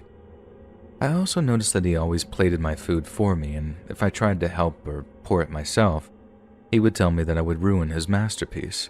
I can understand what he means, but it still made me a little suspicious. I finally decided to open up about this and talk to a close friend. She told me that she would stay with me for the night because I was suspicious that he was doing something to me, but couldn't figure out if he really was. Now mind you, I know that I would probably move out and find another place to live, but I still had a few months in the lease and I didn't really have enough money to just leave. So that night, everything went as usual. I came home from the gym, came home and had dinner with my roommate. But as I'm finishing up, my friend shows up and I pretend that I forgot to mention that my girlfriend, not really, but just to make it believable, was sleeping over. And surprisingly, my roommate took this very well. It was about that time that I started to get tired and I went to my room and soon fell asleep. So this is the perspective from my friend. She also went into my room and saw that I was fast and in a deep sleep. And she knows very well that I'm a light sleeper, and in fact, breathing hard enough could wake me up. But she was patting and shaking me and I just wouldn't budge. Now hours later, my friend woke up to the sound of the door opening.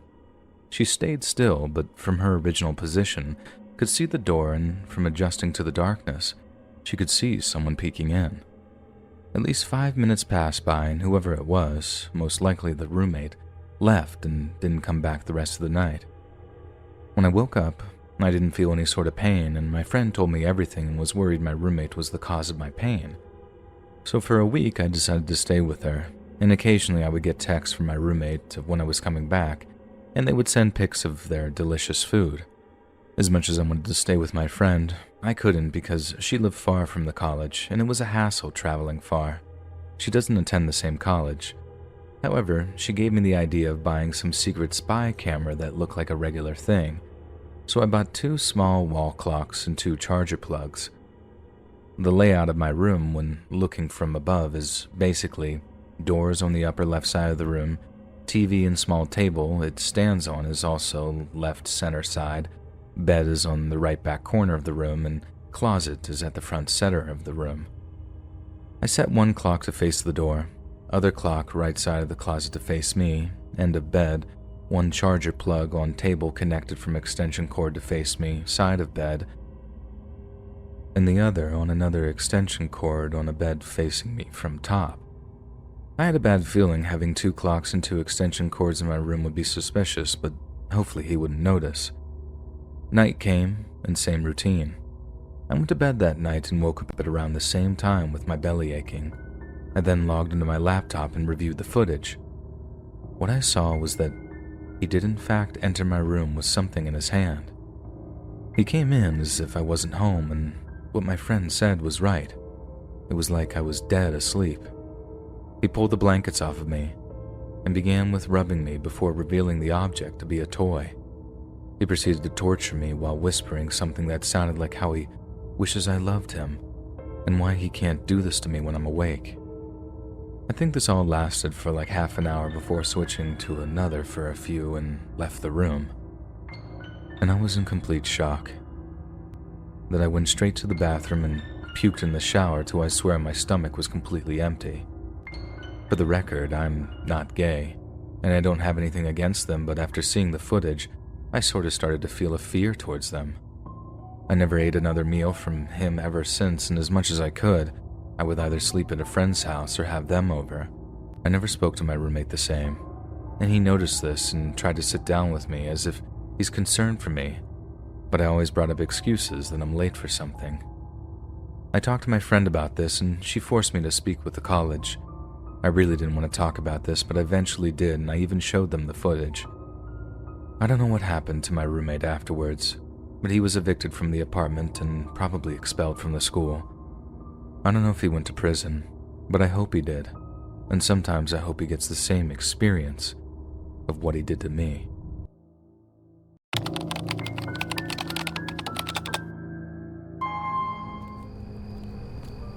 My college was very safe.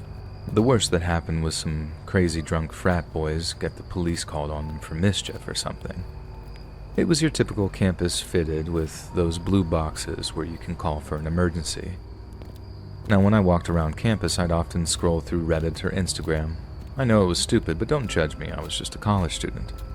Anyway, this particular night, it was dark out, but only about 7 p.m. There were lots of other students walking around and the campus was pretty well lit. Yet for some reason, I didn't go on my phone this time. I just had this feeling that something was off. I couldn't quite place it, but in the back of my head, I felt like something bad was going to happen. The walk continued normally, and by the time I got back to my dorm, I had begun to laugh at myself. Now, these were apartment-style dorms you entered from the outside via a pathway. The feeling from before returned, and this time, I was hit by a sudden feeling of intense fear, much stronger than before. I looked around the common area and noticed a light coming from my room. Something told me not to investigate, and instead I muttered, "Seriously? I forgot it?" and went back outside. I felt a bit paranoid for the next few minutes, crouching down behind the window like a crazy person. I began to think that I was just being weird when I heard footsteps. I slowly peeked into the window to see a man I didn't know coming out of my room and pouring himself a glass of soda. He brought it back with him and disappeared again. I stayed there for what felt like forever, until about an hour passed and I heard footsteps again. He was headed to the front door and I bolted to the stairway. I climbed to the floor above and waited a few minutes before returning. Sure enough, he was gone, and when I entered my dorm, I no longer had a bad feeling. I checked the place thoroughly and found nothing out of the ordinary, until I laid down to go to bed a few hours later and felt something weird under the covers. I jolted up and turned on the lights to find a few condoms wrapped in plastic. I'm not sure what would have happened, but I'm fairly certain now that somebody was waiting to do God knows what to me. I didn't recognize this man from class, but he definitely was about my age. I don't know how he knew me, but the thought that I could have been stalked without realizing it struck me hard. I never saw that man again, and I never got the same feeling on campus. Somehow I subconsciously knew that something was wrong. I have no clue how, and maybe there's an explanation, but that bad feeling may have saved my life.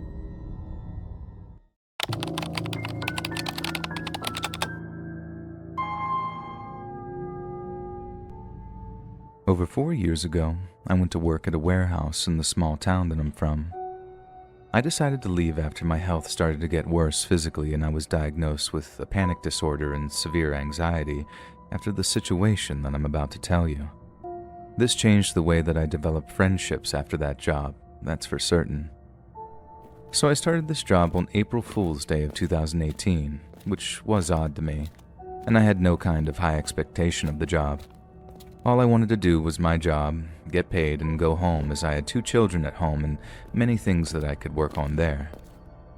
The job wasn't hard, and it made pretty good money for all the duties considered, so I really couldn't complain. I worked second shift for about 5 months, and I went to day shift. While working on second shift, I kept to myself mostly until one day I met someone from one of the lines after we struck up a conversation about gaming. For the sake of anonymity, we'll call him JF. Well, JF was a pretty good guy, and we had a lot of things in common. I went home that night, and he popped up as a suggested friend on Facebook. Again, another oddity. So I decided to add him. When I did, we started talking more at work until he suggested that we should hang out, so we did hang out, and pretty frequently. We were friends for about a month at this point, and one day, he decided that he was going to introduce me to his partner.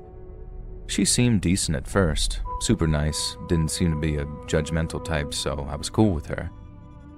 From then on, I would hang out with them when my kids were spending time with my mother. One time, we were talking at a restaurant and he started to vent to me. Dude, she's terrible sometimes. Like the other day, I forgot to take the trash out and she threatened to stab me if I didn't. I've never been in a relationship where someone's actually threatened me, but she's got good intentions, you know? When he said that to me, I was concerned, but of course, we've only been friends for about a month, so I thought that maybe he was just being sort of morbid, probably joking, and I sort of chuckled at him. He gave me a pretty serious look and said, "I'm not joking. She really did." And that specifically concerned me. Now fast forward about 8 months, they're still together and we all hang out pretty regularly, forgetting the things that he told me then. And one day, we were all talking and he seemed a little off that day, so I asked him what was wrong in front of her. He flashed a smirk and said, "Nothing, dude, I'm just a little tired." He didn't have his eyes on me though. He had them on her when I asked. When we went to work the next day, I asked him again, and he responded, "Do you promise to keep this between us?" Of course, I agreed. He said that he was breaking up with her and she went a little crazy. He said that she grabbed her gun and pointed it at him and said, "If I can't have you then, no one will." He said that he diffused the situation and is trying to look for a way out. Not really knowing what to say, I just said, "You'll figure it out, man. If you need somewhere to go, then you can come stay with me until you get her out of the house, you know?" Fast forward to another year, he finally decided to leave her. When he did, she flipped out again. This time he told her over text. She said that she was going to find him and kill him, and he was actually out at work that day with a vacation day. He sent me a text that said, "Hey, let me know if she comes over to work looking for me, okay?" And that struck me as odd because I had no idea of the situation that was unfolding. She actually did come to our job and she asked me where he was, and I said, I have no idea. I thought he was with you guys. You went out of town or something." All she did was roll up her window and drive off. I called him and told him that she came by and he called the police about it. They had found her up the road with a loaded gun in the car. 2 months later, he decided to talk to her again, and when he did, he had something to tell me. When he called me, he asked if I had seen her around, and I said I hadn't, and he says, "I would take some vacation days if I were you." Dumbfounded, I asked him why, and he said to me, "Because she's out of jail, and her cousins are in town trying to find the people that she has personal vendettas with. You're one of them." At that point, I was terrified. I grabbed my kids and went out of town, took 2 weeks off of work. Come to find out that the next day, her and her cousins went to the next town over and shot 3 people in an apartment and killed them. I got the news about it the day after it happened. The reason why he knew that they were coming after me is because they made a Facebook Messenger group that he was included in and sent a list of names. Everyone regarded it as spam and decided to disregard the message, but he knew what it was. 3 of the names on that list were the people that they shot. The 4th name on that list was mine. After they found the evidence and he decided to go public about the group and screenshots that he had, they were all charged with first-degree murder. From then on, I was very careful about who I would stick my neck out for because even though he knew the context of that list and her intentions, he decided to not inform anyone else of what was going on.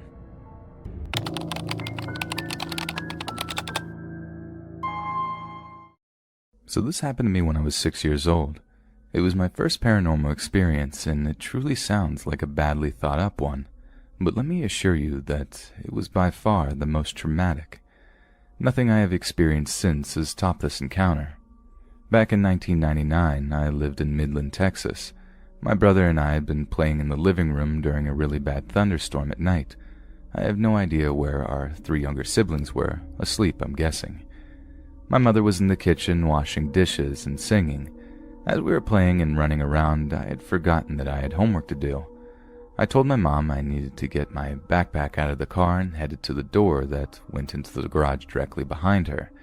She just nodded and kept singing her songs and told me to be sure to close the door behind me. I said okay and headed into the garage.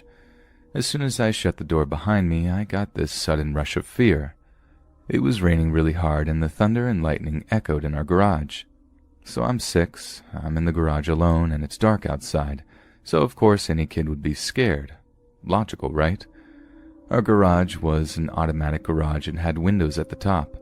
I kept my eyes facing our car because I was afraid I'd see a monster if I looked out the windows.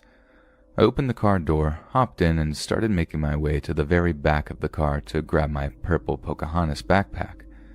As I was making my way, the fear I was feeling intensified, and the atmosphere started to feel really uneasy, like I was in danger. It's weird and hard to explain, but it seemed like every second that passed, the uneasiness grew. I kept my eyes looking down, grabbed my backpack, and started to pick up the pace to get off the car and get back in the house. I hopped off, slammed the door shut, and started speed walking to the door. Right as I was about to grasp the door handle and made it back to my sanctuary, there was a knock behind me. I panicked, and I don't know why, but I turned to see who was there. It was my dad. Let me give you a little backstory of my dad. At the time, he used to be a truck driver and would be gone weeks at a time and home for a few days because he was a workaholic. So all we would do was have short phone conversations with him because it was back when you had to buy minutes and it was expensive. When he would come home, it was always hugs and kisses when we saw each other and lots of I love yous. He may have been gone a lot, but when he was home, he was an awesome dad and would take us everywhere, our favorite place being Discovery Zone. He would chase us through the tunnels and ball pits. When he would arrive home, we would go to pick him up at the truck stops. He always had his sunglasses on and his army bag over his shoulder, holding it by the straps. This is exactly who I saw standing on the other side of the garage window. My dad with sunglasses on, and his right hand holding the straps of what I assumed to be his army bag of clothes. I let out a sigh of relief. Oh, it's just Dad, I thought to myself, and the biggest grin came across my face. The atmosphere remained the same, but when I saw my dad, the fear eased. But he didn't smile at me like he usually did after being away from home for a long time, and he didn't speak. He looked emotionless. He then began pointing with his left hand. No smile, no emotion, only pointing to something. I started looking for what it was. I pointed to a box on the floor. "This box?" I asked. He shook his head as if to say no and kept pointing. I pointed to several other things and he patiently motioned to no once again. I finally looked up above me beside the door behind me. The green glowing button, the one to open the garage. I pointed to the button and looked at him. "The button?" I asked. He nodded his head in approval and motioned for me to push the button. I was about to do it, and suddenly the feeling of danger and fear came back even more overwhelming than the first time. Something was wrong, really wrong. A voice in my head told me to not open the garage. I looked at Dad, so afraid I couldn't speak anymore. I shook my head, declining to push the button. He motioned again, this time aggressively. I declined again, and this time my eyes started to water up. He then put his pointing hand down and stared at me for what felt like forever. His expression changed from apathetic to angry. He just stared at me and I stared back, paralyzed with fear. Then he lifted his hand back up, but it wasn't a hand anymore. It looked like claws. I remember him scratching the window and hearing it screech like nails on a chalkboard. I was finally able to snap out of my paralyzed state to run inside. All I remember next is sitting on the couch, just sitting there, traumatized. My brother knew something was up because I had been all giggles with him earlier. He grabbed my shoulder and gave it a light shake. "What's wrong, Vanessa?" I don't even think he got to finish that question before I started screaming my head off and having a panic attack. My mother dropped what was in her hand and came running to my screams of bloody terror. My brother gave my mom "I didn't do it" look, and she bent down beside me, asked what was wrong. I could barely speak through my sobbing. All I could say was, "Daddy is scaring me." She couldn't understand what I was trying to say and asked where. I pointed to the garage and she stormed off in that direction. She came back like 15 seconds later saying that there was no one there. After I was able to calm down, I told her what had happened and started the sobbing process all over again since I was reliving the moment as I spoke. She called my dad. He was 435 miles away in Houston, Texas, nowhere near us. They spoke for a bit and she handed me the phone. My dad prayed with me and told me to never be afraid and to just call upon Jesus to help me and that the bad things wouldn't bother me again. I slept with my mom that night. And here's the disturbing part. The next morning, she went to check out the garage. The claw marks were on the window. I think before she thought it was just my imagination, until the scratches proved it to be reality. We moved lots of times since and now live in a different city. I'm 25 now and I haven't been able to go into the garage at night alone until a few years ago. It still scares me to think about that night. I still have all these unanswered questions. Why was it wearing sunglasses at night? Why did it happen to me? And the scariest question I asked myself, what if I had opened the garage? What would have happened?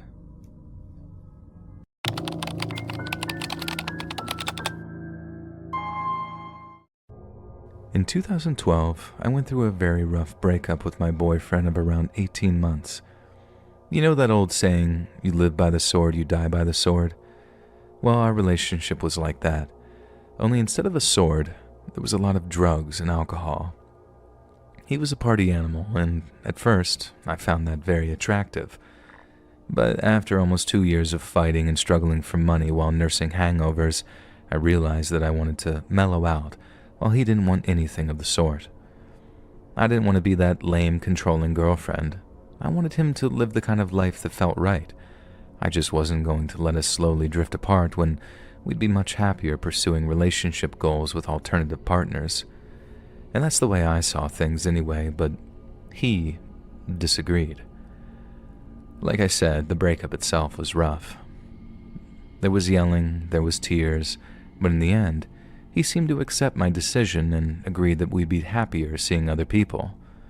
I also explained that I wanted to end things on a high note and that I didn't want my final memories of him to be tarnished by anything negative. That's what really seemed to make it through to him, and after that, everything seemed fine. But then came the night that he drove over to complete the ceremonial exchanging of stuff. I'm pretty sure that a lot of you know what I'm talking about. If you've been seeing someone long enough to have frequent sleepovers at each other's places, chances are you've left a whole bunch of stuff over there. For example, a bunch of skincare stuff to keep in his bathroom so I didn't have to carry a makeup bag to and from his place. Then, factor in that I have to buy this expensive Korean skin cream that literally has snail slime in it. Look it up. And you can see why I was so desperate to get it back. Now anyway, so I've been texting my ex back and forth for a few days, organizing the exchange, making sure we're not forgetting anything so it's a one-time thing and we can make a clean break. He agrees to come over to my place once we'd both finished work. Then when I got home, I bagged up all of his stuff and waited for him to arrive. He told me that he'd be at my place by no later than 7. But then 7 turns to 7:30 and there's no sign of him.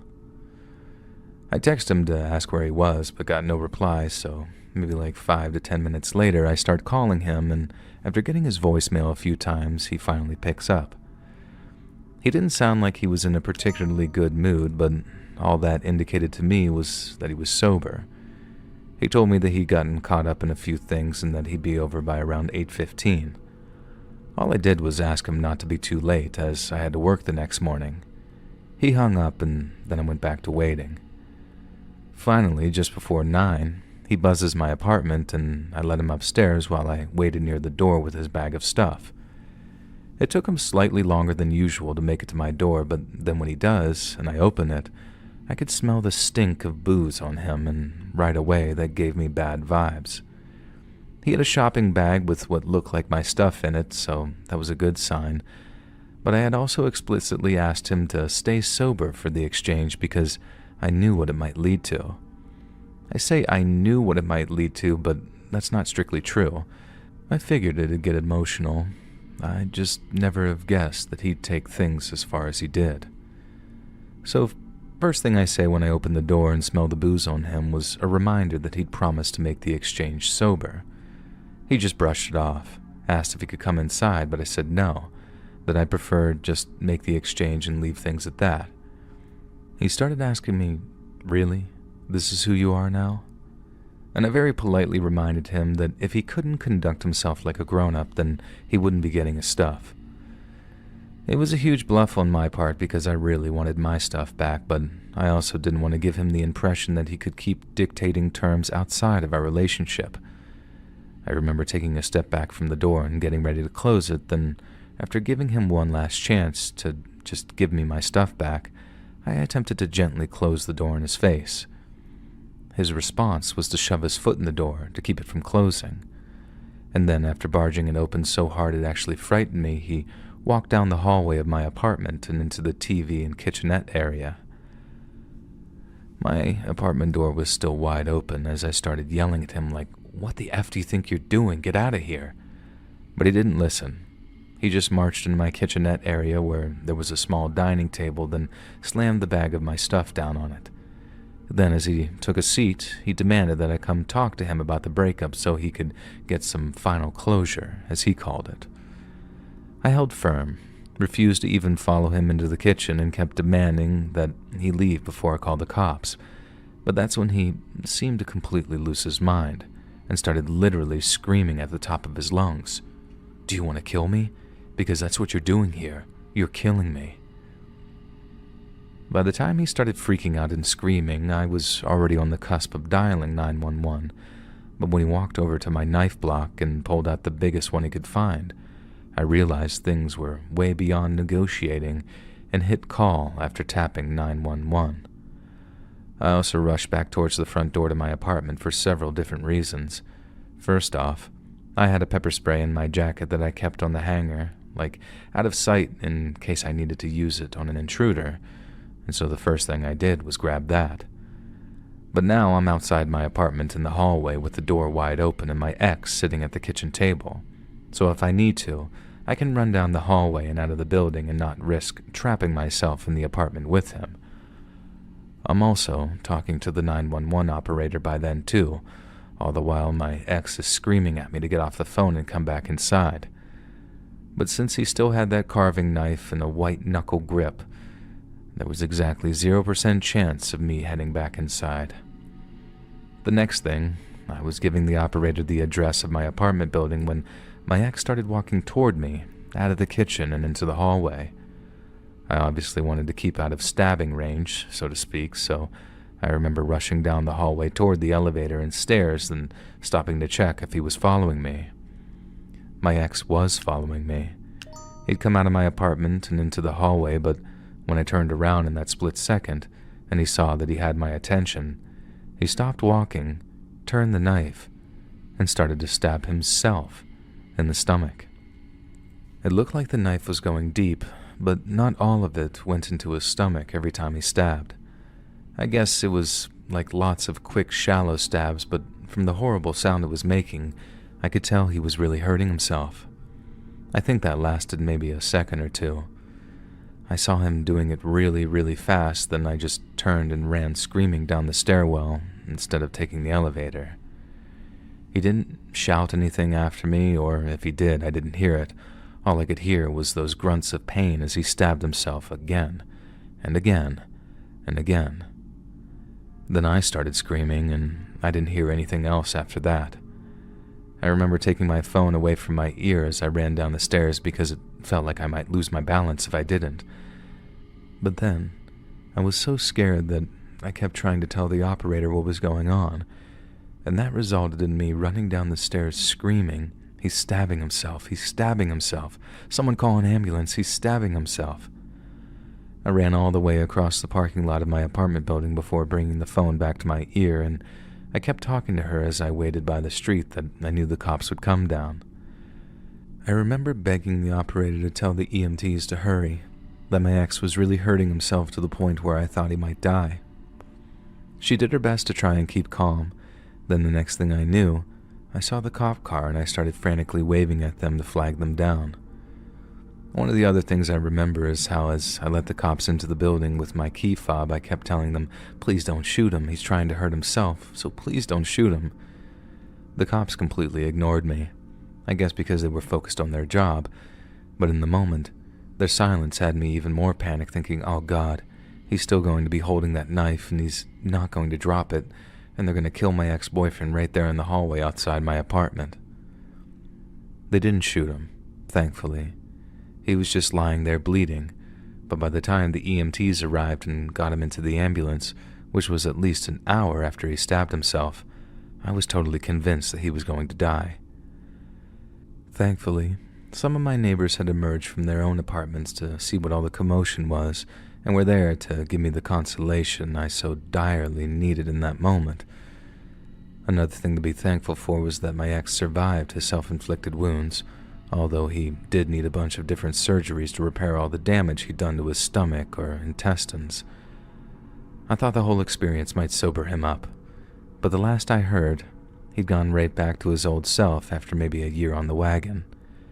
It's a shame, really. The guy had a lot of potential, and I wish he'd gone and made some better choices in life. But as I said earlier, if he's living the life he wants to live, then I'm happy for him. Happy to be apart from him also, but happy for him, nonetheless.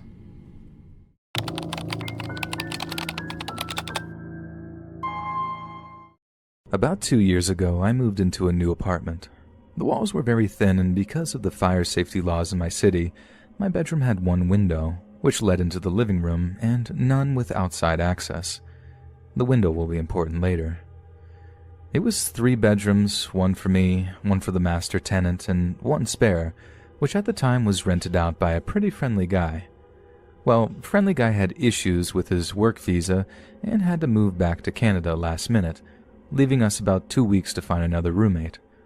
Our quickest and easiest option was Craigslist. Due to my work schedule, I had no part in the selection process, but was content when the new roommate moved in a little later. He seemed a bit off, but friendly. He was very tall, a large guy, but pretty quiet, and not someone I wanted to go out of my way to hang out with, but was okay to be around and be cordial with. About 2 weeks into his move-in, the master tenant left for Hawaii, leaving him and I alone in the home for the month-long duration of his stay. For the first few days, things are normal. All of a sudden, about 4 days into the trip, I'm woken up at about 8 a.m. to a frantic knocking at my door. Roommate, who we'll call Kyle, is staying there when I open up, looking frazzled. He looks me dead in the eyes and says, "Do you want to tell me what went on last night?" To which I was shocked and confused because I had come home from work at about 9 p.m. and immediately showered and went to bed. I explained this to him, and he tells me that he heard me screaming and arguing with someone in my room, that he saw me in the side alley out the window arguing with our landlord, whom I'd never even seen at that point, that he'd heard coming in and out of our house. I tell him no way, none of that ever happened. After staring at me for a little longer, he leaves and doesn't bring it up again. The next morning, I wake up to the same thing. This time he says he saw me arguing with my boyfriend. I was single at the time. He had seen me talking with our other roommate, who was in Hawaii, and asking me for the badge number of the officer I'd spoken to, since he had apparently seen me talking to a bunch of police as well. This time, I get angry and more or less tell him to cut this out because I'm not doing anything and don't know what he's talking about. He gets a weird look on his face and says, "I think I had a seizure in my sleep. The next time it happens, call an ambulance." And leaves for a bit, only to start knocking again about an hour later, and when I open up, Kyle repeats the exact same story verbatim. This happens once more before I tell him to leave me alone and leave for work. I go to work as normal and I am reluctant to return that night, but am too tired to switch to an alternate location. Big mistake. About 1 a.m., I wake up to slamming doors. Kyle is pacing back and forth between his bedroom, the living room, and out the front door, walking in and out of each room, turning the lights on and off, mumbling angrily and slamming the doors. I can see his figure pacing back and forth through the frosted window in my room that leads to the living room. Since my room is dark, he can't see inside. Suddenly he screams, "I can't live like this. Why are you doing this to me?" I think he's on the phone and don't respond. A few moments later, he screams my name repeatedly and I realize he's directing it towards me. I knew I had to get the F out of there, so I very quietly creeped out of bed and started getting dressed and packing a bag of clothes for work in the morning. I'm almost done when he screams, "I hear you," and charges over towards my room, slapping the wall next to my door but not touching the door itself. I look towards my window and see his shadow lean all the way forward, pressing his ears against the glass. I was terrified and sat completely still, unmoving. He eventually screams my name again and moves away from the window, and I hear him start pacing between rooms again. Now, my shoes are kept on a rack outside my door and not inside my room, so I know that when I leave I'm going to need a moment to put them on. I decide to wait until his pacing takes him out of the front door again, at which time I plan to grab my shoes, put them on and run. As I'm formulating this plan, the pacing stops. He screams, "Do you want to fight about this? Come out right now and we'll fight, I swear to God." I'm a very small girl, 5 feet tall, and this guy is easily 3 times my size, so I'm definitely not looking to fight, thanks. After a few minutes, he turns off all the lights and I hear the door to his room open and close, followed by silence. I wait for a moment to be sure I can't hear any movement and then decide to take my chance. I took a breath and pulled my door open quickly. I step out and grab my shoes before I look up a second later and see him standing shirtless, with just a pair of boxers and socks on. In the dark of the hallway, his arms hung slightly outward in an awkward position. He says in a low, calm voice, "Ma'am, we need to talk." This is a hard no for me, so I grab my shoes and run out the door with them in hand. I run about half a block barefoot before I stop to put them on. When I look back, he's standing in the porch light of our front door, watching me run but not moving. Luckily, I have a friend who lived 2 blocks away and I had their spare keys, so I let myself in and crashed there for the night. And that's where I stayed for the next week or so while we worked things out with the master tenant, and Kyle agreed to move out within the week. He says he doesn't remember anything that happened and wasn't sure if it was real or not. But if I said that's what went down, then it must be real. The day Kyle left, he sends me a photo of the house keys sitting on the table and says, "I'm out." Nothing else. I take a friend over there with me to scout it and ensure that he actually had left. When we get there, we discover that not only had he left a ton of food and furniture, but he had ripped all of the fire alarms out of the ceilings. He had unscrewed and removed the deadbolt to the front door and left them lined up neatly on the front table. We then realized that my front door can only lock by using a key from the outside, and it had been locked when we arrived, meaning Kyle still had a key. We called a locksmith immediately. Even after changing the locks, I was still terrified to stay there alone afterwards, and never went to sleep at night without barricading the doors with chairs and other furniture. To this day, I still fear for his safety. He was obviously psychologically unstable, but also wonder what could have happened if I hadn't been as lucky as I was.